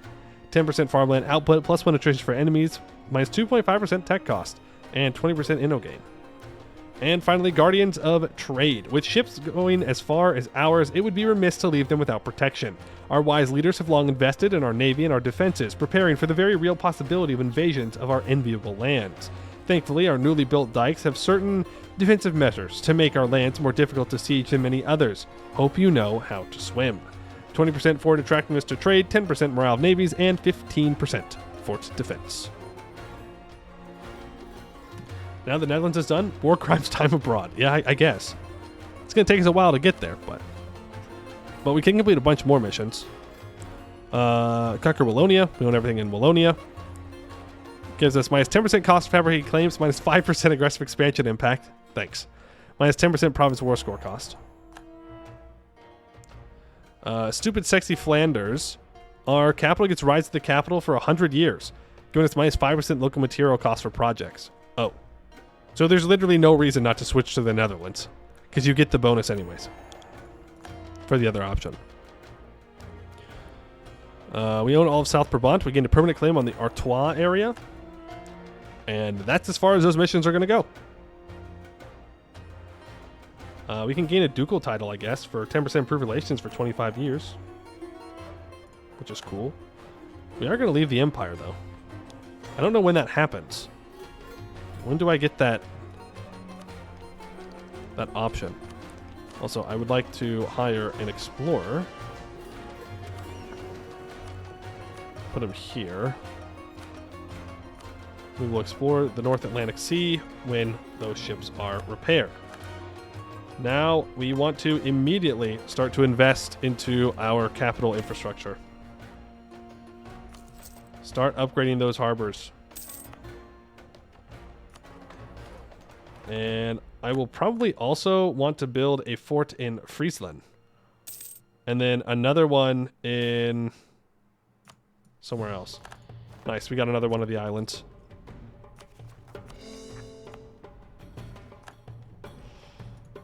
Take that, Portugal. Oh, Portugal only has the first 2 exploration ideas? And Castile has not even gone for exploration yet. So, Portugal needs to do one more expedition. We actually might be able to be neck and neck with Portugal. They'll be able to explore farther than we can, but if we can stay up to date, we might be able to keep competing.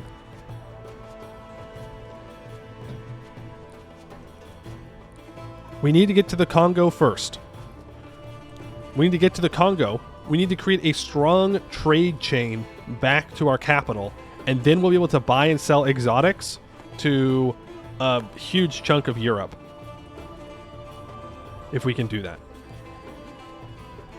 We're the first ones to explore. We're definitely getting out in front of everyone else.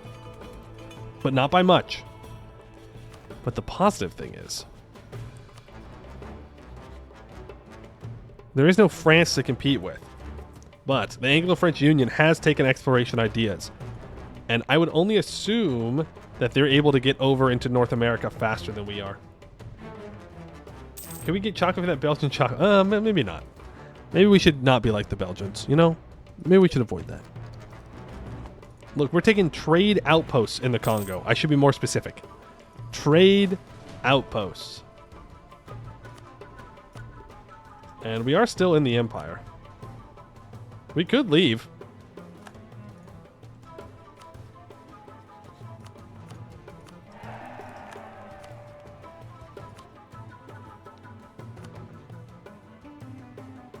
But before we leave,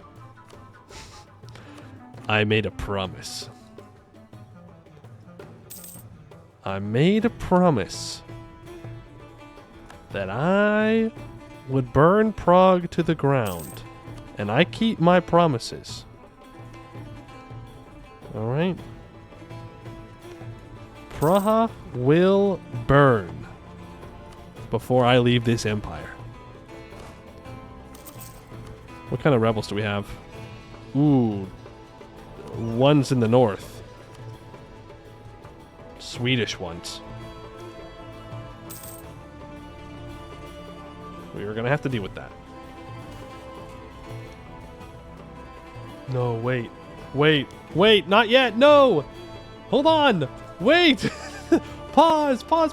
No. Bohemia, you die first. I made a promise, and I will keep that promise. You cannot stop me, Milan. I've already declared the war. Otherwise, yeah, I'm out of here.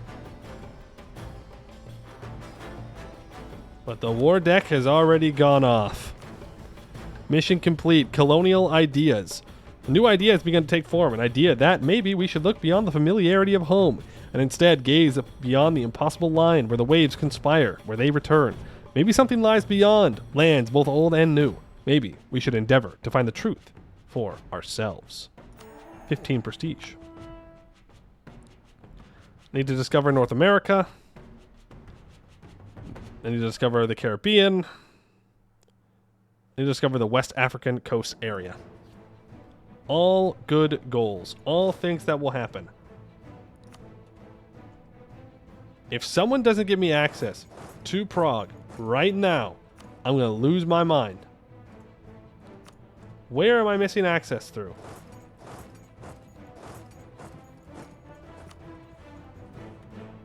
Oh, Friuli is blocking me.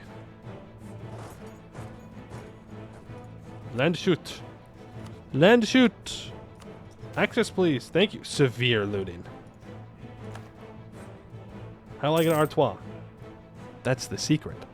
I won't. This is the extent of the land that I want in Europe. That's it. I don't need that. Not in my region, not in my culture group. Don't want it. I own this little province because a vassal I started with owned it, and it was a core of mine, so I don't want to give it up. But other than that, that's it. It is mission? Yeah. And the mission for that just gives me more claims on, like, Normandy and stuff like that. I don't need it. The goal is to play more tall in Europe and then try and do lots of colonial stuff to test out how good can colonization be. Or is it just kind of a meme? I don't think it's a meme. I think it's going to be really good, but we have to get out and do it. Can sell France, Chembre? Ooh. We could. I could give it up. But owning a province in that node is kind of nice. But you're not wrong. The thing is, I think owning a province here... Well... True, we could just commit to it. Is it being converted? Culturally converted? It says 6.9%. Ooh. I have another merchant now. Nice. Let's start pulling from the North Sea. No. Let's start pulling from the Western Baltic. Lubeck. I forgot about Lubeck. Oh, no. Oh, no. I was gonna kill Lubeck.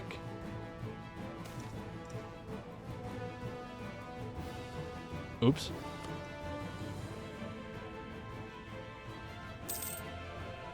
Oh, well.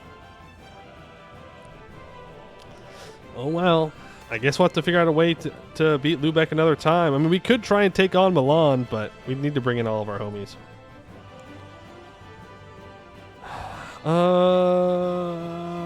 Yeah, keep grabbing those islands, I think.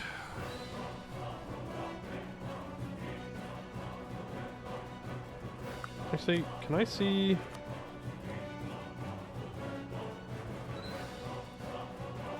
Seismically active area. Northwest Africa expedition target. Would love to grab Saleh. Love to kill the Canaries, though. To prevent other people from doing that. Let's go for Northwest Africa again. Switch it up, see what happens. Literally all I want to do is take Prague, and then we can peace out. I don't care about anything else. I just said I was going to do it, and so I will. I also don't want Hungary to suffer too much for this war. Like, this is just kind of for the memes. I have a CB? I do, but I can't take land with it. It's the Crusading Expedition, because they own land in Europe or the Holy Land. It's a way where I can return cores to people, I can liberate countries, but I can't take land myself. Very sad. Very sad. Over the... Oh, I can get rid of this access. And we have completed our expedition, and we can do another one. For the North Atlantic coast. Oh, look at that. We are going to be able to see down here. We could send a colonist out.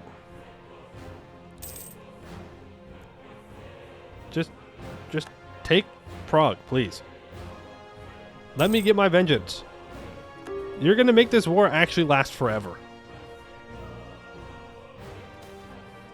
Ah, there it is. I told you, Bohemia, I would get my vengeance. You laughed at me. You laughed at me when I was tiny little Holland, threatening to get you. But here I am, big boy Netherlands. Also, I can complete beyond Cape Bojador. Let's wait on that, though. Loot them. Thank you for the couple hundred ducats. Appreciate it.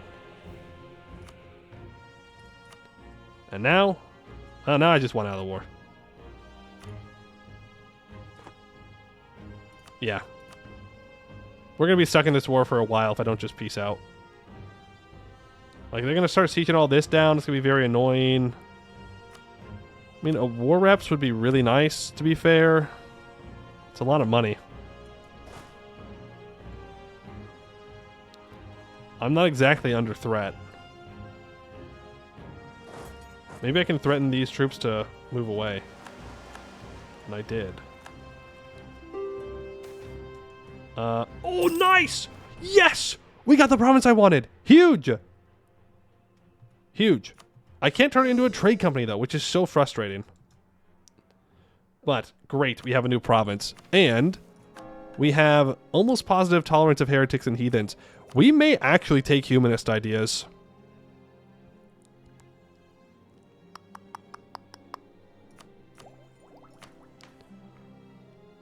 Also, when do I get to accept these cultures for free?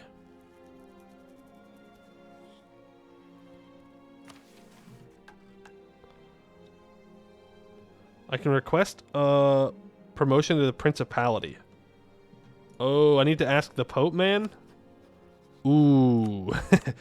Ooh, yeah, him and I are not really on the best of terms. If I'm going to be honest with you.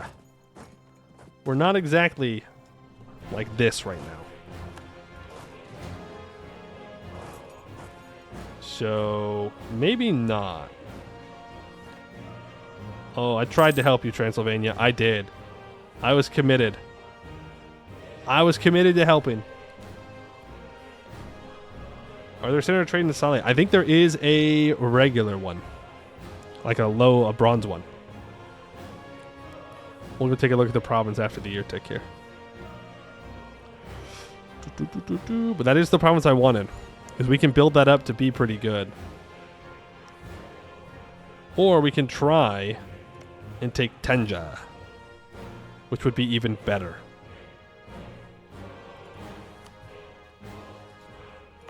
Right. We have level 2 amenities here. Natural location for minor output for our commerce. We actually have decent communication. Strained. 2370. Comes straight from Zuid Holland. Industry-wise, it produces some houseware, some processed materials, and some ship. And you know what? We're going to open a new thing here. New slot, which is going to be carpets. Because you can produce carpets in North Africa when you have 5 urban development, which we have. It'd be great to get a harborage built here. But I'm definitely more focused on ensuring that we can get our capital harborage upgraded first. Then we can worry about Saleh. As for special stuff, just sea salt. Nothing crazy there. It has decent farmland, though. It only has 10 farmland, so it doesn't really matter if it's decent. There is an available mine here, too, and an available fishery. So let's go ahead and open up those mines. For salt? I missed it. So we can open up that sea salt mine. So that way the peasants can get to work there. And that'll be good. It'll be good. We'll improve relations with the Pope man. And hopefully that means that I can become Principality. I'm kind of throwing with this fight, but yeah. I'm not going to be able to hold on to that.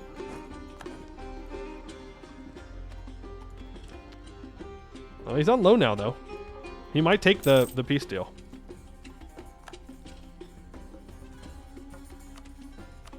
He will. We'll take the peace deal. We'll get 38 ducats out of it. I looted Prague, as I promised. Bada bing, bada boom. Get rolled. I keep my promises.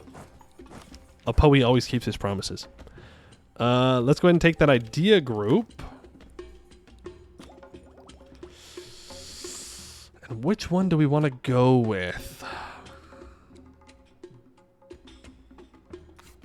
There is a temptation for trade, obviously. I need to get to Tech 27, but Diplotech 26 doesn't do anything for me.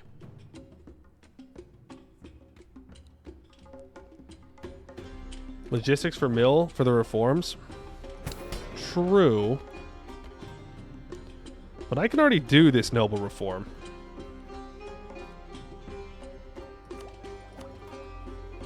Does mod have flagship? Yes, it does. We could go for Grand Fleet, naval leadership, or naval quality ideas. Really double down on the whole naval ideas. It's an option. Be funny. I don't think those count for the mill reforms, do they?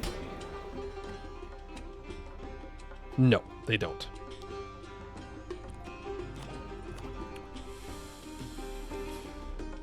We could go logistics. Logistics is good. Cheaper pathing, cheaper harbors. That makes it worth it right there.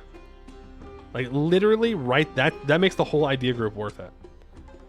Cheaper garrisons is good, I suppose. More movement speed, cheaper fort maintenance. Does Dutch get a special ship? That is a good question. Do we get a special flagship modifier? Not that I am seeing. Oh, yes. Dutch courage. 10% fleet morale. I mean, it's pretty good. If you're using it for a combat ship. Don't know if I necessarily need it, is the thing. Like, is there anybody that's going to challenge me on the seas? Yeah, I mean, maybe Spain and Portugal one day will. Like, I don't know. But it is strong. It is strong.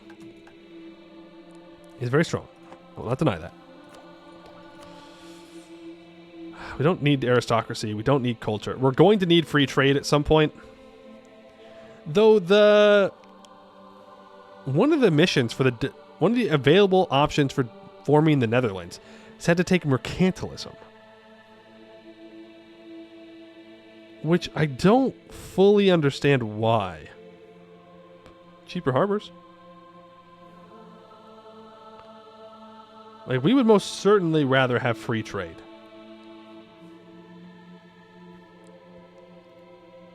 We'd most certainly rather have free trade. I think we have to take trade ideas. I think we have to take free trade.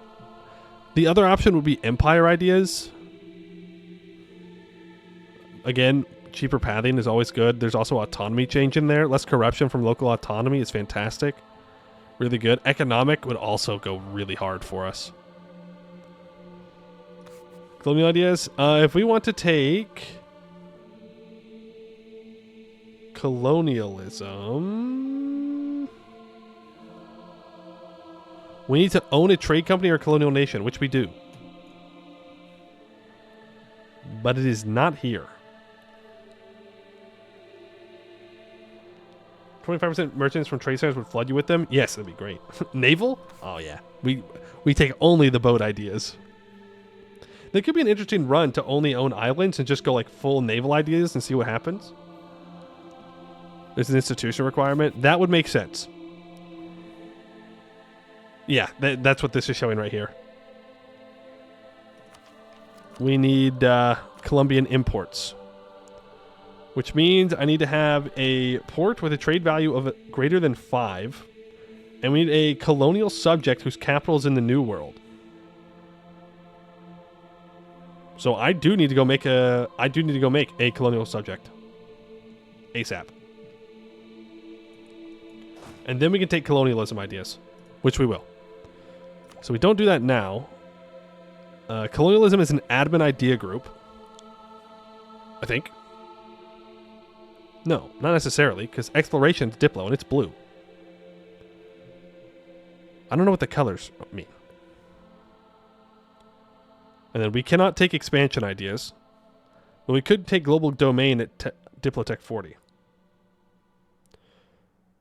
I think we need to take free trade, guys. I just think it's better for us. So I'm going to do it. I think we're going to go free trade into logistics or colonialism. Whatever one comes next. Which means I don't take this Diplotech. Does increase our trade range, but that's not the same thing as colonial range. Unless it is.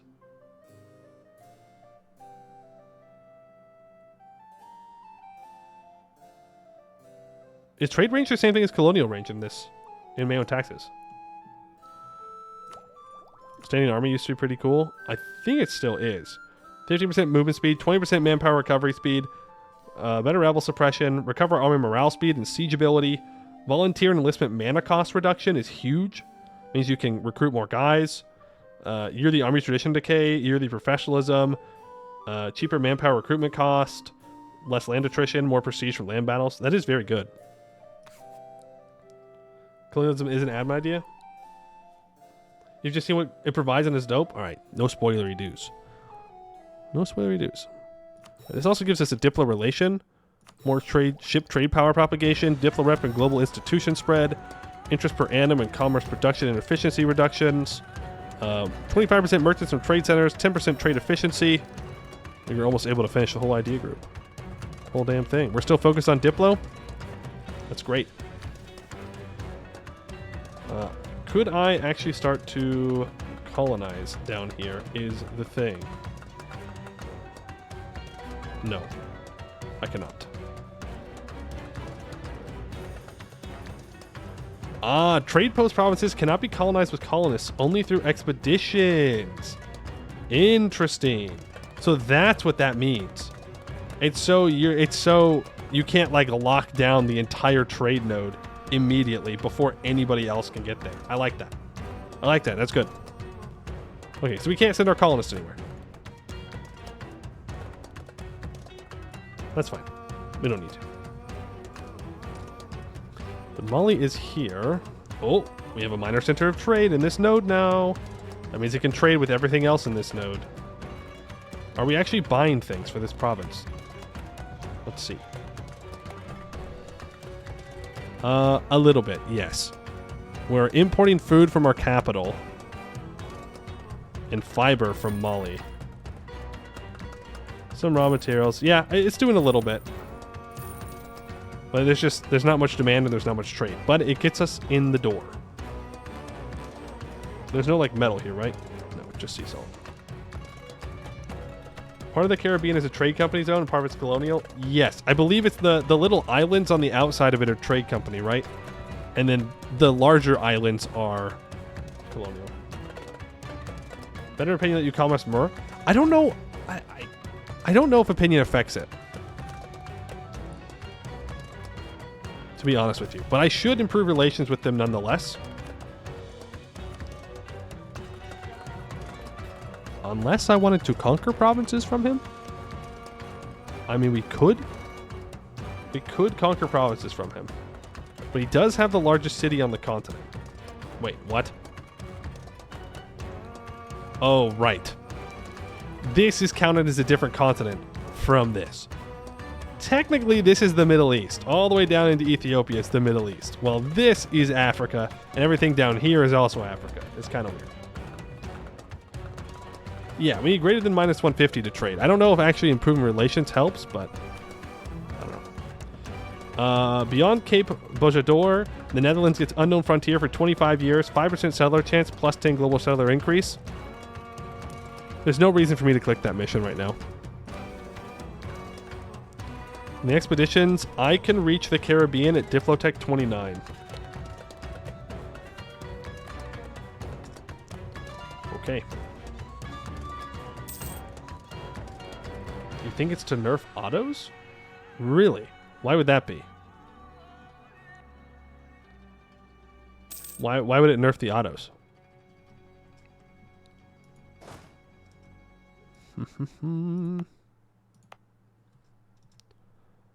Okay, next year I think this will be done. So it's hard to get global trade. Oh, you might be right about that. You might be right about that. Let's get up to our force limit here. Slemson announces me as a rival. No shot. No shot they're a valid rival.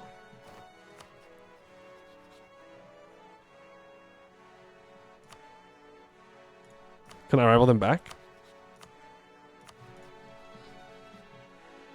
Go. Go. Go. Get my troops into Africa, please. That's crazy.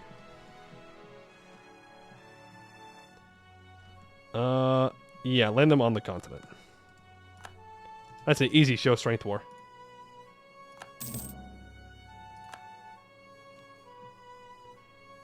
Easy show strength war.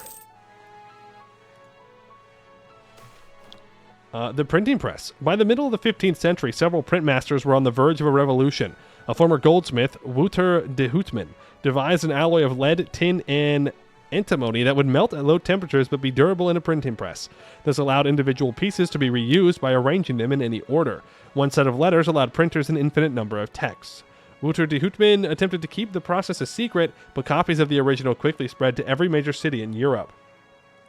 Previously, European printers had used wooden blocks, hand-carved with text and pictures in order to print onto blank paper. This allowed mass printing but was costly and time-consuming. More common was to hire a monk in a scriptorium to hand-copy a text for you, a process that could take months and inevitably resulted in errors creeping in.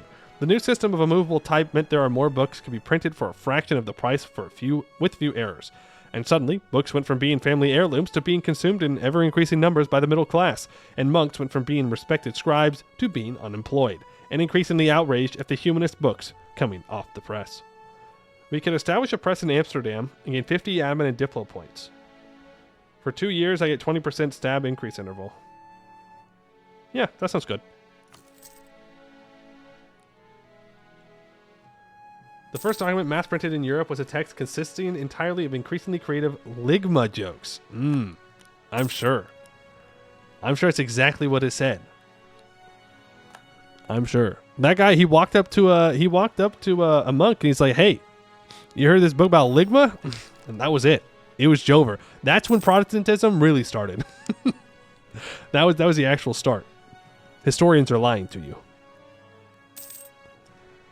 Okay, we cannot currently explore right now, so let's go back up to protect trade in our capital. Also, why is there gold in Ireland? What? Is there gold in Ireland? Did I miss something? Then why do they not have the gold mines open in Ireland? What are they doing? Use Saleh for the war. You're so right. You're so correct. Why am I taking him all the way down here? What do you think he was nailing on the church door? Ooh, that's a good point. I guess I never really questioned. Someone at one point said something about, a whole bunch of theses or something, but like, what if it was just one long ligma joke?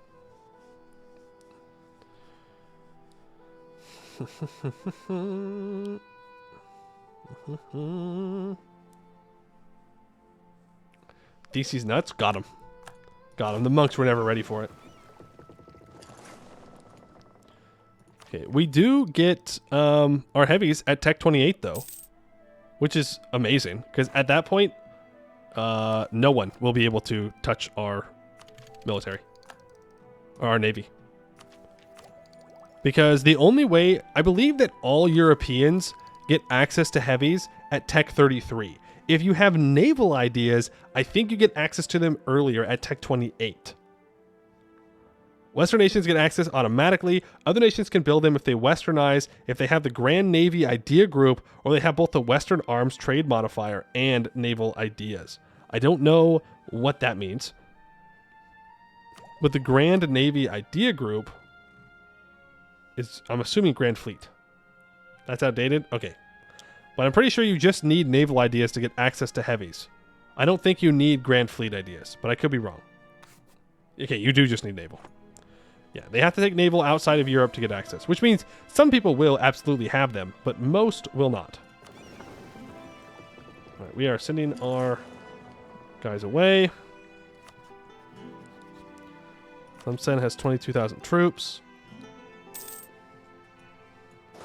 Before we go to war, Pope Man, can I please become a principality? Do not take 15 prestige from me.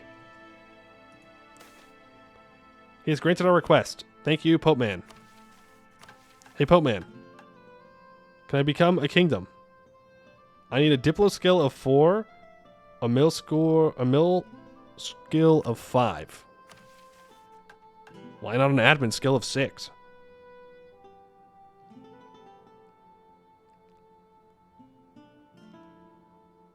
Or I need some kind of statesman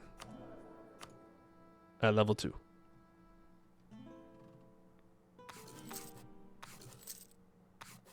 honestly kind of scammed. I won't lie. Like what? I'm great at administering my state, therefore I cannot be allowed to. I'm not allowed to be larger. We need to occupy Rome, or you can occupy Rome, I believe. Right? Yeah. If you go and you take Rome and you occupy it, you can then force them to make you into a kingdom. And I do just want to do a humiliate rival war here.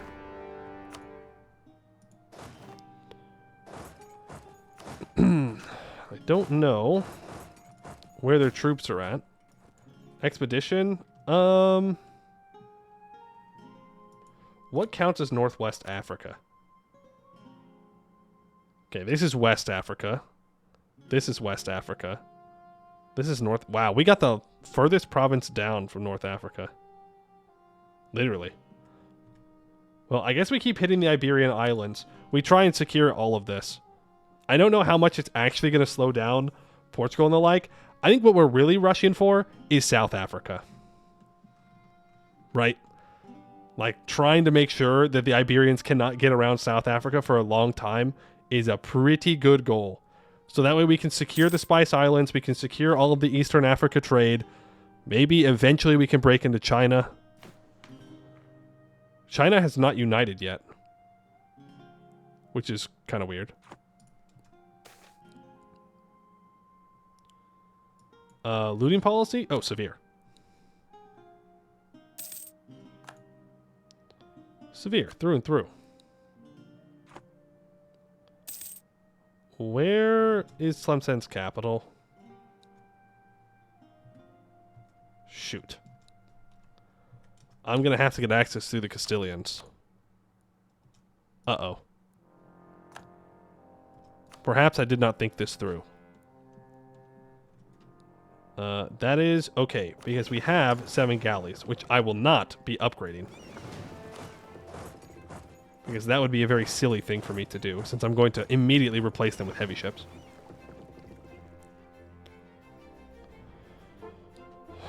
But I can bring these boats down. It'll take a while to get here. I can bring them down. I can also take these troops off. Oh, I guess... No, he... Okay, Tlemcen... Oh, I don't need access. Never mind. We're fine. I can walk around through Teffelalt. That doesn't sound like the most fun time in the world, but... it is an option.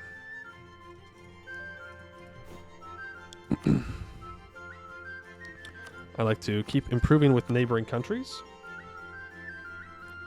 to secure my trade routes. And speaking of trade routes, after this war, it's Sweden time. Sweden and Gotland. Are we good on our capital for upgrading? No. Still need naval and industrial goods. Okay. Well, I'll save my money for it. Ooh, Taffelalt is loyal. And went and sieged down my poor trade company province. Iceland and Norway. Yeah, Denmark doesn't have claims, though.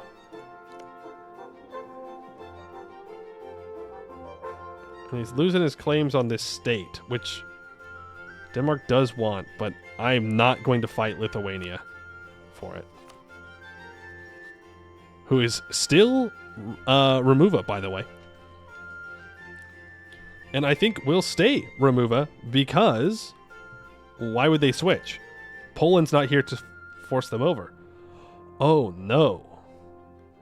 The Bohemians, they've created a Center of Reformation. Ooh. But yeah, we'll take out Sweden, we'll take out Gotland, and then if I can find a way to get out to Iceland, that would be pretty nice. Pretty nice. They're here. They're here.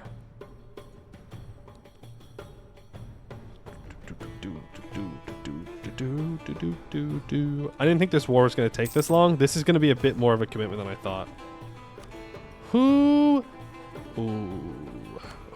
let a plague spread in my lands? Who did that? You're stupid. There's no way. You are Tech 22. You are on drugs.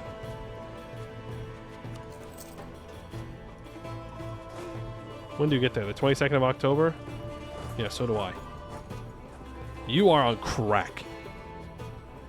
Unless you have a ton, and I mean a ton of vassals nearby. He does have more cav combat ability. He can also be rocking with like 100% cav, and he's not, which means he's throwing.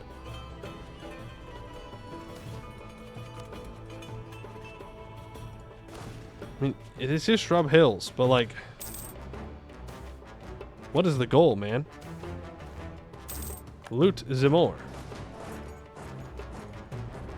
I suppose we go for Meknesh then, and then Fez.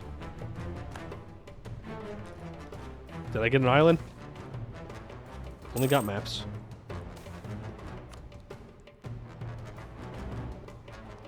Only got maps.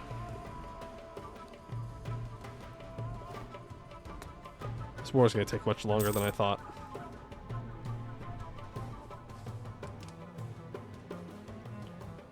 Oops. Oopsies.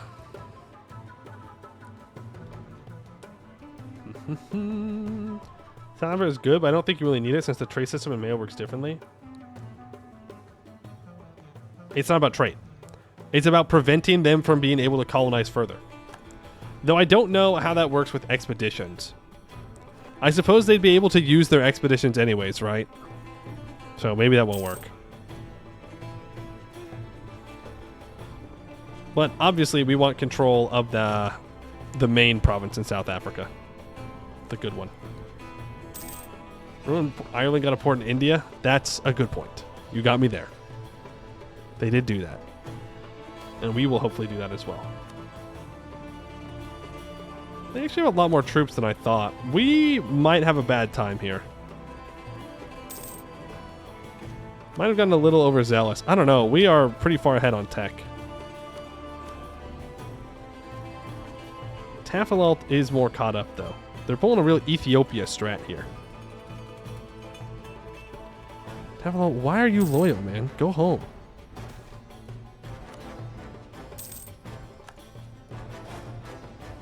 Okay. Let's scorch this. What's combat with? 12. But what is this province? This province is Shrub Hills, which reduces combat width by 20%. So what is that? 20% of 12? 3? Just about, right? 3, 4? It's a fifth of it? Bro, I'm not... Quick math's not good. 2.4. So let's leave 3 infantry behind. No, sorry. 5 infantry behind. We go in with 10,000 troops. Let's go in with 11,000 just to be safe. We have 3,000 cannons in the back. And we'll have about 4.9 thousand troops of reinforcement. Don't you dare. Okay, they overstack. We both roll zeros in the first phase. They do have 1% more discipline than I do. Border Guards of Empire. What is that? What a shitty idea. It's actually pretty good. It's pretty good in my own taxes because discipline doesn't go up by 5s or 2.5s. It goes up by 2.5 like in lieu of the 5s of base game. It just feels funny to look and see 1% discipline. Bohemia declared a Hussite raid. Okay. Let's grab Fez.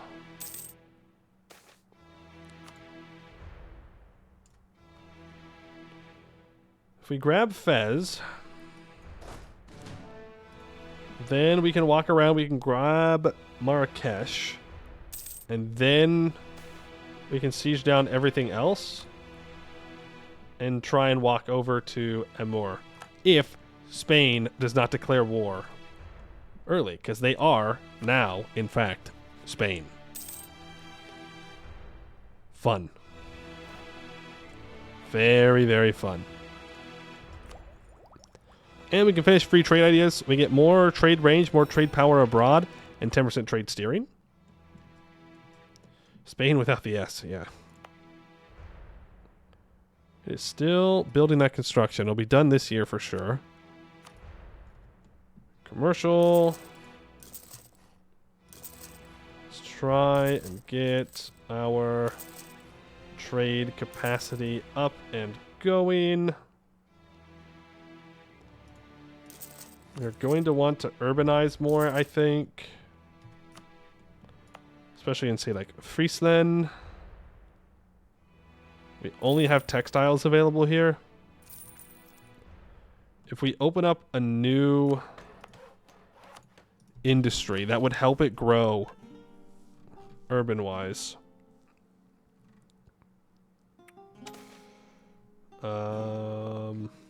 Let's do a thing. A census. Because that might tell us more of what I need.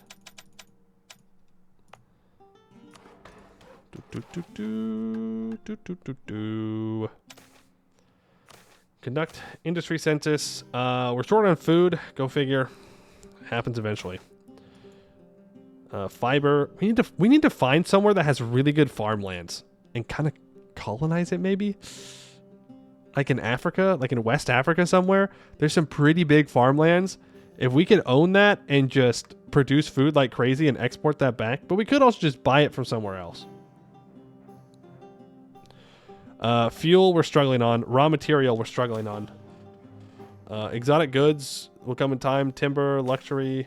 Okay, consumer goods were fine. Military goods were fine. Naval goods were fine. Industrial goods were fine. Not exactly what I want to see. Well, actually, I mean, it's good. It's good that we meet all of our requirements. But you know what we need? More boats.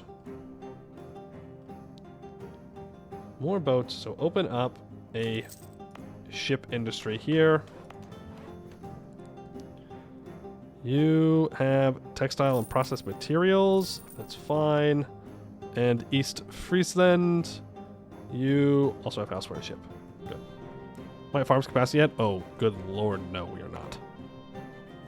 I don't think so. The thing is, we don't have very high throughput. So either our auto investor is doing well, or our farms are just not employing people fast enough. It's one or the other. Because our throughput's not going back up. And I have not manually invested into our farms in a long time. Spain only means Aragonese vassal. True. True. We get an Aragon vassal.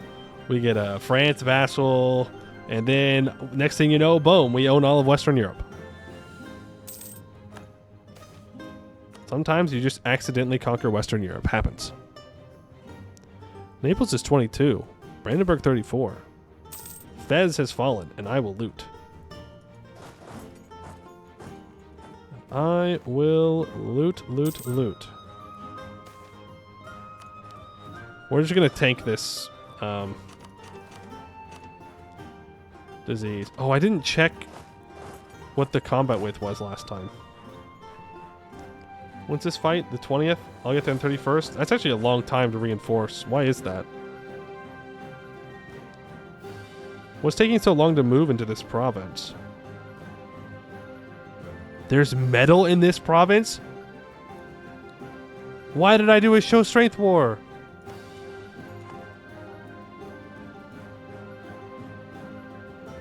Oh, throwy Mew back at it again. Oh, nuts. How often do I think about the Roman Empire? Often enough to dunk on it. And often enough to dunk on Roma booze. So, I don't know, probably every couple of days.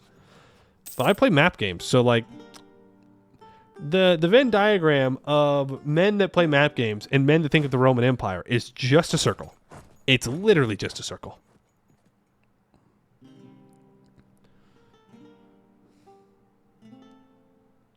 I heard somewhere from the lands of the Solomonid that there's good, fertile land.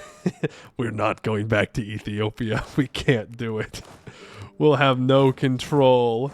Please. Not again. Not again. Let's get all this occupied real quick. Opinion on Project Caesar becoming a train game. Explain. What do you mean by that? What do you mean by becoming a train game? Back to the mountains for you. No, please. Do not send me back to the mountains.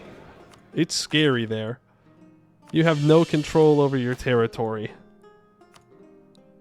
I don't want to go back to the mountains. Okay, we need to focus on 30 bureaucratic influence. We'll have to just promote the bureaucrats when we know that we can afford to piss off the nobles, and at the same time when we know that we can have 150 mill points. We have the mill points. I have the stability.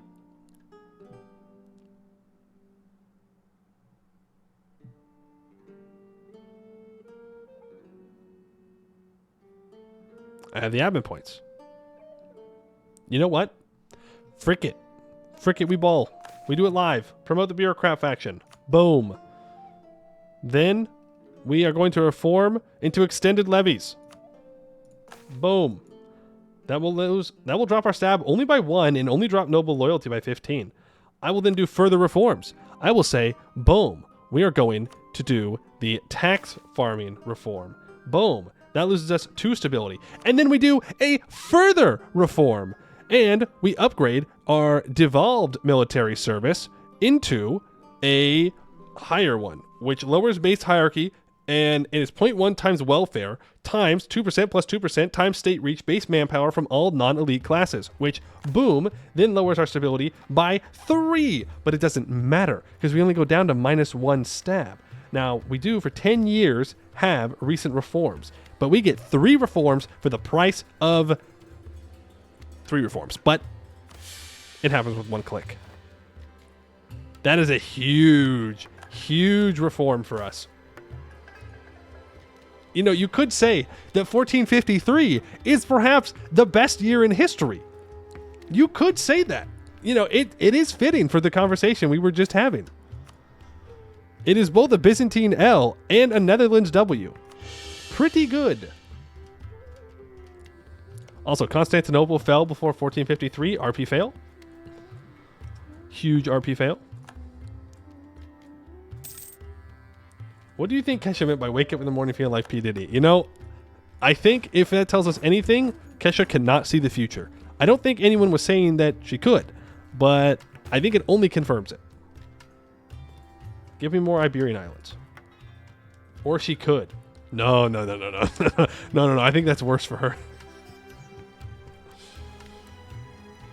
Every game eventually turns into a train game. Well, that's because train games are probably good. I myself have never done a train game, but I did play Thomas the Train stuff when I was younger, so I mean that's kind of it. It's kind of the same thing when you think about it.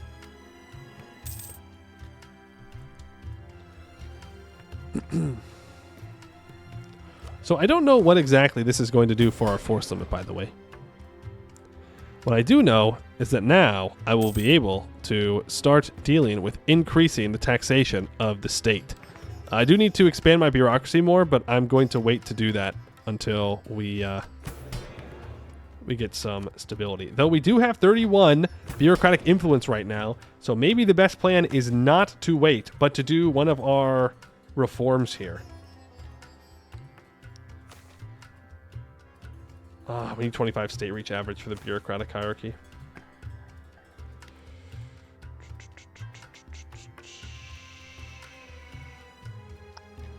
Sovereign courts would be a good one to change. Oh. Okay, that's probably not going to happen for a while. That requires bureaucratic hierarchy to be level 1. Term of office, not going to happen. Sale of office, we could make happen. It would make our administration more expensive, but it would be pretty nice. Official wages. We don't have enough state reach for that. Means of recruitment. Well, I want to get rid of means of recruitment. Less elite power from autonomy. That's a rough one. Let's do it. The means of production. No, sorry. We're not there yet. Means of recruitment. Enlistment. Where are you? Did I miss it? Well, clearly I missed it because I'm at the end of the list. Here we go. Means of recruitment, ad hoc hire. Let's change that. What? I need 200 Diplo points. Damn it, dude. Damn it. Okay. You know what? No, just let it go. We don't need to lose more stability. No greed. No greed. They're coming to kill my 4,000 troops, which I don't appreciate. Maybe I can get out here and blockade to make the siege go faster? 14%? I walk out on the 17th. They arrive on the 21st. I would get here on the 16th. If I let them lock in, I can reinforce. I need to be here on the 20th, though. Oh. Shit. Okay, well, those troops are dead. I didn't even think to check if I needed to do that or not. I can retreat them back to my main army. It's alright. Little oopsie daisy on my part there. I think after we take this fort, we just march straight over to the capital. Austria is now the emperor. I guess I should have paid attention to where Tlemcen's capital is. Uh-oh. Please don't let Spain actually get the Pope. Where is my Pope? You know, these Catholics are real biased, I'll say it. And I feel like I'm getting screwed over. Only got maps. I'm feeling like maybe we should start our own religion, guys. What do you think? What do we think? Go ahead and loot that. I mean, we are making good money, and it's not like we have anything else to do as the Netherlands, right? We can't colonize yet, so we're chilling. Let's go ahead and upgrade that harborage by 1 rank. I also need a road in my capital. Oh, I don't know. Can I build multiple things of infrastructure at once? Because building a harborage uses resident labor. But if I build a road, that uses peasant labor. Can I do both? PL meeting in 6 months. I don't know what that says. I don't know what that says, but thank you. Our own religion with stroop waffles and red light districts. Yeah, you know what? Sure, why not? Also, these warlords are not moving around much.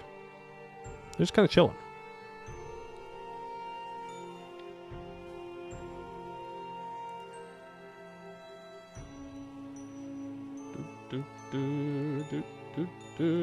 Kind of harsh expecting people to like the Dutch. Why? What did they ever do? Don't answer that. There was a rhetorical question. It was a rhetorical question. How goes the colonizing? Good. We've done it. Well, kind of. We've made it out to the Iberian Islands, and we've got 1 province in North Africa. Right. And okay, that's not true. We have 2 provinces in North Africa, one of which is Saleh, which is a province that I wanted. And I want to get a harborage up to level 1. So when you think about it, we're actually doing well. And say goodbye to our bureaucratic influence. Am I sure that I don't want to do any of these reforms?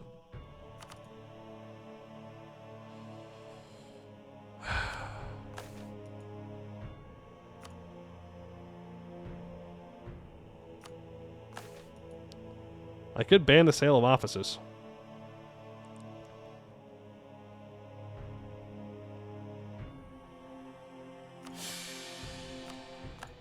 Yeah. That's fine. Let's go ahead and promote and support commerce. I lose trade efficiency, but we do more trade, which is great. Should always have that up, by the way. I will perform a show of devotion, so maybe the Pope man will like me more. He won't. And that's it.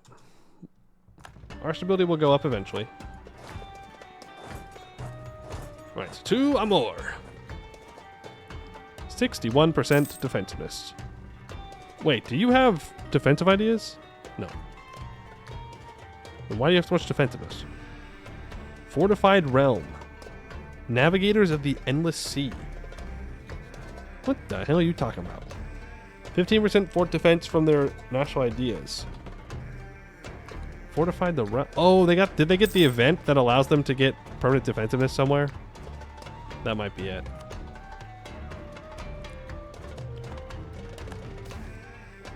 Okay, monastic protests. Lose clergy loyalty. That is fine. Took out the orange in their flag. Preposterous? Well, it's kind of, you know, if you really squint your eyes, there's orange right here, I think. On the arrows, maybe. Don't look too closely if it's not. If there's not orange there, then stop looking.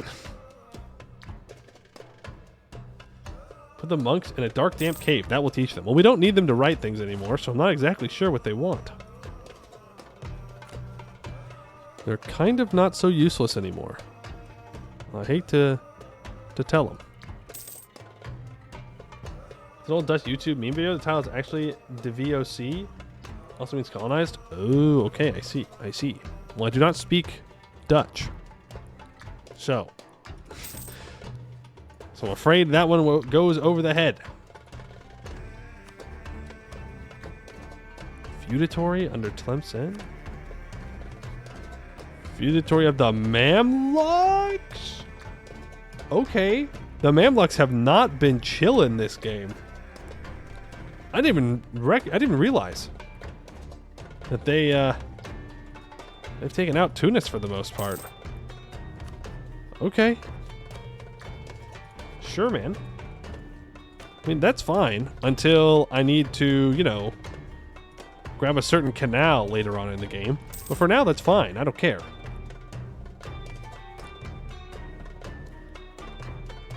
Tunis vassal? No. If anything, I would conquer the province of Tunis from Tunis. But it's not in a trade company region, so I can't. Which I'm not happy that this is not all trade company regions. I'm just saying. Kind of scummy. Kind of bad.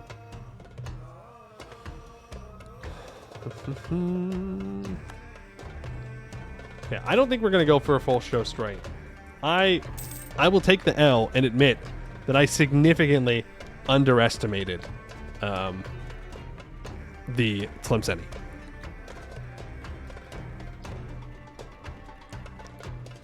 I thought this was all the land they owned. I should have just looked at the map a little bit longer and have saw that they own land over here.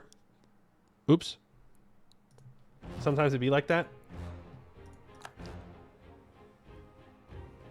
Well, we'll take this. We'll probably get a humiliate, or we'll take war reps or something, and we'll get out. Maybe it's not trade company because it was part of the Roman Empire, therefore it can be stated. Maybe. Or because it's just Europe or close to Europe. You should have known that Tlemcen would have territory in Tlemcen. Well, okay. To be fair, I was like this, okay? I was zoomed in like this, and I was like, oh man, look at that. That's an easy rival. Look, Castile is taking them out. Copium. Just give me the siege, please. 28%. Nope, but of course they get a 14%. Because why would they not get a 14%? 20, and they got a 7%. Oh, game. Oh, game. Do not make me use console commands to end this war. Come on. Come on. Don't do that to me. Okay, we gotta go fight Sweden.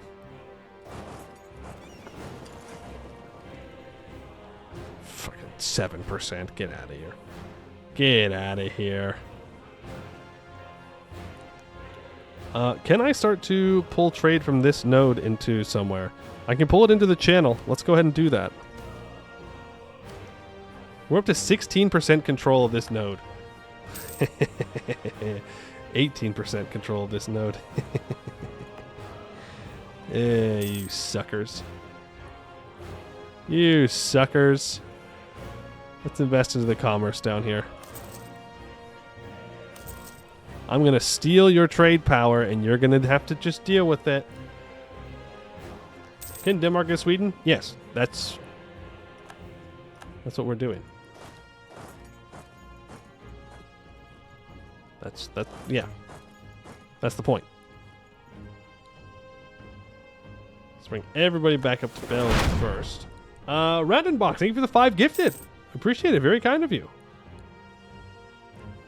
They get 14% and 7% to loot them again. Yes, true. So true. No text or anything for a while. We still have that cooldown. Did I get another island? Did not find an opportunity. We are seemingly not able to break into the Canaries. I blame the Iberians. Does anybody else want to back up my claim that's the Iberians? The 1% discipline idea gives them more manpower from tribes. You just can't see it because you don't have tribes. Oh, that makes sense. We need to pool our money to buy you an ultra. Oh, that's what the 5 gifted are for. Yeah, but you see, here's the problem. If I look at an ultra wide, I will just refuse to look on the sides of it, right? And I'll just keep looking right in front of me. But I appreciate it. But, you know, it'd be pretty sweet. It'd be pretty sweet one day to have, you know, big monitor. Is it worth it? Do any of you have an ultra wide monitor? Is it even like worth getting? Because there's a lot of gaming hardware that's not really worth getting, you know? But maybe that one is. Ooh, I can also upgrade to regional militias. Huge. And I will provide more grain for the commoners. Boom. Gets me up to 1 stab. You have 2 monitors, that's good enough for you? Yeah, I have 2 as well. I wouldn't mind a 3rd one for, like a small one for chat. But that's about it.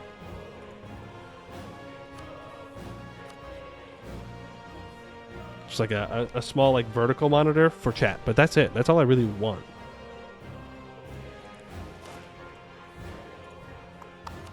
Let's see. Yeah, bring my troops over to this province. Skip around that Holy Roman Empire. Move my troops over to Gotland, or next to Gotland. Get ready to land on Smolensk. And I will grab my trading post in this node. We'll see how that goes. Alright, Gotland is first. Does not call in Sweden. Does call in Volgast, which has Stettin as a junior partner.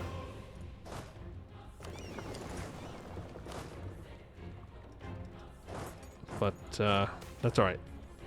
If we need to, we can move these 9,000 troops back to our homeland.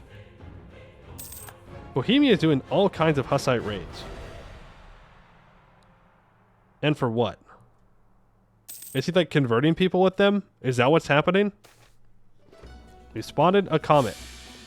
Yeah, it's EU4. That's definitely EU4. We're spotting comets.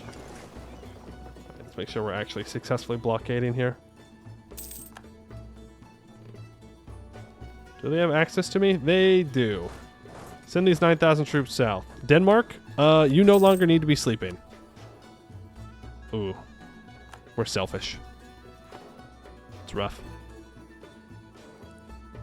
We also don't have all of our forts built up. Ooh, we could build a fort in Bentheim instead of in Drent. That's probably a better fort. for now, just level 1 forts works, and then I get my other fort here on the far side. And then we can create our wall of forts that will hopefully hold back the enemy. We'll get a second general here. Bohemia get defense rated? They did. And let the record show, I voted against burning Jan Hus. I did go sack Prague, though. I did do that. But they earned it.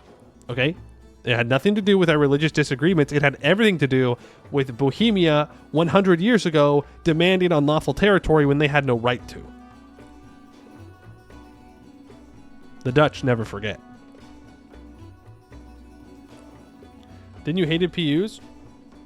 Yeah, but like, I'm not going to turn one down, you know? And I'm never going to conquer all this land, so it's fine. This here, so personal unions, when it's land that you want to own and they're large, not great. But personal unions in land that you're not going to own but can be helpful for you is great. Right? It's just Denmark. I will feed Denmark this entire culture group except for this one island. And I'll probably take Iceland and the Faroese Isles myself. But they can have all this. They can develop that land with their money. And they'll have, 10 to 20,000 troops. And they'll help me in wars. And it'll be great. And we got it for free. Didn't have to fight for it. A decade of marriage. Hungary's opinion of me improves. Let's make our way back up here. We're on the Shetlands. Yes? Aren't these the Shetlands? Those are the Shetlands? Yes. If they're not, no.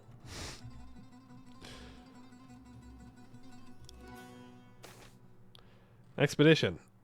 I can go to the British Isles. We can colonize the Brits.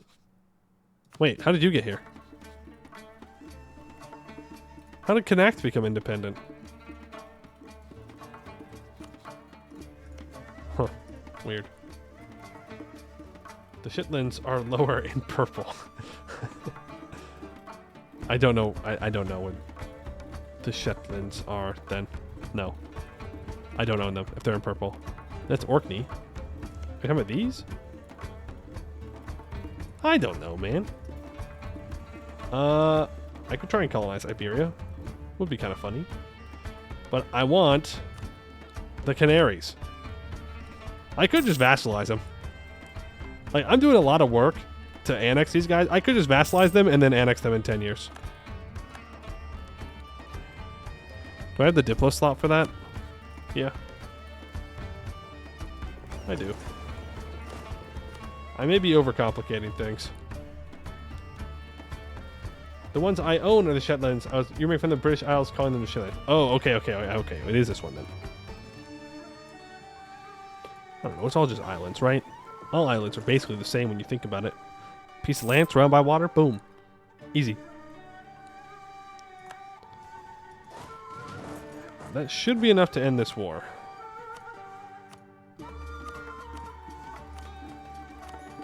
Most certainly enough to end this war now. Why? Why exactly can I not take this?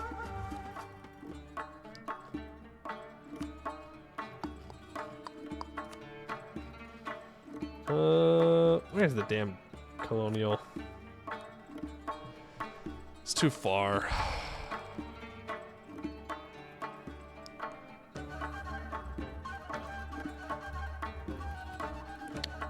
Well,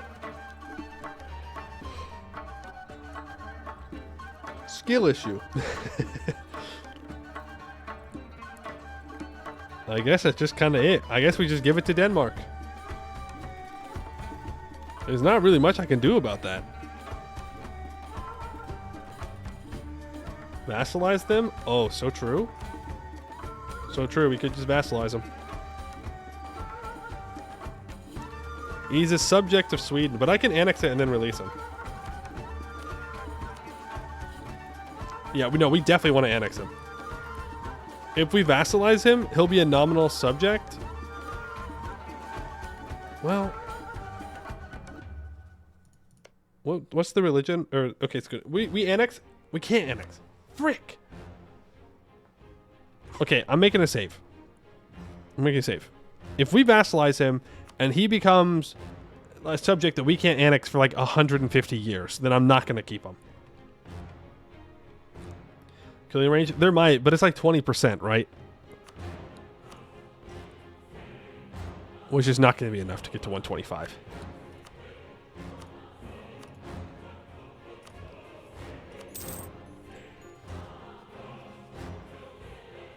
Can annex them in 10 years as long as I do the thing for their development. They must have at least one province that is close enough for us to core. So I can't even annex him because I don't have the colonial range. So I'm just going to reload and I'm just going to give it to Denmark. I'm not going to mess around with that.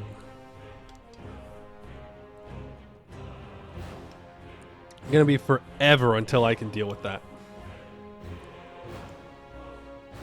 We can give them Lubeck. Well, now if I declare war for Lubeck, I have to fight the Emperor. Well, I guess I'd have to do it anyways. But, I mean, we have the EFU, AFU. We have the AFU. We have average hungry. Average hungry game. Austria should not be too big of a deal. They do have Bayern München as a subject. They're allied to Pisa, Ottingen, and Auvergne. It's really not that big of a deal. Is Lubeck within our colonial range? No. But if we got a colonial advisor, if we got a colonial range advisor, then we could probably take out Lubeck. And if we take out Lubeck and we core Lubeck, then I can take Gotland. But I said we weren't going to take land outside of the lowlands.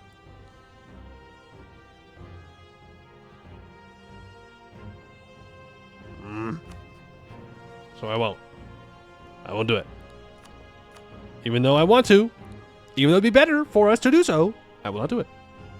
I will be good. Take a little land on your mission tree at street. No. Because once I start taking land, it isn't going to stop. I'm just going to keep going. We give him Gotland. It's fine. Hurts. It hurts, though. You know, it really does. Now it's time to kill Sweden. Sorry, Sweden. Sorry, Sweden. Send you guys up here to siege their stuff down. And send these troops back home. And you can bring the Navy back home as well. We can also upgrade all of our ships. We'll keep track of this. We still have 7 things to go on our harborage. And the amenities are also automatically being upgraded, which is good. Because they are currently not enough. So we may even want to go for the harbor level 3 and then upgrade our amenities again. Now, we are not getting any more immigration from the HRE. I'm not sure how much we were getting anyways. I don't know if there's a way to check that. But if I don't get an island here, okay, we're just gonna vassalize these guys. 180 opinion, I think we can make that happen. Ooh, can I make that happen actually? I might not be able to. They're at minus 42. I need the year tick. Are you ever aiming to integrate Denmark? No. Always for the mission tree? Well, the mission tree has us go crazy inside the HRE. Like, we go up the rivers. That's what it's doing. Like it has us go into the lower Rhineland area, and also into Artois and Picardy, and then it takes us into Normandy, and then Brittany.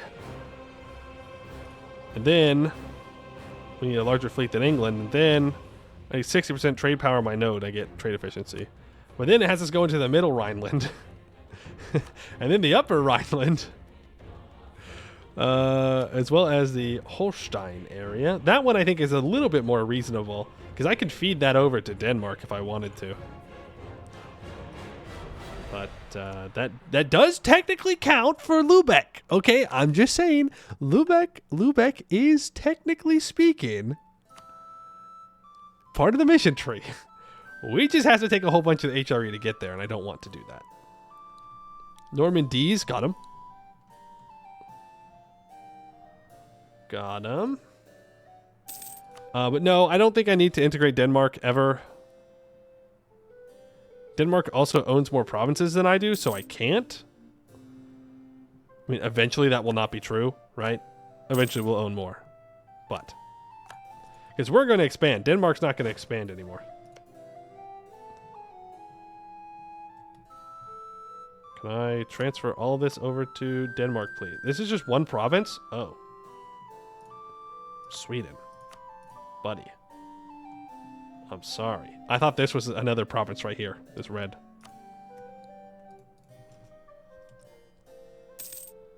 Netherlands. Rivers are Netherlands. They have water for boats. Yes, this is true. That's a very good description of the Netherlands. There we go. And Sweden is no more. And Denmark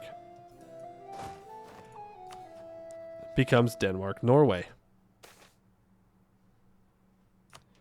Now, what does that do exactly? Well, now, ain't that something? Ain't that something? Claims in Iceland? Well, that is fantastic.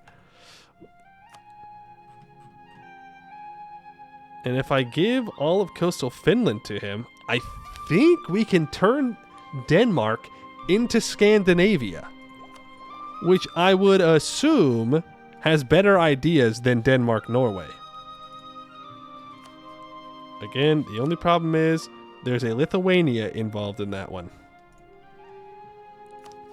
Lithuania, no pushover. 18,000 troops. Hungary, though? Almost at the point where we can call them into a war. And I do think I want to do that. Iceland equals ice. Ice equals frozen water. Therefore, ice boat. Bro, this is so good. We have so many boating opportunities. We definitely want to go after Novgorod, though. I want those provinces for Denmark. But I don't think we need to take anything else. I mean, we might take... Oh, maybe we should wait for Novgorod to colonize here. I don't know how these provinces are being colonized, but I should wait for the Dawi? Dawi? Hold on. There's dwarves? There's dwarves up here? Dwarves confirmed? But I should wait for this province to be colonized before we do any wars against Novgorod. Just to make sure that everything's all A-okay up there. Almost tech 27. I think we're going to be a little bit behind on our Diplo tech, guys. I don't need that. Which means our colonization is going to be slower. Also, we're getting rid of that guy. Bad air. If we die, we get a noble from the House Tudor, which I don't think we want, because what the hell are we going to do with the Tudor? Like, they're going to lose their dynasty eventually, and then we're going to be out of luck. But I do very much want these islands for myself. Light looting. England has a rebel problem? They do. These warlords are just sitting here, and England's not fighting them. Anglo-French Union. Claim Iceland. Seize Iceland. Canadian Netherlands. Maple stroop waffles. Maple stroop waffles.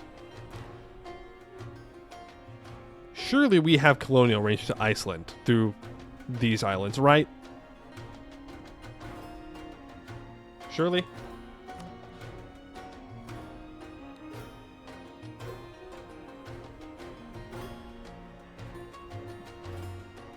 Really?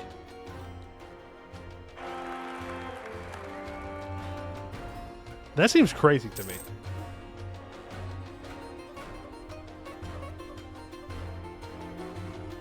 Didn't Denmark need Iceland to form Scandinavia? Nope. Nope. They need coastal Finland. They just need this one state right here.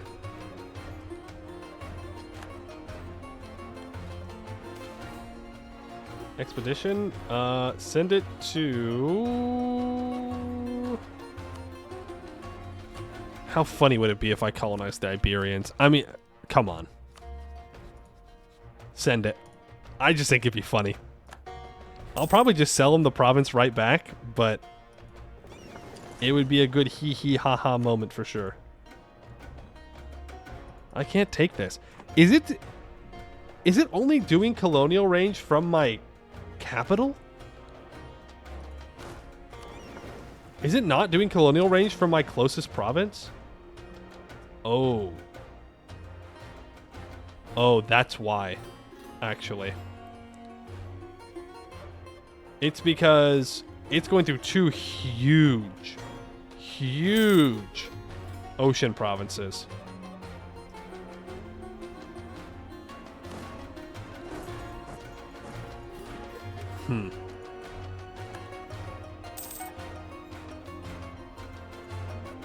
That might be why it's so far away. Sneaky. Gibraltar incoming? That would be a fantastic pull. It's like a loot box. It's like a loot box. Yeah, I mean, Gibraltar would be the best place to grab, most likely. But I doubt it. He's Tech 24. When is my all power cost gone? 63? Okay.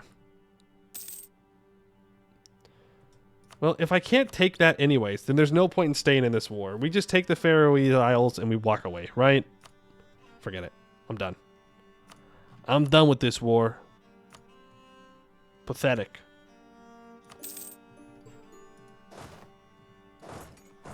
Ain't no point sticking around. Please do not have unrest. Be loyal. Be loyal and you will be rewarded in the next life. Not this life. I'm not paying you. Stability goes back down to 0. Still just that 1. Yeah, we only got our relations up to 50 with the Canary Islands. And in order to vassalize, we need 180 relations.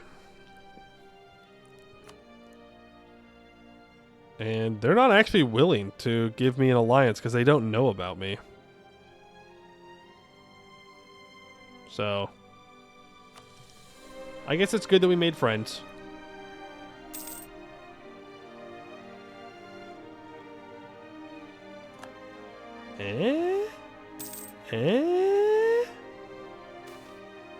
Oh. It was a good try. I guess we just keep trying to get the Canaries.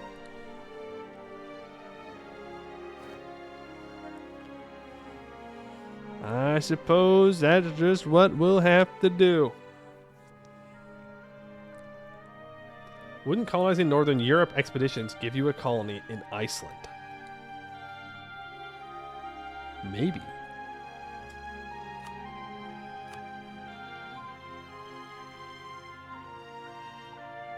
North Atlantic expedition. Do we have that?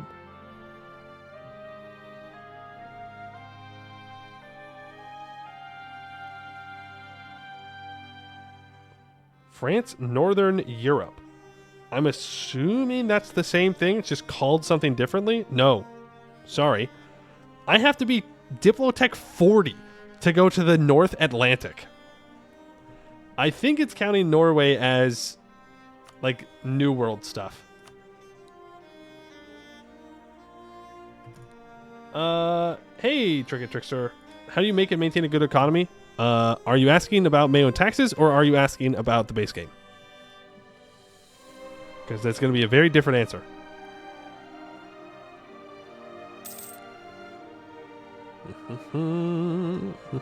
I only asked that because I know that there's the big sale, so I don't know how new people are. Console commands. Okay, well, yes, that's always the answer is console commands, but no. End of the Peasants' War. Free admin points. That's great. 93 is what I said, right? 63. Oh, I was trying to fish for a statesman. Which none of these guys are. Oh, is that a statesman? Oh, it's a sheriff. I'm not interested in a sheriff. I need a statesman. I need him to be level 2. There's a colonial governor which gives plus 10 global settler increase. We're going to want that eventually. Is a statesman no longer a Diplo thing in MEIOU taxes? Am I wasting my money? It'd be weird if they changed that, though. It'd be real weird. Just saying.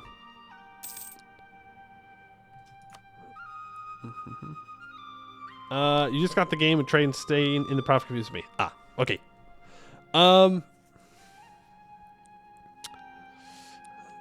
How to explain profit early game. Number 1, if you own a gold mine, if you have diplomatic development, that's going to help, right? If you can check the trade goods, gold is good. Most places don't have gold, obviously. There are a couple of different ways to make money. There is tax income, there is trade income, and there is production income. There's also technically income from subjects, but that's a whole different thing. The amount of administrative development that you have will give you tax income. That is good, in the early game at least. The amount of diplomatic development you have helps with your production income and your trade income. That is where most of your income will come into the late game, mid to late game. And then you have, what was the other one I said? Well, I said trade as well. You can build buildings that also give you more money. So, for example, when you reach Administrative Tech 4, you can unlock temples, which give you a, I think it's 50% increase to the provincial tax, something like that. So that will give you more money. You want to try and make sure your provinces are developed enough to where you're making money, but where you can still stay caught up on tech. Always make sure that you're staying caught up on tech, especially military tech. That's the most important one. You can make money from war as well. If you go to war in the peace deal, you can take money from people, and there is a peace deal option, which I can't show you because I'm not at war, that is war reparations, which gives you 10% of their monthly income. Tax income, I think? It might just be regular income. Can I explain diplomatic income? Diplomatic income is what you get from... Well, diplomatic income, as in like... Hold on, let me open the income page. Okay, so you have taxation income, right? Right here.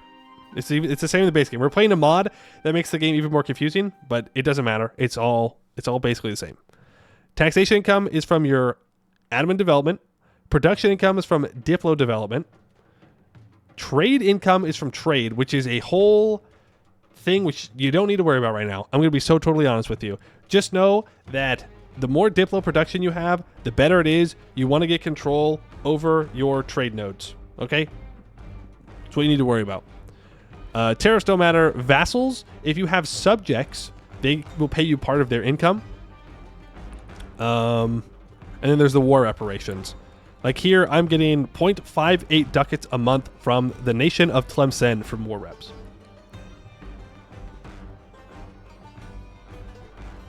I think that's really the thing. Make sure that your military is never over this green. Eventually, you'll know when you can go over it, but for now, just stay at your force limit, because the more you go over, the more expensive it is. Same thing with your naval stuff. But conquering more land, owning more land, and making sure that your land is stated is what is best. I'm 20% behind on tech unless idea group tech for admin and everything that isn't mail all day, every day. Oonga boonga, conquer all. Don't ever dev a province. It's 5 times less efficient. No. Don't listen to that for now, okay? Don't listen to that. You'll get there eventually.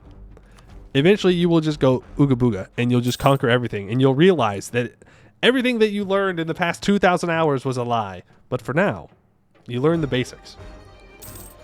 You get control of the node. The easiest way, to be honest with you, is to conquer it.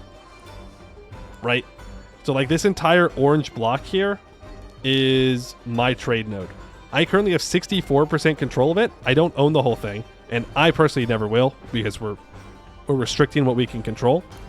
Again, it looks more complicated because of the mod we're using. There are provinces that have certain things in the building menu that it'll be like a box over here in the bottom right of your UI that is a center of trade. If you upgrade those, it costs 200 to go from level 1 to level 2.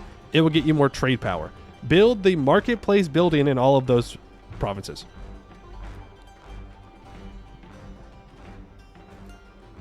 You're playing Castile? That's good. The only troublesome part about the Castile early game is the Civil War, but it's really not that bad. You just got to kill the rebels. I think it's actually a really good way to learn how to deal with rebels. You do have the pretty bad leaders, but that's something you can worry about later.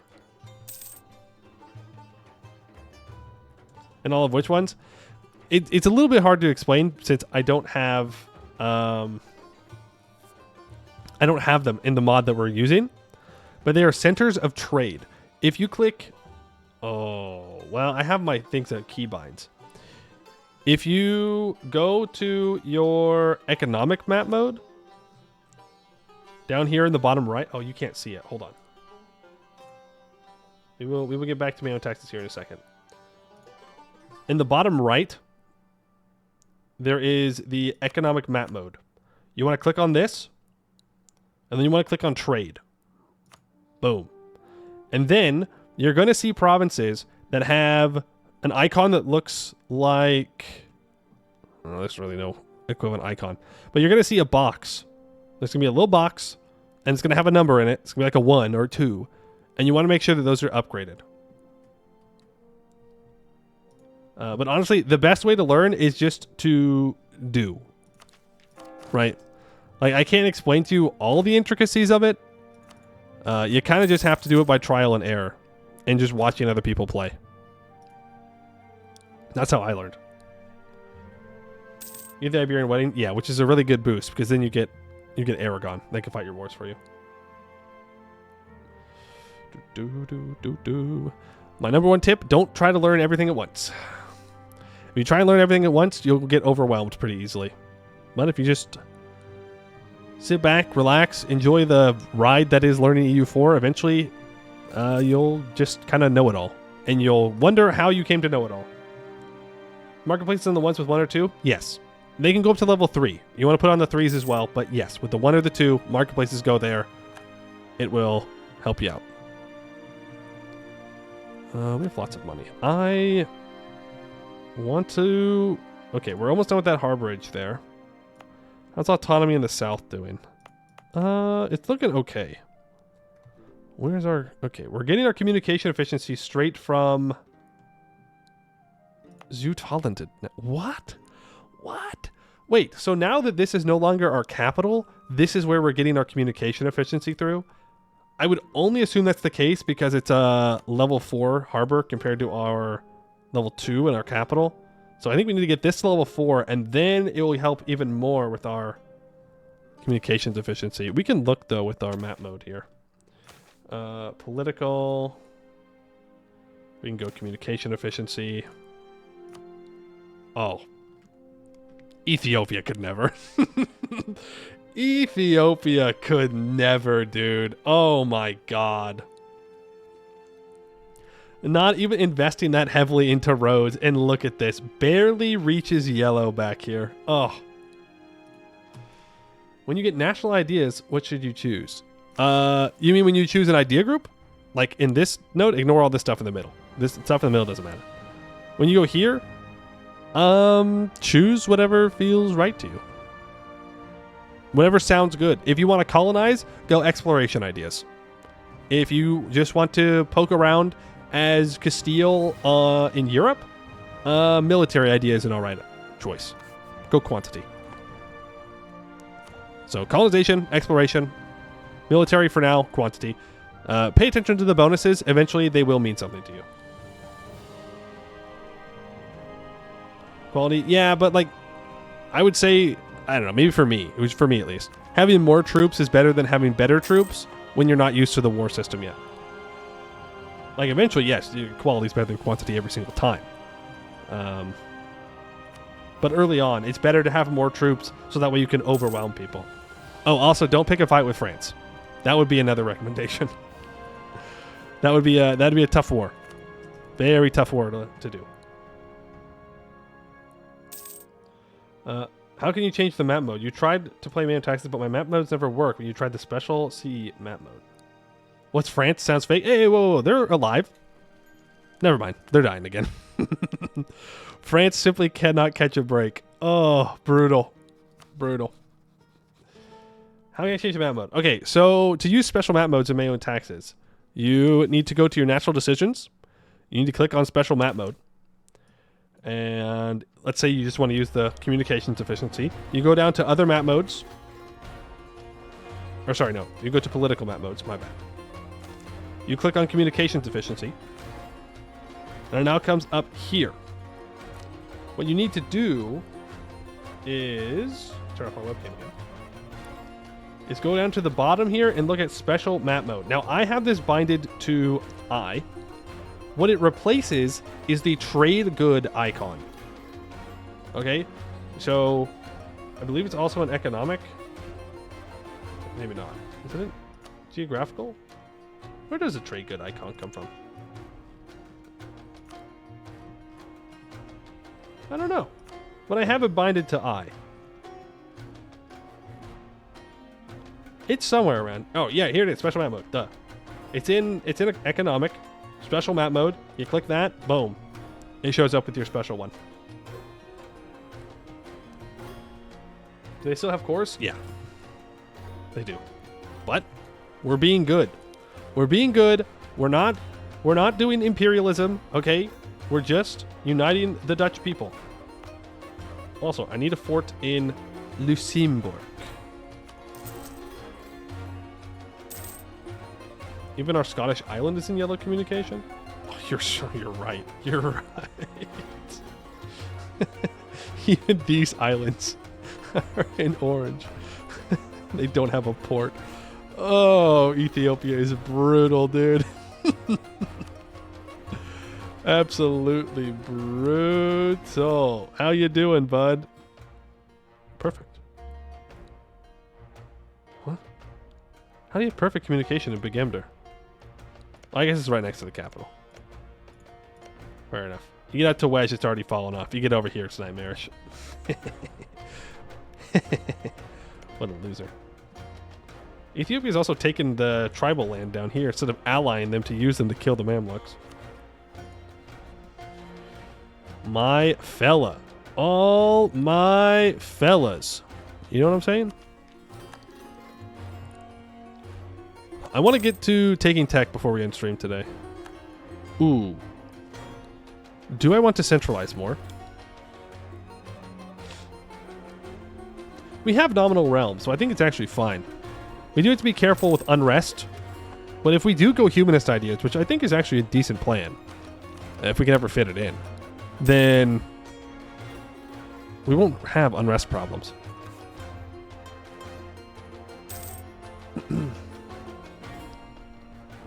You don't fight the English or the French. I think they're always better than I am at every point in the game. For now, when you're learning, yeah, probably. Probably. But that's okay. You can go fight the North African tags. Just make sure they're not allied to the Ottomans. Very specifically. Anyone else, you might be able to fight. The Mamluks might be tough, but I think you can win it. But don't fight the Ottomans. That would be a very bad idea. But hey, at least you learn how strong the Ottomans are if you tried to fight them. I know what he's saying. He wants us to charge the Federal Reserve. I don't think I said that. And France is gone. Again. It's alright. They'll be back. I'm sure they'll be back. Otto man? Why not Otto woman? Come on, man. True. True. So true. Ottomans fell off because they're called the Otto man, not the Otto woman. I guess technically in here they're called Osmanli Devleti. But, you know. Otto they based. Ottoman Sultan's rolling in their grave right now, not understanding what is going on. But, you know, I think they have more things to worry about, considering that the Otto man no longer exists. Hey, these clergy are getting real uppity, okay? They better watch themselves, or I'm gonna convert to something.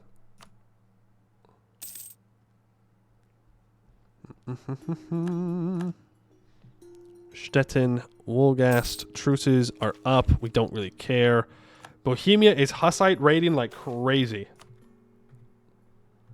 But they're just, I think they're just sacking people. I don't think they're actually converting things. Do they have Hussite raid on all of the people they border? They also have a personal union CB on Meissen and Saxony, which is crazy. Disloyal vassal CB? Hold on. What's a disloyal vassal CB? What? Somebody wants to support independence. No. Lithuania, are you willing to defend Novgorod at this very moment? You are. But I can call in Hungary, who should win the war for me. Let's at least get my troops into position for that war. No, I said I was going to wait, right? I said I was going to wait till that got colonized. Never mind. False alarm, troops. Go home. False alarm. Those borders. Which ones? Ours? Ours are beautiful. I think the borders overall are actually looking pretty good. Unless you're talking about the HRE. That's pretty bad. Maybe their raids are another way to say defenstration, CB. Well, if they were defenstrating them, then you would hope they would also convert them. Oh, you're talking about Lithuania. Yeah, it's a little rough out there. We could fix some of that up, though.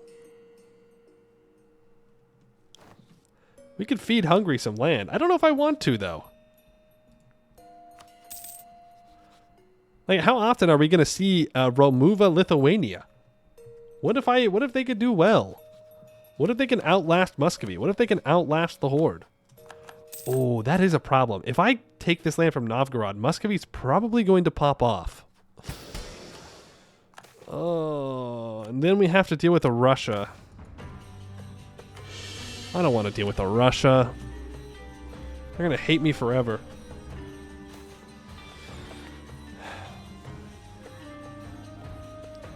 We have Ulis. No. No. This will go. Ooh. We can see the world. We can see more of the world. Okay. Mawarinar is doing really well. This is weird because this is where the Timurids come from. This is the tag. Chagatai Ulis. But that's not Mawarinar. But I think it's maybe it's if the Timurids pop them back out, that's who they become. I don't know. Timmy is struggling. We have Siberia up here. Jurcha Ulis. We have the Urin Kod, which is the United Jurchen tribes. Which Korea has not taken land back from? Question mark?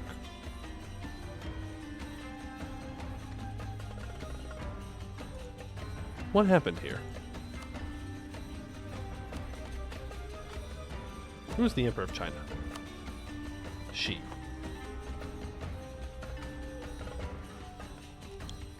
Why is China not killing each other?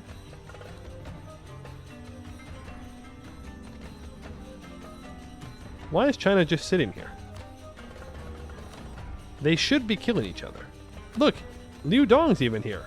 Wait, did it fall apart? Was there a... Oh, it already fell apart. Oh my god, we have to colonize faster. Oh my god, we have to colonize faster. A disunited China would be so massive for us. would be so massive. We could make so much money.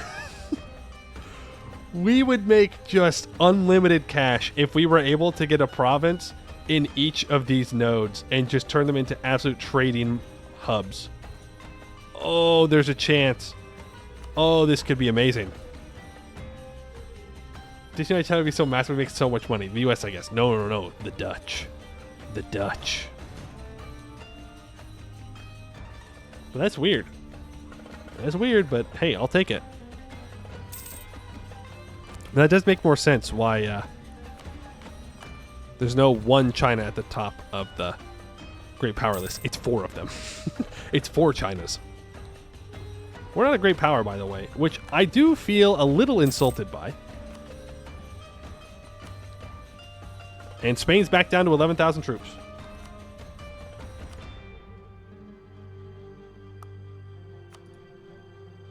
With a force limit of 11. Man, force limits go crazy in this mod. They fluctuate all over the place. Dutch were historically the biggest foreign presence in Asia and first in Japan. Yeah, don't worry. We'll go into Japan. I just don't know how valuable Japan is. Like, in our Ethiopia game, Japan did not have that much development. Might as well be Bosnian? That we're Dutch? I don't know. That's a pretty big jump. That's a pretty big jump there. In fact, I don't think we have a single mountain in our country. Lost at sea? Oh, are we good? We're good. We can take tech. Sweet. Oh, man, we can take Diplotech? To 27? Okay. That means that we can go to West Africa now. Oh, baby. It's heating up. It's heating up. Now we can actually start going and creating trade chains all around. We have 20% control of the trade in the Straits of Gibraltar. Genoa also at 17 with their foreign trade posts. We are going to rip the trade out from underneath the Iberians. Ooh, boy. Ooh, boy. Japan's good because it borders China trade. Yeah, I suppose that's fair. All right, well, I think we're going to wrap it up there for today. 6.5 hours. That's pretty good. But we are going to be able to get into Africa. And Portugal still has not taken another Diplo idea. They do have a 161, though, so they will start doing their expedition soon. I don't know if Portugal gets to go farther than we do, a tech earlier. I would assume it's at least a tech or two faster than we can. So I think being down here now and getting down into Western Africa is going to put us on par with Portugal. So, oh, also, I never got that statesman.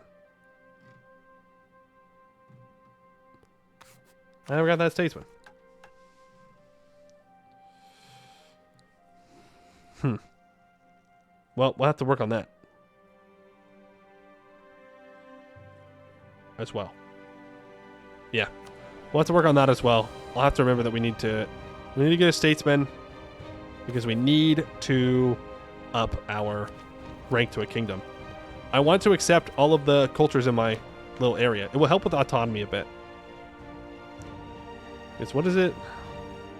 What does it do? Less defensiveness and increases the power cost for local taxation.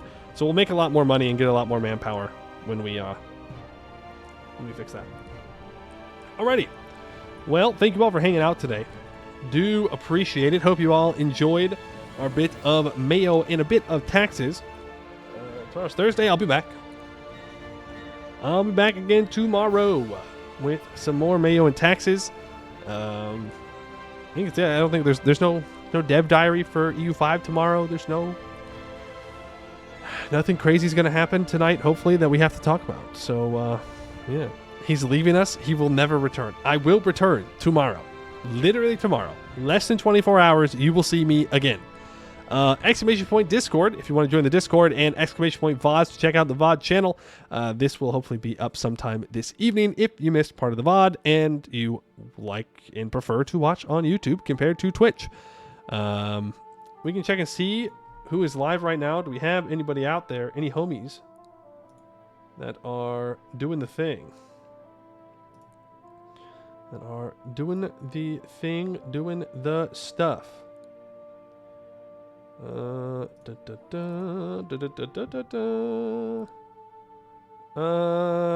Okay. Well, then we will just wrap it up there for today. I'd like to thank you all for watching, and I hope to see you in the next one.